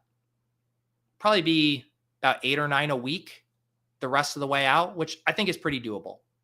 I think we're gonna be good. Yeah, I mentioned this at the top of the stream. The Ship Chasing Draft stream schedule is going to be announced either later this afternoon or tomorrow. Like I said, I'm catching up from my trip. I have a bunch of things on my to-do list that I'm trying to get to. But that is finalized. The graphic is made. It will be posted on the Ship Chasing Twitter account in the next day or two. And it'll give you the dates, the times, the guests, all of that good stuff. Is this draft 94 for me instead? I'll double check on that in 1 second after I make this pick. We have a 2-3-5-1 here. We'll see what BP Wood does. We did Hollywood Brown in the first draft. I would like to take Dallas Goedert, and he goes. I think this could be a spot to get another running back. What are we looking at tight ends here? Yeah, we're probably going to want to sit on that. I guess we're going to do Dylan Sampson. Yeah, that wasn't fun. I didn't want to blow my load at running back. I think I can still go 5 running backs, even on a team that starts 3. I didn't want to pull up Kyle Pitts and have the double up at bye there for the tight end. So here's the team so far. Jayden Daniels, Caleb Williams, Gibbs, Bucky, Hampton, Sampson, Rome, Pearsall, Downs, Pittman, Kupp, Loveland. All right. You're right. You're right. I keep mixing up my my numbers here. This is draft number 94. Draft 94 here.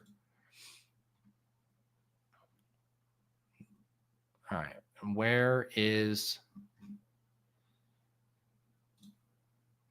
Okay, I am back on the clock already. I think Palmer makes sense on this team. Just an eliminator-ass team trying to catch up at wide receiver. I also think like the Palmer bet is a little nicer now too with Shakir. Should help him see a couple extra targets early. Rome, Pearsall, Downs, Pittman, Kupp, Palmer. I think this is like one of those wide receiver rooms that is going to pull so poorly in favorability ratings. Ricky Pearsall and Downs, I think, are the only two wide receivers that are kind of beloved. And even those guys are a little polarizing. Downs has always been trendy. People love the Ricky story, love the Niners. But Rome, Pittman, Kupp, Palmer, you're not going to find too many people excited to see those on a team. What's up, Drewski? Becoming a YouTube member. Rome is killing at camp. Honestly, the only camp reports I've read is just about how bad Caleb looks. And I saw a clip of him not looking great. FT says, great to see how one accidental Rome pick shaped your draft with the Chicago pick. I mean, that's the thing with basically any draft, right? Where it's kind of the point. Like the things you do early in a draft should be dictating and driving your decisions the rest of the way. So there's naturally always going to be this butterfly effect to, a misclick flaps its wings and sends me on an entirely different trajectory.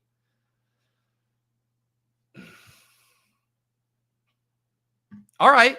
Ryan likes this team. Put a pin in this pick when you ship it. I hope so. Palmer dinged up too. All right, great. Judkins really plummeting in this one. We're at pick 160 and Judkins is still on the board. I mean, what was the quote about Judkins was like, the coach was like, we hope he's out on the field sometime this year. It seemed pretty bad. This is going to be a Demario Douglas ass pick for me unless BP Wood snipes me again. The other thing is do I lock up? Do I need Douglas more or should I just grab Ertz? I'm going to grab Ertz on a Daniels team. I don't have anything else and I only have Loveland. I think Ertz is more of a priority. All right, we got Davis here. Let me get this up. Oops. There he is. What's up, dude? What's up? Embarrassing, dude. Leone said, I don't need this shit. Even worse, like I had pinged him yesterday with the link doing my usual rounds and he didn't like respond, which isn't a big deal. Like sometimes you send a link to someone you've already confirmed or whatever, and it's just like they show up. And then he never said anything this morning. And I was like, this is a little weird. And then he said, yeah, he's on vacation. Forgot to tell me. Best Ball Breakfast wasn't front of mind, Davis, for Leone when he went on vacation. Sad. Yes. But I knew I could count on you, the hardest working man in Best Ball, to show up for a stream. A man who hasn't left his desk since the Pomeranian 2 dropped. Wait, and did you just do a draft with Leone last week? I did just do a draft with Leone last week. Was it first time? We accidentally selected Pat Freiermuth because I had positional limits in, and of course Leone and I were arguing throughout the entirety of the clock on every pick, so I was just letting the queue do it. And I just had gotten into that habit, and I didn't click the button on our 18th round pick, and it turned into Pat Freiermuth. Was it their report over the weekend that they're like, Pat Freiermuth is the definitive tight end 1 for the Steelers? I see. This might just be my For You page. I've been getting nothing but Jonnu Smith hype, just nothing but like, dude, they just gave Jonnu Smith a carry at a 0-4 personnel. Like, so I mean, Arthur Smith just lays awake at night thinking about trick plays for Jonnu Smith. That's definitely a thing. I got this morning. I've been getting Darnell Washington. There's a photo going around of Darnell Washington, who's just the largest man alive, catching a football. I think I saw this one in the end zone. And it looks like the ball looks, there you go. This is like we were on the boat yesterday. We had bought a football and we lost it, and someone found a dried up coconut in the water that we use as a football. But it looks like the size of what Darnell Washington has in his hands. It does. I mean, it looks like he could just deflate it. Like if he just squeezed, that all the air would go out of it. Yeah, the thing that I don't understand for Washington, and maybe there is a reason for this that someone can explain to me, but why would he not just become a left tackle? As a third tight end, his earning potential in his life is very low. You know, he's going to make what, $10 million maybe as an NFL player. Yeah. But as a franchise, if the Chiefs signed him, I mean, we don't need a left tackle now that we have Simmons, but if we had needed a tackle and we had signed him, I would have said, you need to immediately become a left tackle or right tackle, frankly. Yeah. It must be so hard for that. I wonder just he's like, I just probably identify as a tight end. I want to be able to catch the ball. I identify. Yeah. Yeah. He does probably just identify as a tight end. Dude, Jayden Daniels' team, we're taking Jacory Croskey-Merrit, right? Are we in on Jacory at these prices, Davis? Brother, I love these prices on Jacory Croskey-Merrit. I say send him higher. That's the thing about, like, I was talking earlier where the whole selling point too is like JCM wasn't getting drafted in a bunch of the early contests. It's like, even if he goes up to around 14 costs, like doesn't matter. It's really not that big of a deal. Look, man, everyone loves to say, yeah, you know, I'm going to draft more conservatively in May. And if I have to spend around 14 price on him in August, then I will, until they have to spend around 14 price on the guy in August. And they say, I don't know, he just feels kind of expensive here. Also, I don't know what happened to my sidekick. It said unknown issue. And I think it's they canceled my sub when I stopped taking Drake May.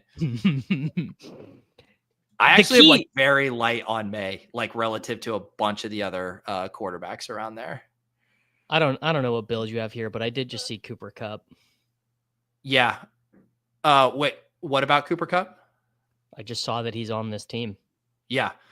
Yeah, well, I did so high T. I went Gibbs, Bucky, Hampton, and then Jayden. So I didn't have a wide receiver. Then I misclicked. It was just amateur hour. I took Rome in the early 5th because my queue didn't scroll all the way up, and I've just been panicking ever since. So we took De'Ami Brown. Yeah, this is an eliminator-ass team. It is. And famously, how you win $2 million against 672,000 people is with an eliminator-ass team. But I'll hop us in a joint draft here in a second. Tell the people about your big mega stream on Wednesday. Yeah, Wednesday. We're doing huge stream, 9 a.m. East to 5 p.m. East. I don't know, maybe I'll keep going. But for every subscriber that we add on Wednesday, I'm gonna give away $1. I'm gonna put a ceiling on that. I'm gonna max it at 1,000. Mostly because I just don't want to incentivize anyone to bot me. Like, I don't want someone to turn their AI agent onto me. I actually meant to ask you, what is like the most efficient way to do this giveaway? Just have them all type something in the chat, and then I've not gotten that far. I did one of those way back when, and I'm trying to remember how I did it. The actual drawing itself. Yeah. I'll figure it out. I mean, the StreamYard giveaway, I use it for the bash, and it's you could what you can do is you could have it gated to subs, right? And then anyone in the chat could then put whatever hashtag in, because I assume that's what you want to do. You're going to spin it for someone at the end of the stream. Yeah. Based on use the StreamYard giveaway tool. It's good. Okay. Easy. So Pete's coming on, Crane's coming on, Nick BDGE is coming on, Silva is coming on, Drew Dinkmeyer's coming on, and I have a couple other spots that I'm trying to lock down. What is happening is I'm saving a spot for Mason because he told me like I would like to be able to do it, but I just can't answer right now. So I am currently holding a spot for Mr. Okay. Flock himself. All right, how much KeAndre Lambert-Smith are you drafting? A lot. I think you know what? This feels fitting. We'll see if BP Wood lets me do it. Should I get my first KLS share here? Or Royals. Either way. Can't really what go do wrong. I need?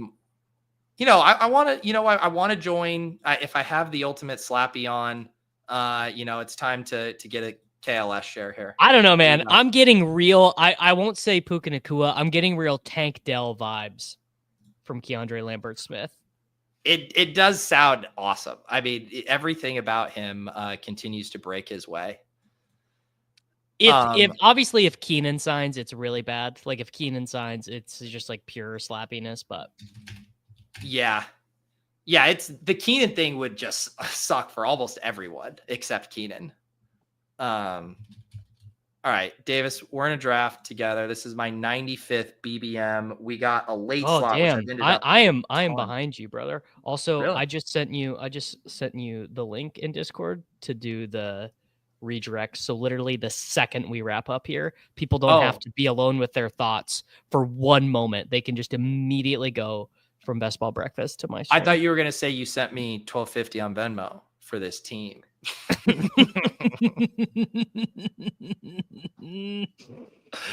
Okay, Davis, we're about to be on the clock at 1:10. Nico, neighbors go, so we're looking at Puka, ARSB, Jeanty, Thomas. What do you want to do?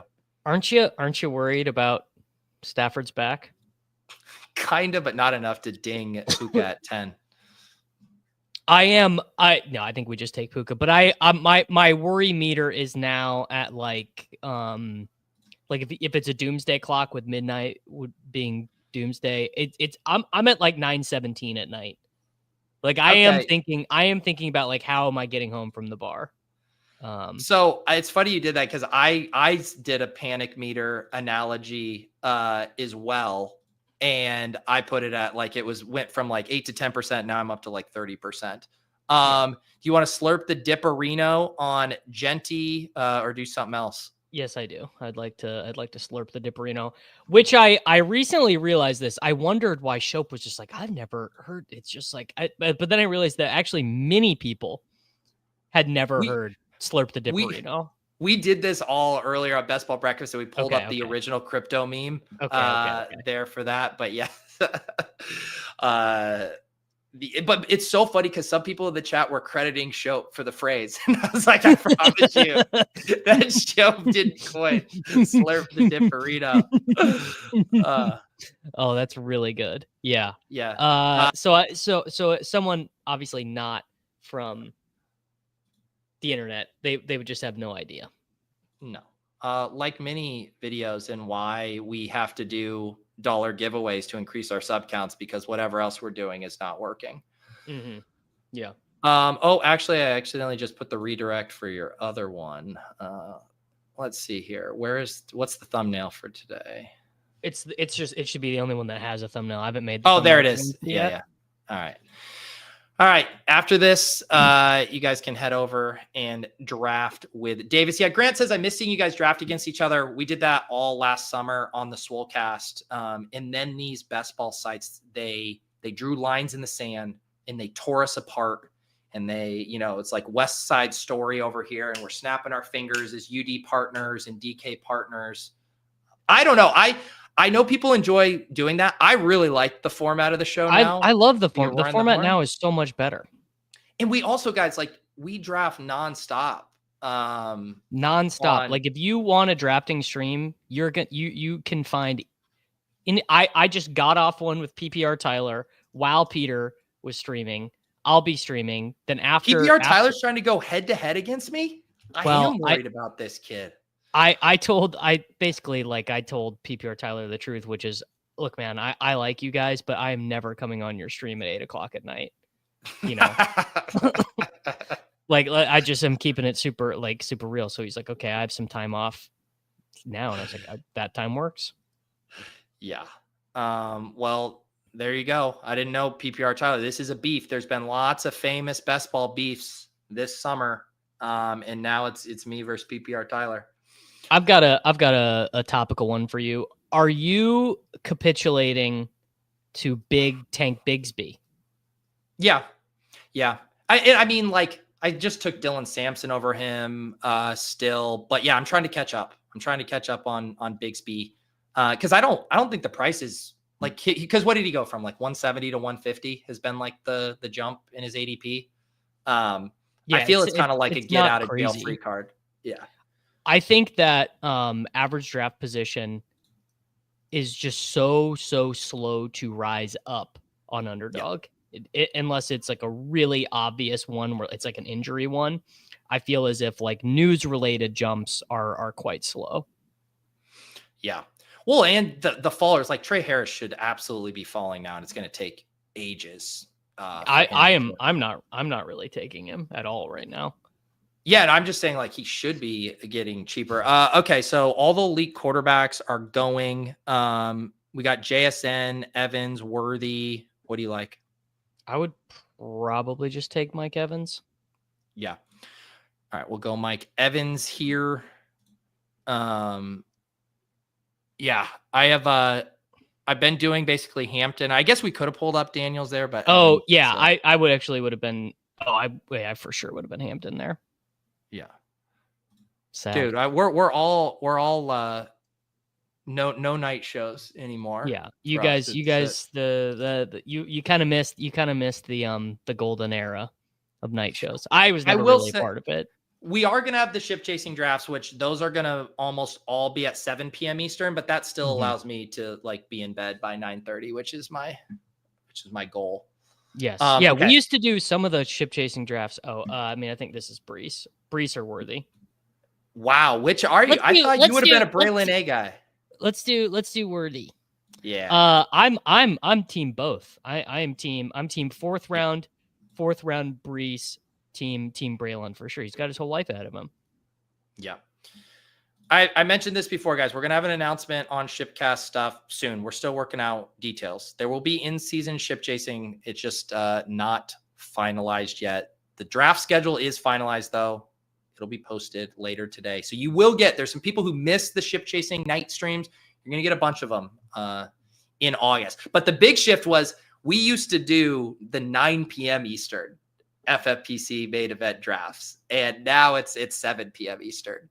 Dude, when we used to get done with the shows, it'd be like midnight. I'd be in bed. Oh, yeah. It was... I mean, look. I can't be doing that, man. That's crazy. Yeah.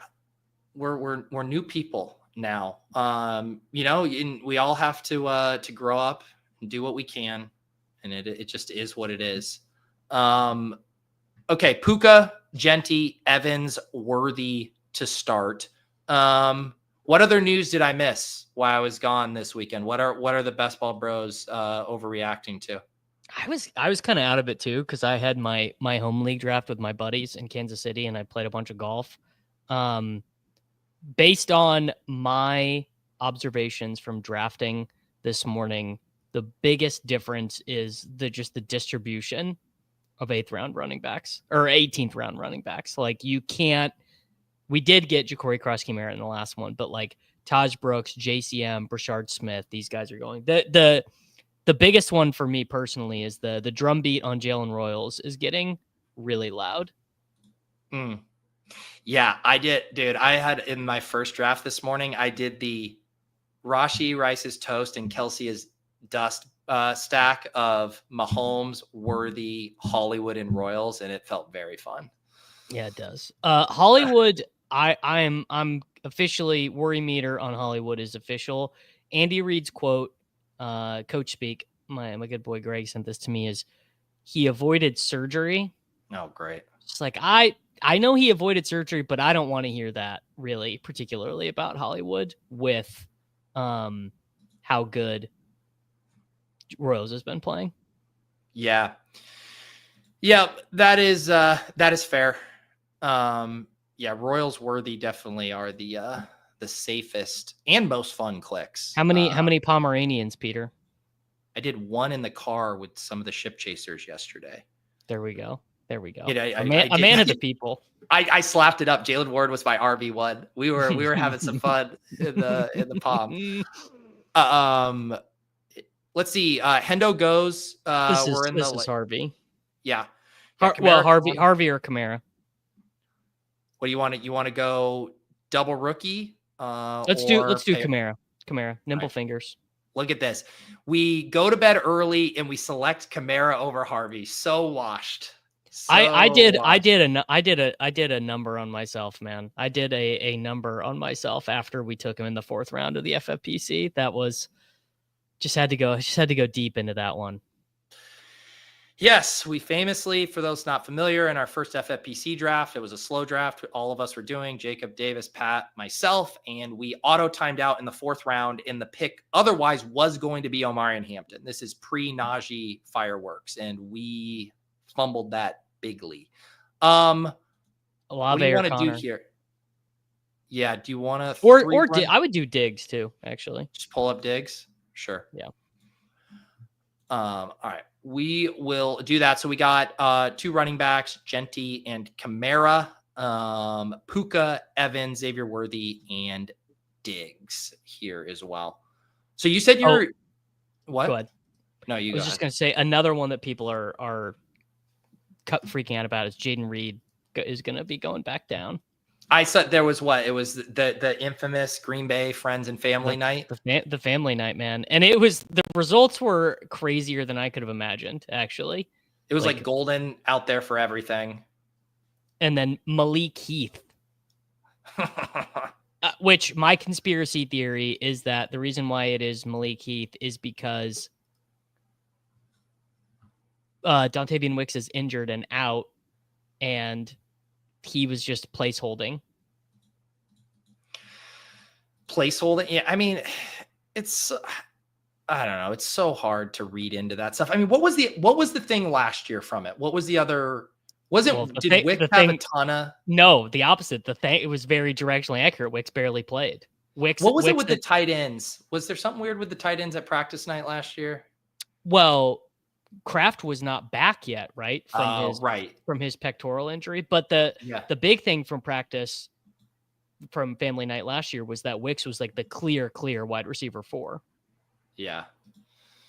Why is it the Packers the only team that do this infamous friends and family thing? Well, it's because they're publicly owned team. It's the shareholders. It's community. It's like a sold. It's like a sold out Lambeau Field. Can I give a branding punch up for them? If that is truly the reason, don't call it like friends and family night. Call it shareholder meeting night, like something badass like that. That this is where all the shareholders get to come and see how their investment is doing. Classic left coast liberal elite from you here, Peter. Because what you will not know is obviously that in the Midwest of America, we do not like that shareholder stock meet that negative. No, they do. All the Green Bay fans want their little certificate that they bought into on there. No, this is like you are basically being like Peter Thiel right now. You're not landing. I mean, if you live in Green Bay, I mean, you have so few opportunities to feel important and to show up to a shareholder meeting practice. I mean, God, that would make me feel so good. Family night is the correct branding. Yeah, as a Packers owner, I will not stand for this. Pete would rather be a shareholder than a family member. Hey, any place that doesn't allow Jayden Reed into 2 wide receiver sets is not a family reunion I want to be a part of. Okay, we're about to pick. We got those 2 running backs, 4 wide receivers. Downs and Godwin are the wide receivers here. Aaron Jones kicking around. And of course, we could do Patty, although let's see. Is there anyone behind us? I just hate, this is like the absolute worst part of the draft. I just take Mahomes or Downs here. Yeah, we could push it. But let's just grab Mahomes. Downs gives us another quarterback too. Okay, you want to do? I think we're gonna just do Mahomes. All right. That's fine. Yeah.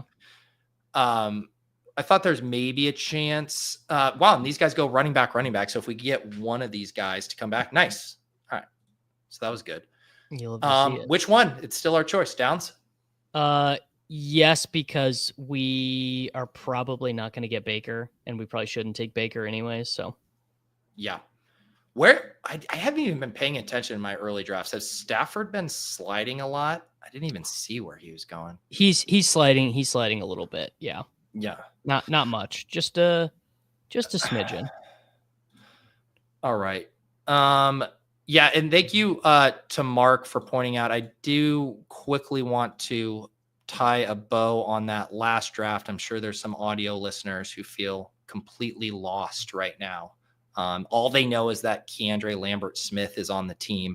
But this was a bad draft by me. Jayden Daniels and Caleb Williams, Gibbs, Bucky, Omarion Hampton, Dylan Sampson, Jacory, Croskey-Merrit. Love your quarterbacks and running backs, but Rome Odunze is your wide receiver 1, the shot demon. Ricky Pearsall 2, Downs 3, Pittman 4, Cup 5, Palmer 6, Wandale 7, Diaby Brown 8, and KLS 9, and then Loveland and Ertz 2 tight end room. Bad team by me. It happens. It's better than auto drafting Pat Fryermuth, but still not great. So why do you have positional limits? Are you autoing some of the contests? I autoed the $1 one. Okay. The mini Dalmatian. So I just set the positional limits in on that. And which, by the way, I even did it wrong for that. When you are setting your positional limits for an auto draft, you need to set it up for the exact roster specifications you want, like 3, 6, 6, 3, whatever. And I left 1 remaining, like it added up to 19 instead of 18. And so I had a bunch of teams with only 1 tight end. Gotcha. Could be worse. What, like, were they elites or all over the place? I have no way of knowing. I just know that people in the Discord were like, Davis, why did you just take a solo Kate Otten team? I don't know. Maybe it was not Kate Otten. And I was just like, all right, well, I'm just going to consider that, no harm, no foul, basically. Like, yeah, $1 drafts. That's okay.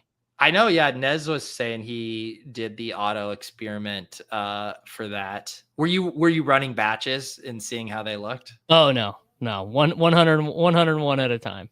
Yeah. And just press the plane. Oh man. You know what? I think it didn't even cross my mind to do that. And then Nez mentioned it, and then I heard some people doing it.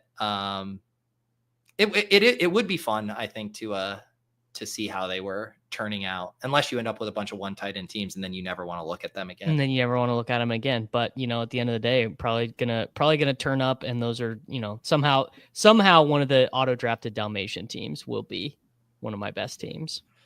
I think it'd be funny to do, like, if you were going to do it auto drafting, you could just set it up where it's like you're taking no running backs early and just do like all 0 RB teams. And that way you could actually guarantee, like, I'm going to do max 6 wide receivers and no running backs through 5 rounds, and then just let it rip. Which would be pretty easy to do, actually. We're back on the clock. Cup has slid a full round here. Ayuk is here. You could do like a Dobbins. We can value hound Cup. Yeah. I hate it, but dude, look at this dusty ass old. Yeah, I was going to say, I guess we got Worthy, but they're saying in the Discord that you have 19% Khalil Shakir. It's true. How did that happen, dude? This is my BBM exposure. Well, it's drafting with Michael Leone every Monday for 1. I kind of like Dobbins here, especially after we passed on Harvey. Yes, Dobbins is.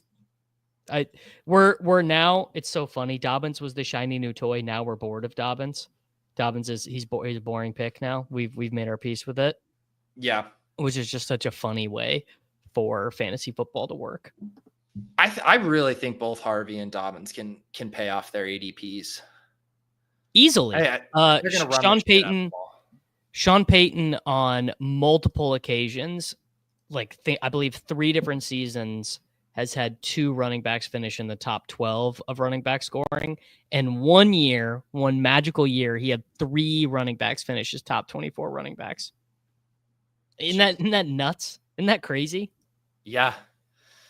Yeah. I mean, he is in, like, all the reports about it, just like every day they're naming a different wide receiver 2 there. And it's just like, it's going to be Cortland Sutton and probably Ingram, and they're just going to run the hell out of the ball.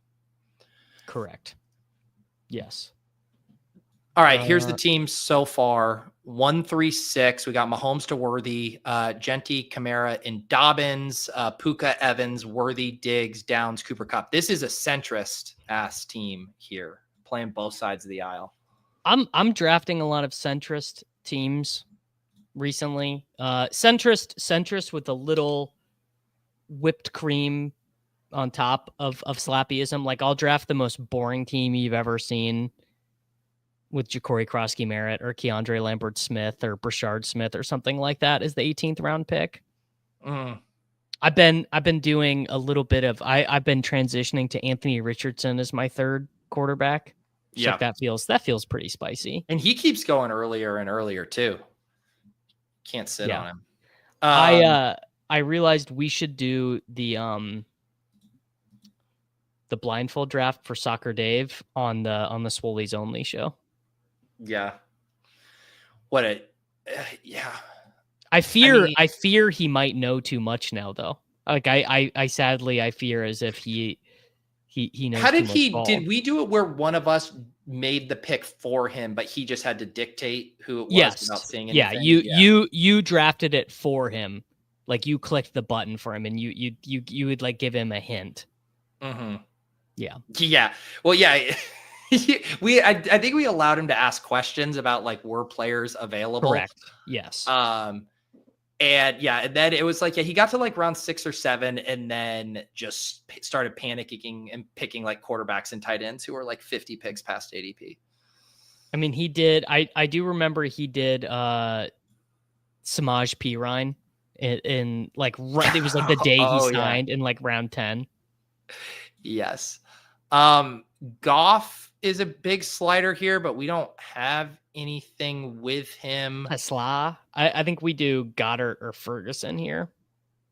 Yeah, we have no tight ends. Either of those guys are good with me. Do you have a preference here? Probably slight preference for Ferguson, but it's fine. I'm only at 5.7%, so let's do a little BBM exposure tiebreak to Goddard, and maybe we get both, honestly.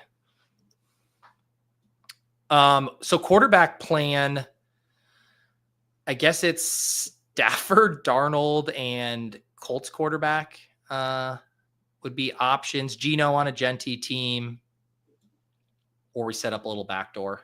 I think we do a little backdoor.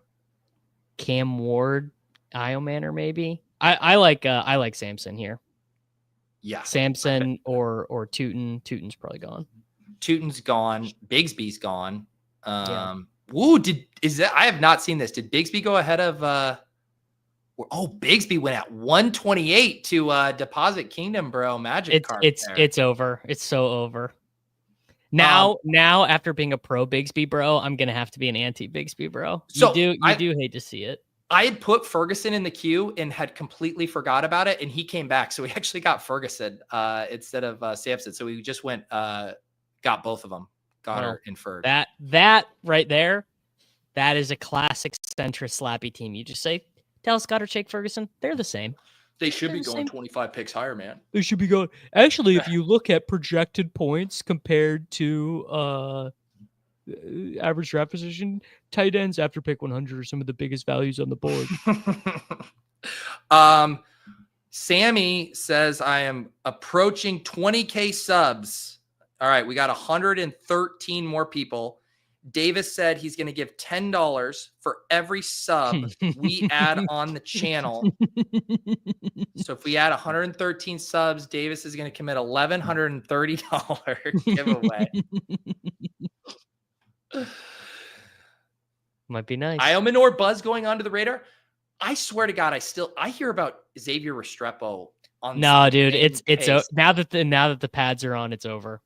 I don't know, man. I was reading some coach speak. They're like, this guy just has a nose for getting open. I don't know how he does. I actually think that's certainly true because it's incredible for a player that slow to have even been successful playing. He has to be so fucking good to be earning targets being that slow. He does. Man, I wonder, have you done any capitulating on the New Orleans Saints offense yet, or are we still hating? What do you mean? I have a lot of Olave. Let's see or we can see my what is my Kamara here? I'm at 5.7%. I'm definitely over on Olave, under on Shaheed. I am, but like, who else is there even to take? I mean, I'm not taking that much Johnson and Shuck. Rashid Shaheed, brother. Oh, that's the easiest fade on the board. Easiest fade on the board. I've been workshopping this take. I do think Kendra Miller's draftable. I haven't heard anything about the backfield like behind Kamara. It's just like it's like it's Devin Neal and it's Kendra Miller, and I don't think you Shaheed slaps are out of control. At best, he's a fide pick. You cannot. Dude, we are Peter. We are Legion, brother. You and Pat did not know who you were messing with when you started messing with the Shaheed boys. No, it was what it was. It was a cold bucket of water that you guys all just like kind of woke up at the same time. You're like, you're right. What the fuck have we been doing? We've been capitulating to clicking a wide receiver in a range of the draft where we absolutely should not be taking wide receivers. No, that's the thing. That's the thing is he is a beacon in the dark because he's the only clickable wide receiver after the quarterback window. You're gonna crash into the rocky island before the lighthouse can steer you away. All right, 1362. Did you mention the Cam Ward? Yes, backdoor. It's got to be who we do. Yeah, we also there's the Bryce Young backdoor as well. We also need running backs. Do you want all the teams behind us have two quarterbacks? Do you have a running back here you like to push? Algier is the one I like. Algier and Braelon. Yeah, let's do Algier. I only want players who have their whole life ahead of them.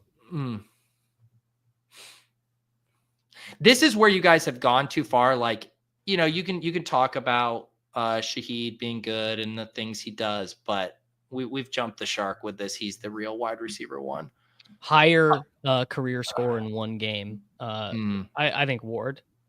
Yeah, I'm trying to see here. Same buy. He has the same buy as Mahomes. Oh, all right. Bryce? Yeah, Bryce. All right. That could have been disastrous. A disaster, dude. We had to take a third quarterback. Sometimes I do a 3-6-6-3, honestly, and just truly that's just reverse slap. Triple wrap the condom. Triple centrist. The Shaheed has a higher single game fantasy point score than any game of Olave's career. I still haven't gotten the good reason of we're getting like a 4-round discount on where we're drafting Olave last year because everyone's scared of the quarterback situation. But I have to pay the exact same price I did on Rashid Shaheed last year and this year. Where's my Shaheed discount? Because Shaheed proved it. No, it's because Shaheed slappies don't allow the discount that should be here. The store is like literally being like, we're going to put this at half off. And they're like, no, we want to pay full price. It's an honor. It's an honor to pay full price on Rashid. It's an honor. Peter, I'm happy to do it. It's like I never get mad when my daily Bitcoin buy goes in. I'm like, great, good. Happy, whatever the price is, happy to pay it. Oh my goodness. Now, Josh, noting a cool thing, you are paying a cool name tax on Rashid Shaheed. Sure. If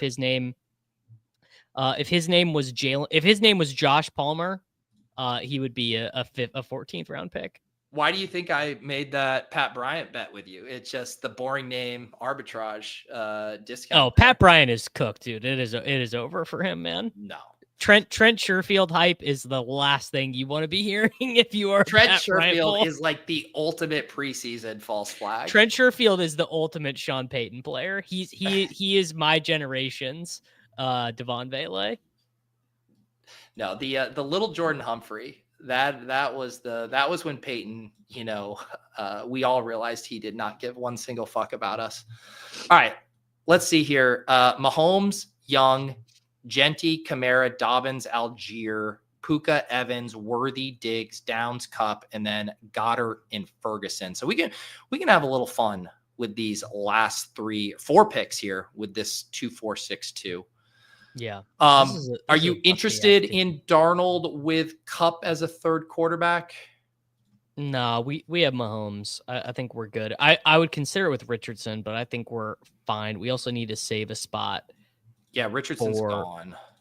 Yeah, I think we need a third tight end more than we need a third quarterback on this team. Thoughts? Yeah. I'm trying to think if there's any correlation stuff we would do with Young. Are you a Rico or ETN guy or anything there? I am a Jatavian Sanders is my favorite. Yeah, correlated piece here. Running like back, that. Sanders, JCM, Brashard Smith, Woody Marks. I'm trying to catch up on JCM and Woody. So I'm good grabbing either. Who do you like more for this team? Jeanty, JCM, because if Woody, I actually think is just going to like score 150 points. Like Chubb and Mixon are not lasting the year, but JCM, he's the potential breakout. Yeah. Man, yeah, the JCM, it's just like if you were to draw up on paper, like what is the perfect late round best ball sleeper look like, you would just outline this exact situation in Washington backfield. Like it hits every checkbox that you're kind of looking for right now. All right, we had JCM there as our 5th. We could just lock up Sanders here, or is there something else that you'd like to grab before that? No, I just, in this situation with the stack, I just always want to get it. I don't know how you feel. No, all these tight ends are the same, and they're all the same. Bryce Young unstacked isn't the worst thing in the world, but I would prefer to have it, especially on a team where we need the third tight end. Yeah. Why isn't Eckler falling then? I think the JCM bet is you do get multiple outs against both those guys, but it's more about B-Rob for me than it is about Eckler. It's because there's good people on both sides, and the JCM buy pressure is not being met by Eckler sell pressure because the Eckler drafter doesn't have JCM in their spreadsheet. So these are basically two non-related entities on the buy side. Yeah, and I think that's why the bet is, so it's like the stuff with B-Rob and Eckler just being a much veteran running back. You could easily see some stuff coming off his play. It's just like you get all the outs. You get the injury out to either of them. You get him just surpassing one of them because he has more juice. You get the fact that like you could even just have a little standalone value where they kind of use him like they were using who was the back they were using at the goal line at times last year? Chris Rodriguez or Jeremy McWeapon. Yeah, I was thinking of both of those guys who they've liked to use a third running back even without one of those other guys being injured. So it's just like, I don't know. I think you just keep it simple. Jayden Daniels is a kingmaker, and the entire offense benefits from that. I don't know. I'm going to keep slamming JCM. I feel behind. Got to keep slamming. Although my Jeremy McNichols was Ashton Jeanty for my generation. I was very happy to see him find some success last year, but 2563 here. Davis, you want to squeeze in one more before your stream here? One more draft? Yeah. Sure. Just get one more in here. Yeah, let me change the start time on mine. You feeling behind? You have a vacation or what? No, I am trying to no, I want my because I'm gonna end up doing all of them on stream. So I am trying to I don't know how many Mark in the hopper. How many drafts will I have done today? My frame of reference is all off the board. Do we do Dowdle at this price?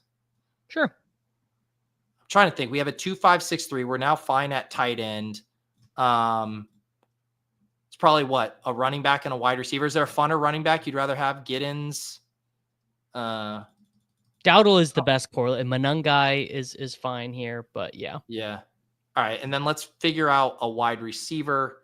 This next draft already filled, so we'll have the 8 slot. We can No, Josh, JCM's nickname it's not Bearish that they call him Bill because it's Bill for Bill Brasky, like Croskey-Merrit. It's super, super bullish. What's the latest on Coker? Are we doing Coker? Are we doing Yoshi? Let's do Wicks, brother. Wicks? Fine. Yeah.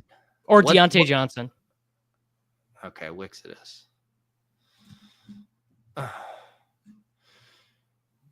Okay. Let's see here. Recap the team for the folks. Yep. I was just making sure that this is I just had to check that this is just fake. It's not real. Yeah, it's just I'm not even gonna acknowledge it, but I had to do my due diligence there. You're on thin ice, Joey. I was doing the due diligence for you. I'd already debunked it.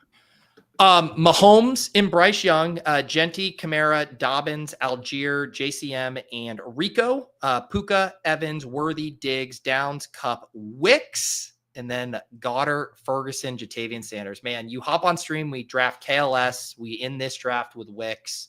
Just some sick stuff right there. All right, we're on the clock here, off to the races. Again, I keep getting the same slots with everybody. You want to do neighbors this time? Do another Puka team? What do you want to do? Let's do neighbors. All right. Cannot buy a top. I think I've had one top 5 slot this morning. Just poor me. Does everyone feel so sorry?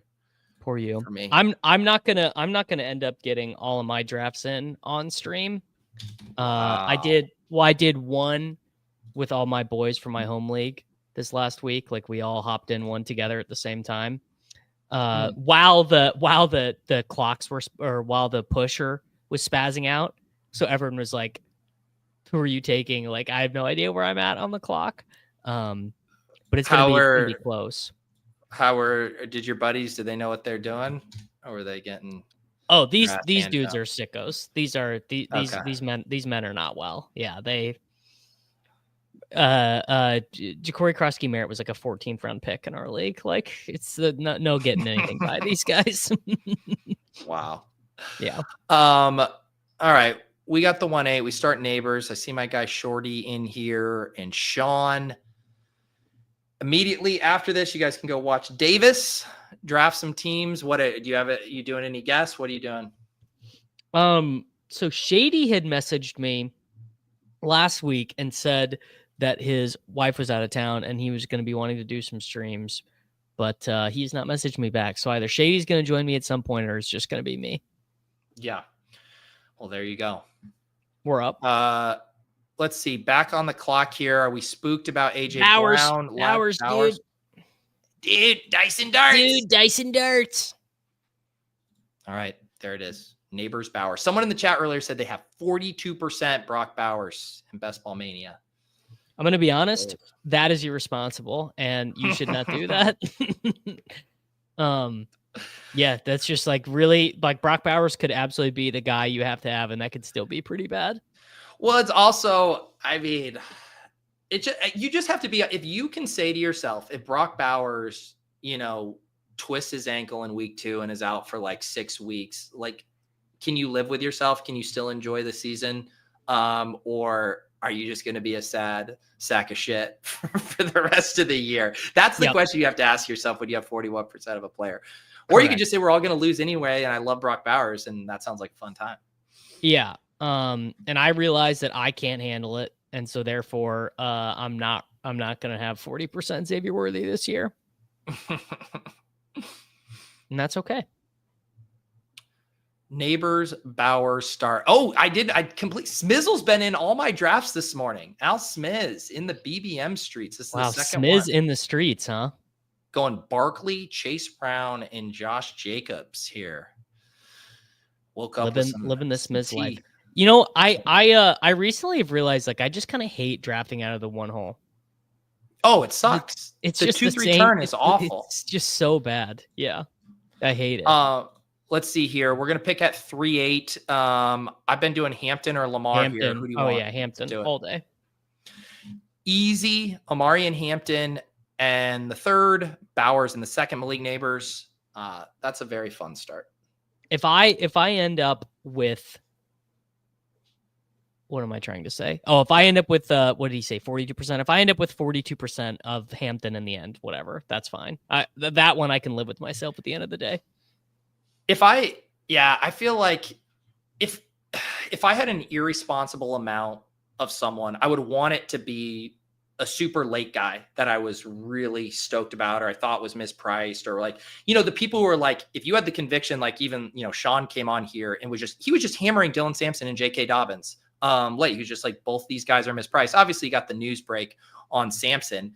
But I just feel like if you have 41% Bowers, you're saying like, I don't want any HN. I don't want any, Brian Thomas, any of those guys. You have to, and the opportunity cost there is pretty high. I mean, it's massive. It's as big as the opportunity cost can possibly get, and it's doing it at a onesie position. And it's just, I don't know. You should be above market on Bowers, I think, but 42%. I don't know. Let's see here. We're in like the Rashi, Terry, DJ Moore. Let's do McLaurin or DJ Moore. All right, let's do DJM. I feel like McLaurin's been dropping a good bit these days. He has been. So like 50% Tootin, that is like way more, like obviously that's still extreme, but that's way more rational because your season still doesn't fully depend on that. Like you can even have a Tootin team make the playoffs in a year where Tootin does nothing at that price pretty easily. The famous Eno Benjamin corollary, the 10%, what was it? I don't remember exactly what the stat is, but the Eno Benjamin's rookie year. Yeah. Jake is down so bad. Jake is down so bad. He's just been having to sit in the corner and watch everyone freak out about KLS. Oh God. Is he being a good sport, or is he like he's being a good sport about it? Yeah, it was that Eno Benjamin had a positive advance rate without playing his rookie season. To be fair though, Eno was he was an 18th round pick that year. So it was much easier for those. Yes, but it was just that he was the signifier that you were a good drafter, more or less. Well, and the same thing happened with like Leone's week 17 data, or kind of wondering, is week 17, because it showed up on a disproportionate amount or a surprising amount of the finals teams. And yet it's like, or is it just the sharp drafters do all these other things right, and they also happen to do this thing, and like untangling the causation or the correlation is tough. Yeah. It's impossible to untangle, I think. All right. We have, let's see. It'd be nice if Zay were to fall to us. He does. I like the Zay Dipparino, unless you like Ridley a lot. I actually don't. This is not a Dipparino. This is right at cost. It is. Yeah. By where I take him, it's a dip, because I take him. The early.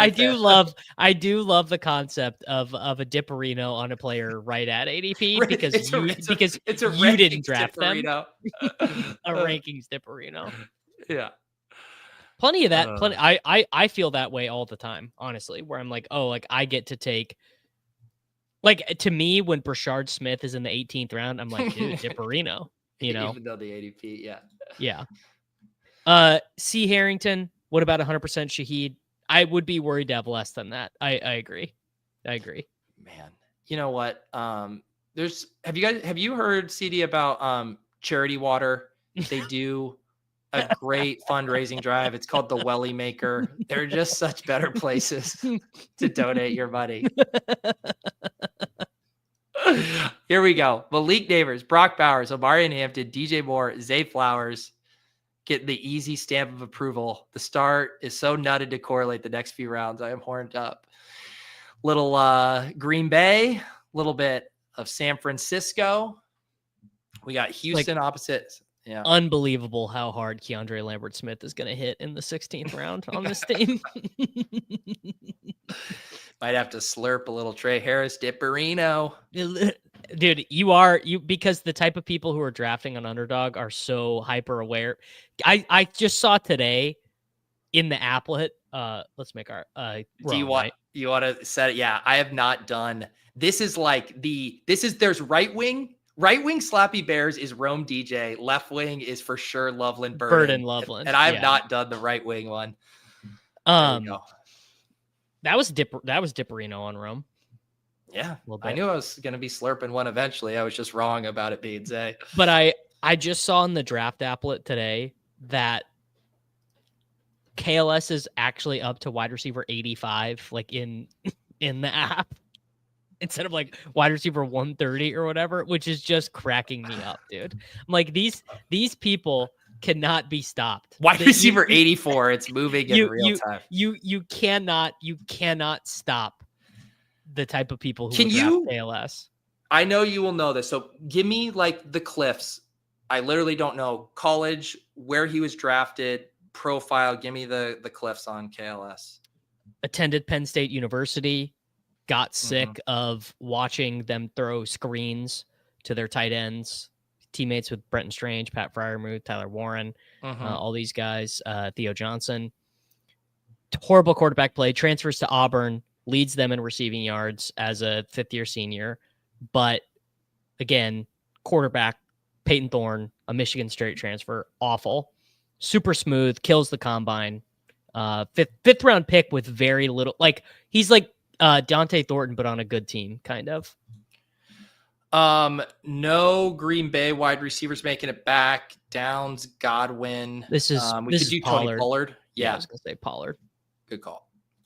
Yeah. So kills. What did he run? What's his size? Very tall. Let me pull. Oh, I did see someone say he's kind of like Martavis Bryant-esque build. Yes. Yeah. Not a thick tall guy. He's like 6'2", 190, but he ran a 4.37. Looks like he didn't register for like he's an older prospect, so the idea is like, he's good to go from week one. Yeah. Kind of not fulfills the same positional role as Mike Williams, but doesn't play the same way, right? And that spot has just been cleared out because it was Joshua Palmer has also kind of played that for them previously. Zach wants the ADP chasing crew live streaming preseason games and watching ADP moves in real time like Jim Cramer. You get Pat to do with Steve Kornacki. Yes. If you can look at the board, you're going to see KLS clearly get above the Isaac Tesla line. Let's see here. I mean, we're back in the like Pittman Cup. God, just take Jaylen Warren. Yeah, I was gonna say that's where this range is awful if you don't have a stack. It's so bad. It's bad enough that I still take Cooper Kupp, a player who I like actually believe is dust. Yeah. Yeah. All right. That's fine though. I mean, I think continuing to grab running back there with just Hampton makes sense. Hampton, Pollard, and Warren. Wide receivers are solid. Neighbors, Moore, Flowers, Rome, and then Hampton. I just very quickly on the record, I mean, clearly it's not good for Keenan Allen to sign with the Chargers for KLS, but these players do not play the same position. It was the same as it always was, which is KLS is going to have to play better than Trey Harris to really matter. Yeah. Yeah, I mean, if Keenan, because who's playing in the slot if Keenan doesn't? Is it Ladd gets to play in the slot and QJ and KLS out wide if Harris or Trey Harris, right? Yeah. I honestly, if I had to guess today, I would guess KLS probably is ahead of Trey Harris or on equal footing to him. You know what it's very comparable to? It feels a lot like the Thornton and Besh dynamic. And honestly, yeah, but they kind of similar. But they play the same position. Is the Besh and the reason why Thornton is going to get on the field is because he's the only. I mean, unless you count Trey Tucker, which I don't really. But the chat was reminding me of Trey Tucker earlier. Yeah, I don't really count Trey Tucker. Like he's really the only outside wide receiver on the team. Like Jacoby Myers can play outside and does play outside, but God, that eighth round, it's unbearable. Let's see here. Andrew's dip on a Zay team seems pretty good to me. Anything else you're saying? I mean, do we want to invite the room to snipe Caleb on us? Where's the DJM draft or the yeah, I know. Yeah, doing the double tap there. I'm at peace with it. Whatever. Well, because what people will do now, I do this sometimes, is I take my quarterbacks ran out, so I'm going to take Caleb Williams and then Colson Loveland, or Caleb Williams and Luther Burden. Yeah.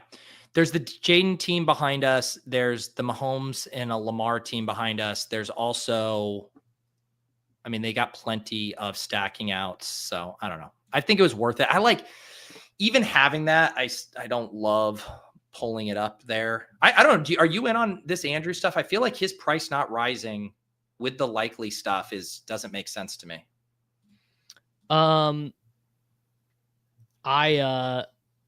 Yeah, I'm pulling him up. I think I moved him up like 5 or 6 spots, because the annoying thing is with the Ravens is that they'll just, some tight end you've never heard of is just going to take likely snaps because they don't want Andrews playing on they do not want Andrews playing on like their clear running down stuff that much anymore. Yeah. What a RCB takes Shaheed at 106. He's not gonna fuck you, bro. I don't know he might. I mean, wow, really play into the crowd.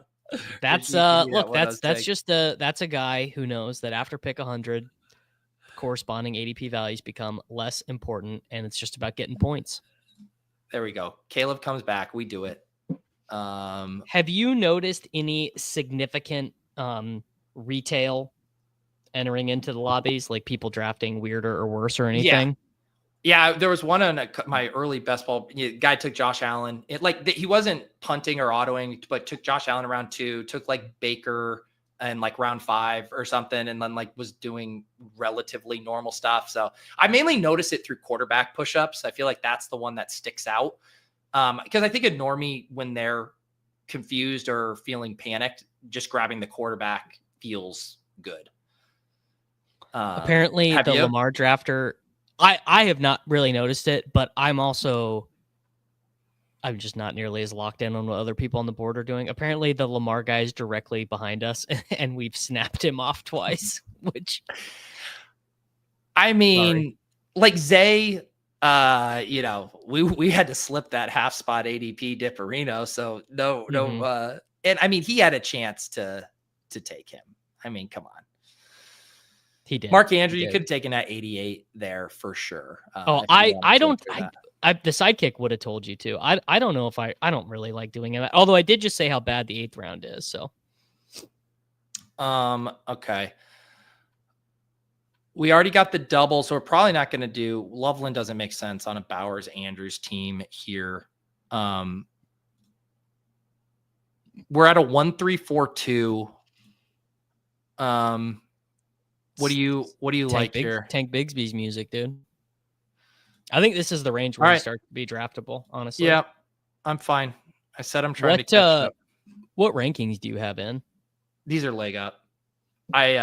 Wow, the capitulation from Legendary Upside Industries from Tank Bigsby unranked to 170 to the 130s. Well, I had it because it was like right when, so I did a stream with Sacrilegious, or the Deposit Kingdom video, and we needed like Dobbs, or I thought we needed a wide receiver, and the sidekick was suggesting Bigsby at the top at like 150. This is right when the move up started to happen. And he shocked me. He said Bigsby, and he was the biggest Bigsby hater in the world. So I was like, man, if the Sims and Sack are on board, times are changing.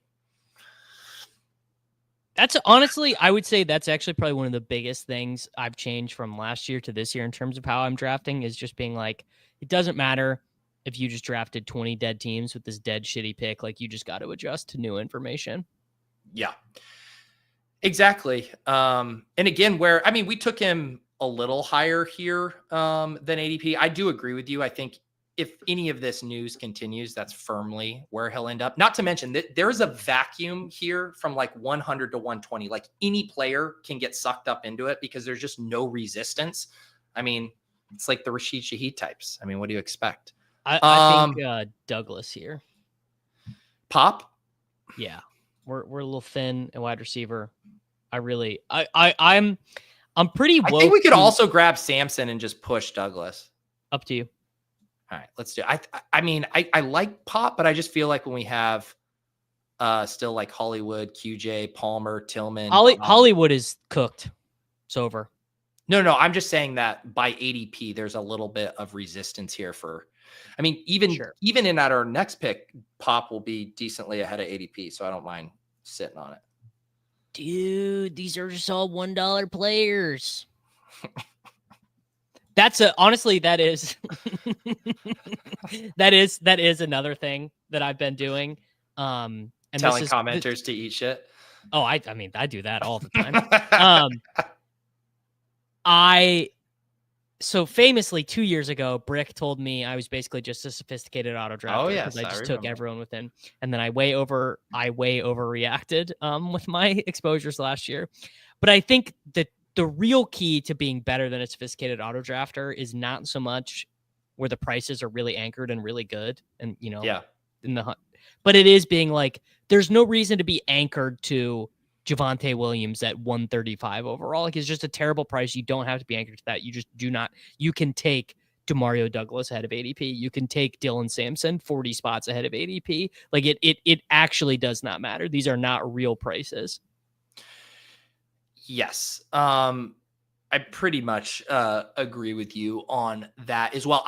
To me, it's more like, can I play the 2v2 game in that I know I can't get both Pop Douglas and Dylan Sampson, and now we're able to get both here. Wow, there we go. Yeah. That's my guy. That's him reading the board. I also have been doing nothing. I only did one fast draft. This is not true, actually. I didn't do that many fast drafts over the weekend. So I was am losing the board texture a little bit. I did do 10 Pomeranians on the treadmill this morning at the same time. 0 mispicks.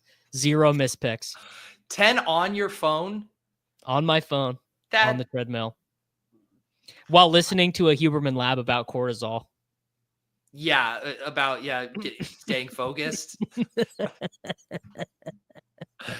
Jesus, dude. All right. I think what we do here is we get our Cameron Ward. We didn't get it last time, but now we got Pollard, and we can do the Cameron. Unless you he goes. So I think it's Gino with Brock. Yeah. Yeah, let's go Gino. This is the same quarterback room I did with Kyle earlier. All right, Manly Moose, ask me a question about cortisol. Ask me a question about cortisol spikes and retentions. Ask me. Tell me I didn't. Oh, Davis, I want to tell you something. This is one of the great things about being the host. Is you get to pick and choose which things you engage with. So if you just don't want to deal with a troll, you could just let it go. But no, Manly Moose is he's a friend of the show. He is. This is good natured ribbing. He's okay. I thought he was just saying in general that you're working to retain information, but I did forget you did just admit to doing 10 drafts while listening. So I'm back on with Manly Moose here. Yeah. Cortisol is basically basically it's just a hormone.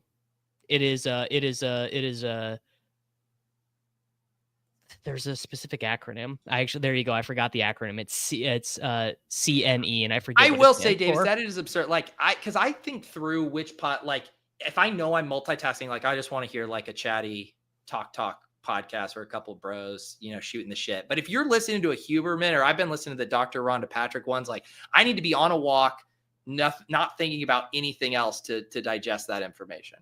No, incorrect, because Huberman will go in so in depth on, like, he'll say like, this is for people, this is like for the hobbyist, right? And he'll go really in depth on like the neurochemical structure or something. I don't really care about that. So that's when I'm locked in. All right. I'm seeing here we don't have any other. What are our quarterbacks? We have Caleb and Gino. God, did Richardson win again on this one? Yeah. Summer's want over. to do like Wandale? We do have neighbors. Dyson darts, dude. This could be. I haven't drafted. Have you? When was the last time you drafted Jackson Dart? Have you done it recently? This morning at 6:58 a.m. on a Dyson Darts $3 Pomeranian draft. Jacory cortisol-Merrit is very Screen time at night absolutely affects your cortisol. It's as bad as it gets. And I make a trade-off with myself in the month of August where I am fine just having the worst sleep of all time because the trade-off is getting as many drafts in as possible. And that's okay. Let the record show am not okay with that trade-off. Yeah. And that is also okay. That's a choice that you make. But like I need to get,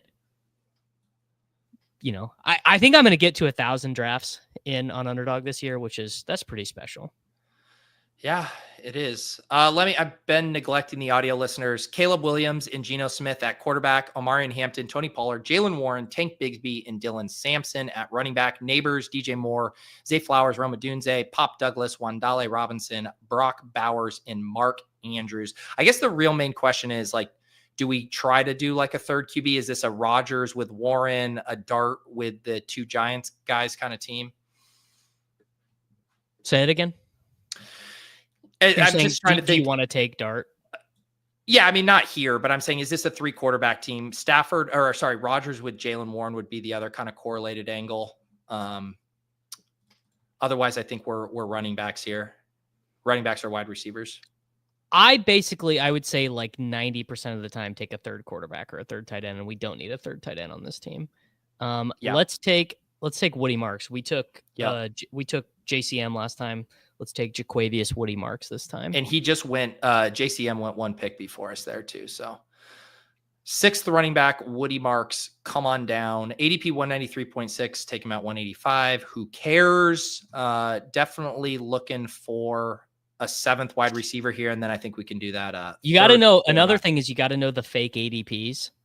Like you got to be locked in on what ADP is not real because a guy is currently a riser. Woody Marks is one of the fake ones. Yeah, it is. It's true though, but you still will get in the rooms where it's like, if you don't have someone who has rankings in there who have star method it, like you can still get them randomly. It is effectively random. Yeah. You really, I mean, obviously a little bit less likely in a streamed room like JCM just went ahead of Woody. But then you look like we did the ship chasing underdog drafts over the weekend. You were in one of them. I'm pretty sure like JCM went in like the 13th round. Yeah. I did that on the golf course, Peter. We were golfing and I was just like, oh, I forgot I committed to doing this, but I didn't auto draft any there either. Wow. Special stuff there.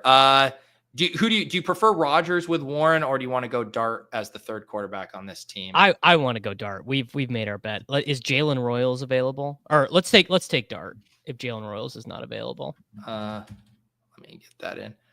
Let me quickly see if. Yeah, Royals is gone. Yeah, he went 2 picks ahead to Sean. Yep. You gotta wake up pretty early in the morning. Yeah, I think this is the right team to do the Dart. Yeah. We got Wandale, we got Neighbors, and we need a little bit more juice in this room after Caleb and Geno. 2 quarterbacks in the same week 17 game. That's a no-no. I've never seen anyone else do any hard research on that, but Herzig says it's bad. I think it's just like, I get it because like if I could choose, if you said, Peter, you show up to the finals, would you them indifferent? Yes, I would always choose the different, but I also am not going to go out of my way to break ties even in that direction. Sean copping to grabbing Royals. Got to get him early. You got to get up, early bird gets the worm, early drafter gets the Royals, who do we want for our final wide receiver selection here? There's not a bring back on either team that makes any sense for any of our quarterbacks. Sam Fran, we already got Giant stuff. I'm fine doing Lambert again if he's here. I like Lambert. I also like Tesla. Getting a little bit of drum beat on Tesla. I heard you mention Deontay last draft. Yeah, Deontay Johnson is just going to be the starting slot wide receiver for the worst team in football. I guess the question is, do we need a little more rookie upside here? Neighbors, DJ Moore, Flowers, Rome, Douglas, Wandale. I feel like we've drafted Deontay Johnson twice in a row. Yeah, it's KLS day, man. It was always KLS, dude. I have to catch up to all the cool kids. who are drafting him before I think me. you told me I invented him the first time I told you. You were like, that's not a real player. Yeah, I think I learned about his name from you. Sometimes the slappies they get it right. You know, I mean, come on. year. This could totally be I don't know. Pick your favorite wide receiver of years past. The one for me is Dylan Cantrell, who funnily enough was a Charger, who I just BBM1. I drafted a ton of him, and he never played in the NFL. Jalen Noel better be a good click because I keep making it. Yeah, Jalen Noel better be a good click.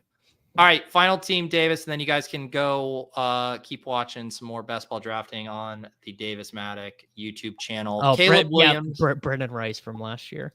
Oh, yeah, exactly. Well, KLS not having a super famous dad who played in the NFL is actually bullish after the bullish falls. Caleb, Gino, Dart, Hampton, Pollard, Warren, Bigsby, Sampson, Marks, Neighbors, DJM, Zay, Rome, Douglas, Wandell, KLS, Bowers, and Andrews. I like this team. This was a more fun version of the last team we just did. Yes.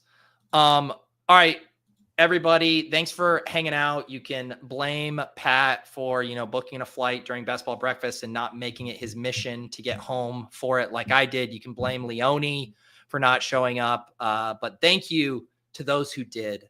Davis Mattek, Kyle Dvorchak, the chat, all 700 plus of you guys hanging out throughout the morning. Like I said, usual shows this week. Subscribe to the channel. Go subscribe to Davis's. Thank you to producer Mark in the hopper. And we'll see you guys next time on Best Ball.